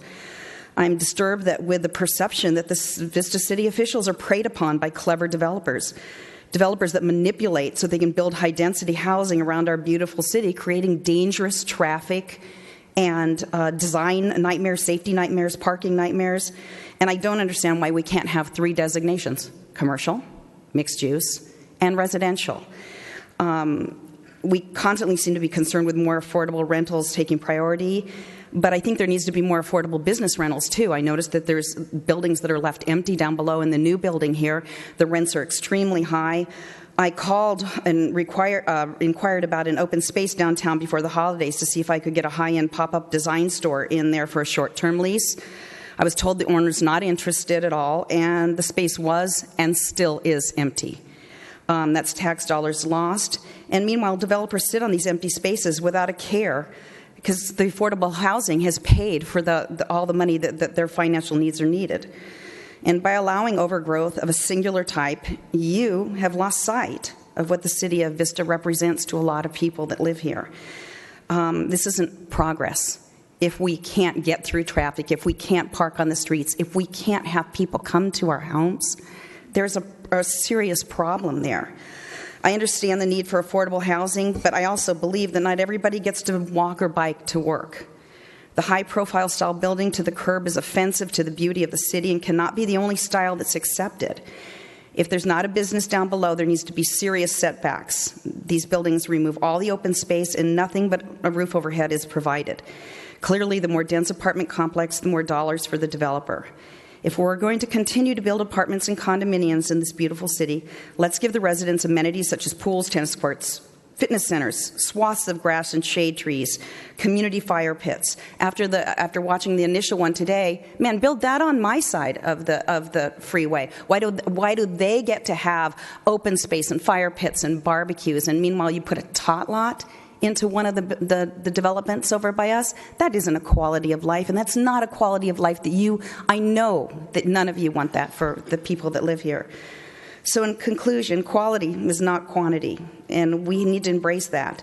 I know you guys are caring. I've seen it tonight. And sitting in front of me, I know that you believe that we can work together to make it safer, more desirable for the residents that entrusted you already with their votes. Thanks, so thank Terry. you very much. Terry Collins, or Wendy. Terry Collins.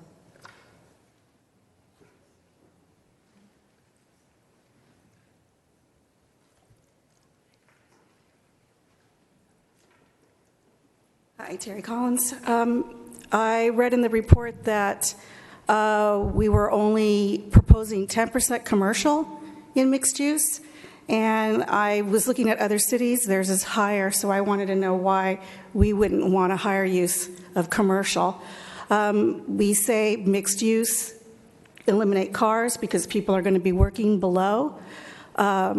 But then if we don't provide enough commercial, there's no jobs. People are going to need their cars. They're going to drive.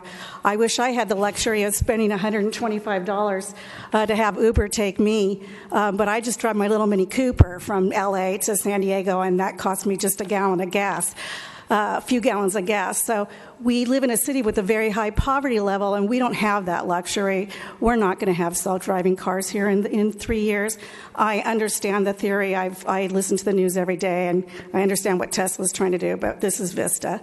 So we are so glad that you're not going to be making decisions tonight, final, that you are going to have another meeting, because a lot of people have left that wanted to speak, and it's really important for you to hear from everybody. We need to have more parking, more real mixed use, or not mixed use, or not just commercial, but residential mixed use. So I appreciate the zoning going back to commercial in some of those areas. I unfortunately wish it would have happened before Breeze Hill was approved and that shopping center torn down, making that area even more congested and awful. There's no parking there. There's just no parking. Real world. Please listen to us. We really appreciate it. This is the most discussion I've seen amongst this group in the last 6 months, and I see a difference tonight than in November and October. And I do appreciate that you are discussing things more and listening, and I hope that that carries through to the future. Thank you. Jenna Thompson. She'll be followed by Joshua Tienda.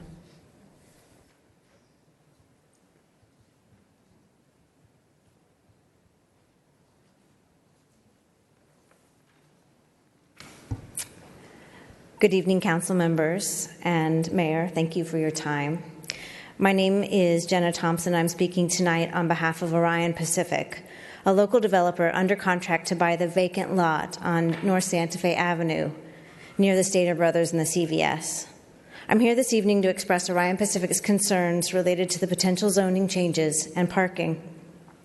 First, you may be aware of the 10-acre vacant property for negative reasons. It is degraded, and it is blight. The mixed-use zone we're discussing today was enacted to help encourage investment in areas of Vista, specifically like this. On the 4th of July, it took 5 fire engines several hours to extinguish a fire on the property that threatened Vista homes and businesses, including a senior living facility. The seniors evacuated in fear. The vacant lot here is frequent for drug arrests and alcohol-related arrests. It's a gathering spot for homeless, and many have put up tents across the property. Across the street is a 46,000 square foot retail space that stands half empty. That's the equivalent size of 16 single-family homes side by side, empty. Developing the North Santa Fe property will remove this blight. It will potentially reinvigorate the shopping surrounding areas, and it will grow the economy in Vista. Second, Orion Pacific is a small business. It has invested hundreds of thousands of dollars in Vista, including paying the city tens of thousands of dollars in city fees, all based on an existing set of rules. Orion Pacific has followed those rules and wants to provide a first-class place to live in Vista for its residents. Changing the rules midstream hurts businesses like Orion Pacific, those who have invested and want to continue to invest in Vista, and it will certainly serve as a damper for the future investment in your city. Finally, increasing the parking requirements raises the cost of the project unnecessarily, and it may result in unintended consequences, If a city creates parking laws that impose so much cost that a reasonable development is not financially feasible, the developer will look for alternative ways to meet California's growing and important housing demands.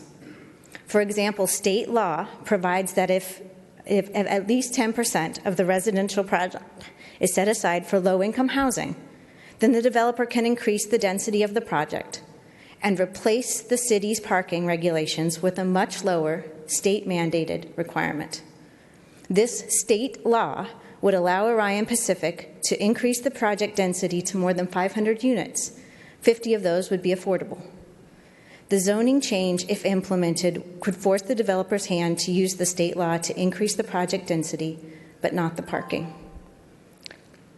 Orion Pacific encourages the City Council to use its zoning to promote smart growth instead of prohibiting it. Thank you for your consideration. Thank you. Joshua Tienda. Followed by Stephanie Jackal after Joshua. Thank you, Council. That was a good tee up for what I was going to say, because let's just face it, the reason why we having these mixed use discussion or requirements is because the state requires us to increase high density. That's their requirement, but they didn't take account the cities themselves. Especially in the areas of downtown, where we discussed downtown Vista. I understand we need a lot of commercial spaces, and I'm not opposed to that. But when you increase the level of residential, high-density residential areas, especially in the downtown corridors, you make it look more like a metropolitan city than what it is, a rural city. And I think the developers are taking advantage of the laws, so that they can build higher density along the especially along public transportation. So that's the goal, to get more people to use public transportation. So my goal is to stop don't let your plans be dictated by Sacramento. Do your plans for Vista's residents. Bless you. Thank you. Thank you. Stephanie Jackal. Followed by Eileen, looks like Carrie.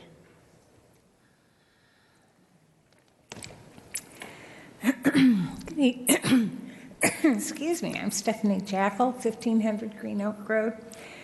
Our current mixed-use zoning is the poster child for unintended consequences. It needs to be fixed. Through this mixed-use zone, the residential part of it, we have unintentionally wreaked havoc on several neighborhoods that can never be repaired unless we tear the whole thing down. Three projects total have been approved under this zone, and it's going to have bad effects.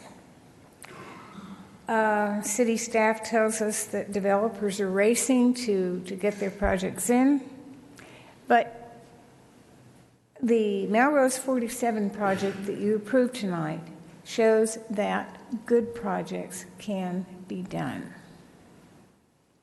So I'm basically, I'll look forward to the rest of the discussion and whatever else you want to propose. I look forward to having you look into the projects that are coming along and decide how you want to deal with them.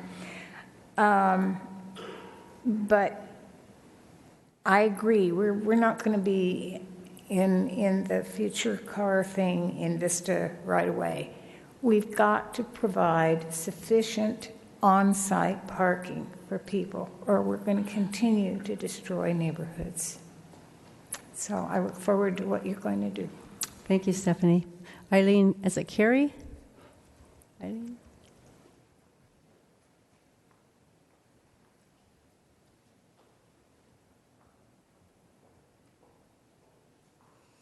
Hello, my name's Eileen Kang. Sorry, you couldn't read my handwriting there. But I'm here on behalf of my father. He owns a commercial property in Vista, and it's in an area that's designated as mixed use. And we're new to this type of venture. This is the first commercial building that we've owned. We don't know a whole lot about all these little intricate things, but he has concerns about that what this proposal would mean for his property. And correct me if I'm wrong, if we misunderstand this, but he's concerned that this would open up for changes for the designation of mixed use to residential. He wants to keep his commercial building. He's concerned that it would force him to sell the property as a residential use. These are his concerns I'm just expressing. And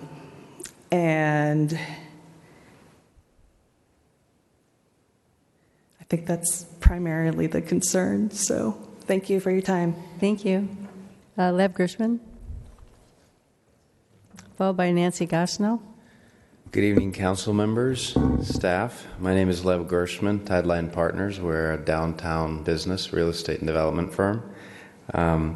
As I sat in the room and listened to all of the challenges that you're facing and decisions and the concerns that the residents are making, they're really not that different from what you hear in other planning commissions and city council meetings. We're all facing these challenges. And it dawned on me as I sat there what the solution was. We just have to stop procreating. And then my pregnant wife texted me and asked me when I was going to be home and why this meeting was taking so long. So I guess I'm really just here to speak to the quality of the downtown specific plan that you have. My business was located in downtown La Jolla, and I moved my office to downtown Vista because I think that the downtown specific plan you have is excellent. And when I look at that plan, I see a vision for a vibrant community that supports small businesses, that's vibrant, that drives innovation and brings people together.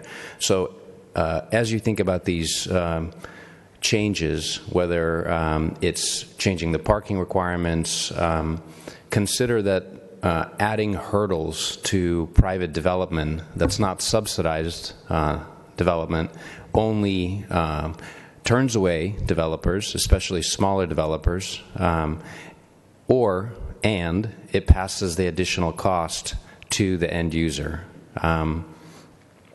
Think of great village centers that you can imagine. I've done this with you before. You know, amazing places that bring commerce and culture together. And I think you have the map that'll take 2 decades to plan out, all the way from Civic Center all the way down to Vista Village Way. But South Santa Fe is in dire need of investment, and whatever you can do to support that private development, I would encourage you to do. Thank you for your time. Thank you. Nancy Gosnell, followed by Val Brown.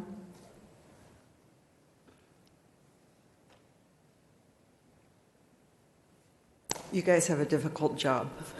I live down Mar Vista. I was here a couple of years ago when they were going to build all the apartments there at Mar Vista and Santa Fe. I understand that has never happened. I thought the property had sold, and they're talking about condominiums. I think out of all of this tonight, and I've been in Vista since 1966. I know some of you have been here as long. We've seen it grow, grow, grow. My concern is traffic. We're really concerned about traffic on Melrose and all of that, but yet nobody decided to do anything out on East Vista Way, which I find really odd. But parking, if you're going to approve all of these condos and apartments, which I really wish you wouldn't, if you're going to, I really hope that you do increase the parking. I feel bad for the developers, but you know, we live here, we've been here a long time. You go out, I go a lot of times Costco the back way, and I go by the highway patrol office. Those roads are so narrow to be able to drive because people are parked all over because of the apartments and condos. So parking, parking, parking. Please make sure there's enough parking so that 30 years down the line, the next people that are here aren't faced with the Melrose problem that they had today. And when you're ready, we need to talk about the traffic on Mar Vista and Avocado and a little traffic circle, because your traffic circles aren't really traffic circles. They're really stop signs because they're not big enough to actually merge into. So I talked to the traffic guy, and he said that's still on the table. I really would like for you all to discuss that a little bit more, and maybe he can do some studies before he makes some recommendations. Okay, thank you. Thank you. Val Brown? Followed by Elfie McCullen. Mayor, Council. I had some comments prepared, but I think that some of them have been addressed in the staff report, and if we have another opportunity to speak about if the Walker report comes up again, I have some concerns about the way those numbers were gotten to. But what I really think in listening to everything that's going on here tonight is, and what went on during the election, is that we really need to stand back and look at what was mixed use designed to do. And there was an article that came out today in the Voice of San Diego. And the gist of it, it says, thanks to a loophole, there's not much mix to Vista's mixed-use development. Most cities define mixed use as a combination of residential and commercial development. Vista officials, thinking more about how to kickstart development downtown, allowed developers to decide how much residential or retail they'd build, including none. Around 2010, the City of Vista began some municipal soul searching. The city looked to redevelop underused areas, like a suburban shopping plaza called Breeze Hill Promenade, into places that could serve neighborhoods and bring some life into the streets. The city was working on a new general plan, a vision to guide its future, with a goal to replace car-oriented development in certain areas with mixed residential and retail buildings oriented towards the street to improve walkability and public safety and to fight climate change. The article goes on to talk about what's happened, which I don't think I need to remind any of you about the issues on Breeze Hill. 30 years ago, some people made some decisions, like you've been making for the last several years about apartments. More than 1,500 units have either been approved or built using mixed use for strictly residential. The walkable communities are not getting built. There was a Vista Vision 2030 that went along with the general plan, and that was with input from the community. So I think right now what I'm asking is, Joe, you said it when you were running, we need to tap the brakes, pause, stop processing and shoving all these through the pipeline until we can stand back and look at a holistic solution to what mixed use means and not put a Band-Aid on it. I mean, obviously the developers don't want us just raising parking. It's going to chase people out. They're going to start pulling the state, we've been threatened again by developers. We're going to, we don't want to, but we'll use the affordable housing. So there has to be a holistic solution to this. This was what the goal was to create walkable communities. We have deficits in communities that are not complete communities, and that was very clearly called out in the general plan. Yet, in the very communities that needed commercial, they're getting 100% residential. And you are the ones that have the power to do something about it. So at any rate, I will look forward to continuing this discussion, and thank you for this opportunity to speak. Thank you. Elfie, is it McColgan? McColgan? You say it. It's close. Mikuljan. Oh, it's not bad. Yeah, good. Okay, Thank yeah. you. I live in 115 Camino Corto. I've been living here for 33 years. I know you cannot ask questions, but I thought I'd like to talk in a microphone. My question is this. I live in a small house that is now zoned, was it multi-use? What if a big developer comes in and puts a big complex on there?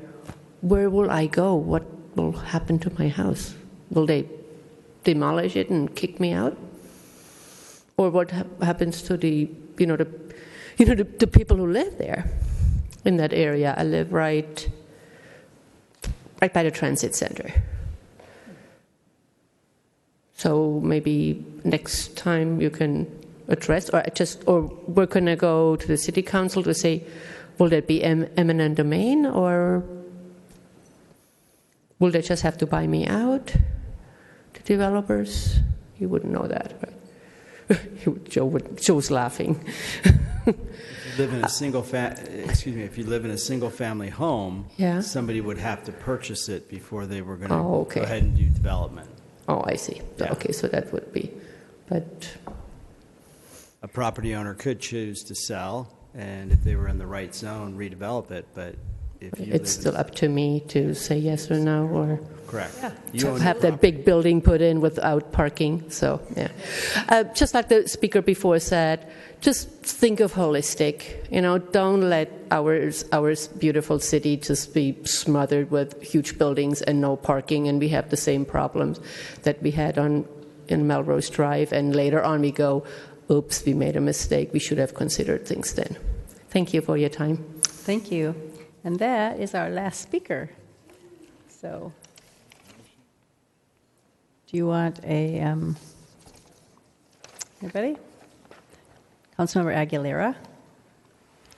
Thank you, Madam Mayor.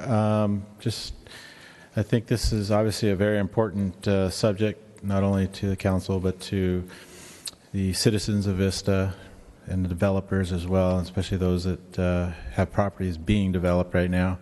So I think it would make sense to have a proper discussion on this. So with that, I would make a motion that we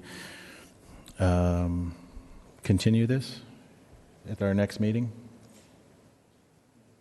Can we do that, or do we have to go through the whole thing again? Do we have to do that, or would it suffice to? I think we have to start over again if we do that. Right? Yeah, I would think if you want to move this to the next meeting, we probably can condense the staff presentation going forward and then move on it. But we would have to at least restart it for the purpose of the new audience. And I'm hoping that we have some specific recommendations from staff to act on. Well, at this time, we're looking for your guidance so that we can bring back those, your direction in March or April, if I'm not mistaken, Mr. Conley. Still got to go to the Planning Commission, correct, and then go back to the City Council? Yeah, formal changes would have to go back through a public hearing process, but we would like some direction from the council on what those changes could be. I'm happy to present a more detailed presentation at the next meeting and summarize what I presented to you tonight with the specific zones, but I don't have any specific recommendations that I'm prepared to present without some input from the council.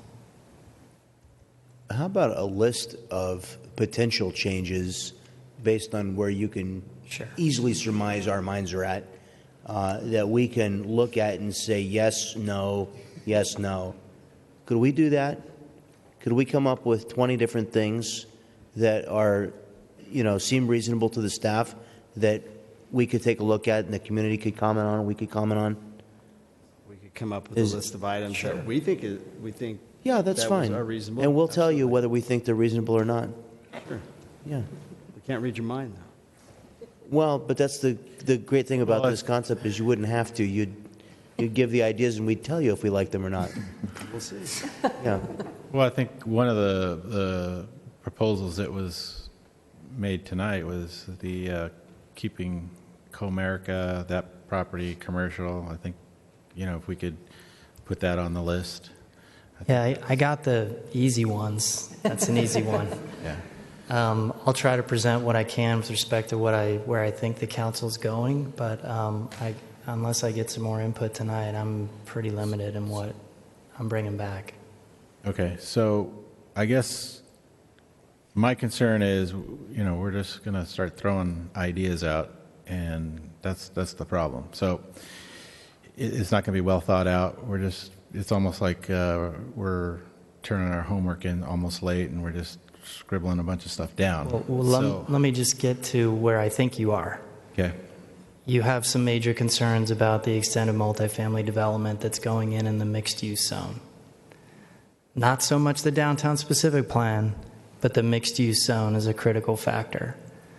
The parking requirements, the landscape requirements, the setback requirements, those will all address the ability to build high density. So I think that's the first thing we need to tackle. And then we can talk about the specific properties that you want to rezone back to commercial or protect in some way from future multifamily conversion. Those two things I can easily outline. Beyond that, I guess I'm looking for more direction on what you'd like to see. I got an idea then, some feedback. And this is just throwing an idea out there. But one of the things that I have thought a little bit about, and that is in projects that are not, so a project that is supposed to be mixed use yet comes in 100% residential, I think should be residential standards. Right. But if they come in and they do, say, 50% mixed use, or by definition mixed use, not 50% of the project. I'm saying, right, commercial and residential. Right. If we expected 100,000 feet of commercial space and they come in with 50,000 feet of space, 50%, then we have to have some sort of adjustment down or up, actually, in this case, for parking. Right. 35%, then further up. In other words, you can't go in and put 1,000 feet of commercial space and expect to get the mixed-use parking. So sliding looking scale. for a sliding scale for the mixed-use properties. And somewhere, you guys can figure it out and tell us what's going to work. Sure. So is that what you're looking for? That's helpful. I can certainly present that as an option. Okay. I think that would be helpful for some of the projects that are being considered, and will eliminate the quote-unquote loophole that's out there.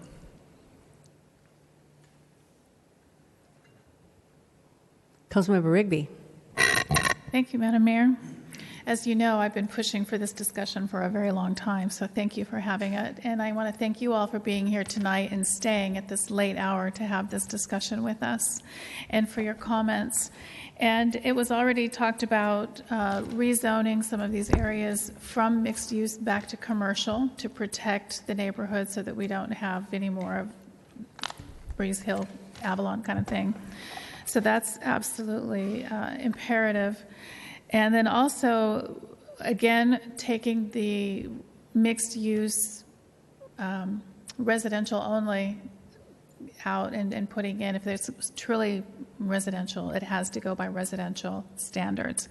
But that brings us to the other discussion of identifying and defining mixed use, which I think is a really big pin in this whole quilt that we're putting together. And that is a long discussion to have, because I think it's important that we define it correctly for the vision that we have for our city. And I don't mean just whether or not the Breeze Hill property with the bank in front of it is considered a mixed-use project. Some would argue probably not. But also to identify, I know in the staff report it says that staff doesn't recommend more than 10%, I think was the verbiage, of a mixed use to be commercial. And so I needed to get into some definitions on that and sizing and get some comparisons to other projects. So that is a longer discussion to have, I think, and I'm willing to plow through, but I'm not sure everybody else here is, because I think that's going to go that could go for a while. So those are my main concerns, as I've stated before, is making sure that we don't allow residential only mixed use designation to have the impact that it does. It needs to have the parking, it needs to have the setback, it needs to have landscaping, etc. And then I really do want to have whatever we continue this discussion at the very next meeting. I don't want to put it out because with it coming, staff has to put things together. It has to come back to the Planning Commission. It has to come back to us. We're looking at March or April before anything goes into effect. And to me, that's still way too far down the line. We should have this done as soon as possible. So if we continue this discussion, I want to make sure that it will be at the next meeting, that we don't put it out any further. Councilmember Green. I agree with Councilmember Rigby and Councilmember Aguilera from their standpoint of definitely as far as the sliding scale for the mixed-use parking. Is your microphone on? Yeah, it is. I just didn't want to eat it. Is it cool? Hey, I'm hungry. It looks like a chocolate-covered marshmallow right now. Sorry. Anyway, so I agree with them as far as the sliding scale parking goes. I think that the most crucial areas where we have that mixed use problem right now are that Breeze Hill area where those should be changed from mixed use to commercial. That's my opinion on it. In the North Santa Fe corridor, I really feel like there's still opportunity there. We do need to grow that area personally. Through there all the time. I'd love to see some mixed use actually go in there. I do like let's really define what mixed use is specifically as far as what the requirement is going in there. So we wanted to avoid requiring mixed use because that doesn't really work. And I think I can show you a lot of examples of where that and why it doesn't work. To require ground floor commercial with residential above is not a direction that I think the city should go. The idea of a sliding scale is probably the best way to deal with that because you can set a high standard, and then the more commercial they provide, the standard is somewhat reduced so that if they provide a lot of commercial, you have a lower standard, but if it's a high residential and there's no commercial, you're stuck with the higher standard. That addresses the parking issue, the setback issue, the landscape issue, which is really layout of your site. But the reason I didn't want to go more than 10% is because if you force mixed use, you're going to create vacant commercial space under residential development. So I think you still need to provide some flexibility, but allow for breaks for those projects that you want to get. I think that's a good idea. Use. So I'll come back with that and present it in a more detailed fashion. And then I also did like the idea of these civic center properties that are zoned mixed use, working on that height requirement. I think that's a great suggestion as well. So for me, those are my recommendations if you're bringing stuff back. Yeah, and thank you, John, because I've as a realtor, I've shown properties that have that retail down below that goes nowhere, or else they just use it as a room. And it doesn't. I don't know about you, but I've shown those in Escondido and San Diego, and it doesn't work. So, anyway, okay. So, Rigby, Councilman Rigby again. Question again. I do have a question, Mr. Conley. Omni, the woman who spoke here from Omni, do they have a project in the pipeline? Has their application been put in? Yes. So there was no need for her to threaten us because she's already covered? Well, that's not clear yet. I think we need to have that discussion and explain, or at least identify the projects that are in the pipe and where they're at. And if the council wants to allow them to move forward under the old rules, they can do that. But if they don't, then they'll have to recognize what the impact could be. That's what they're concerned about. I understand the concern, but the discussion has always been, even if we change the rules for mixed use, the people who have their applications in are not going to be affected by that because you can't change the rules. Clarification on that. It's not actual submittal of their application. Their application has to be submitted, reviewed by the staff, and show that it conforms to the zoning. It's deemed complete. That's the terminology. So my deemed question complete is means it's been reviewed and it's complete. Their application is not complete yet. Okay, that was my question. Yeah. Thank you. And then also, yes, I was the one who kept voting no on the height expansion, so I'm all for bringing it back down to where we talked about before. Okay, and do we need to vote on something? Vote on? Or no, we're not going to vote on this because they're putting it off till. Okay. It will be your it's the only discussion. It will be your first and only. Okay, so with that, we're going to move on to our, we have one speaker. Is Linda Phillips still here? It's not seeing her moving, so I guess it's not. Okay. That I just have, anybody comments? We'll start with Joe. Do you have comments? Sure. First of all, thank you all for staying. Congratulations. 10:43. What? Good job. One comment from me is thank you, Madam Mayor, for appointing me to the board of directors of the RISWA, Regional Solid Waste Authority. That was my first official board of directors meeting that I went to, and something coming down the pipe. I just want to make sure we know why we're here. Is that the organic waste recycling by 2020? They're going to require that we're recycling 50% of all of our organic waste. So the food, and we have to figure out where those methane gases are going to go. So there's a lot of stuff coming down from Sacramento that basically we don't have any plans for yet. A lot of people don't, but luckily we have a great contract with Edco, and I toured their building. You can check it out on Facebook, and you can kind of see how we're prepping already, and we're ahead of the curve when it comes to this organic recycling thing. So people, that's the dirty part of government, but I'll tell you what, it's super important, and we're ahead of the curve in Vista. So thank you for putting me on that panel. I feel like I learned a lot, and I'm excited to see what I can do for our garbage in our community. So thank you. Councilor Rigby. Thank you, Madam Mayor. It's so funny you brought that up. As the chairman for the Policy and Finance Committee for the Encina Board of Directors, we had a meeting. I sat in on the panel to interview auditors for Encina because we have to change our auditors every 5 years, I think it is, Madam Mayor. And so I had that meeting last week, and we interviewed several firms from around the state to do that. And I won't announce who it's going to be, but we're going to be changing that up, and we'll be talking about that at our next Board of Directors meeting. And then also just to let you know that next week I will be flying up to Sacramento for the Rev and Tax Policy Committee meeting with the League of Cities. And there are a lot of things coming at us. I understand, looking at the agenda regarding tax and revenue, what the state is always trying to do to us. So I'll bring a report back with me when I come back. So other than that... And you have a new title with the League of California Cities. Yep. I do. Thursday here at 6 o'clock at City Hall, I will be installed as the new president for the San Diego County Division of the League of California Cities. Yes, so congratulations on that.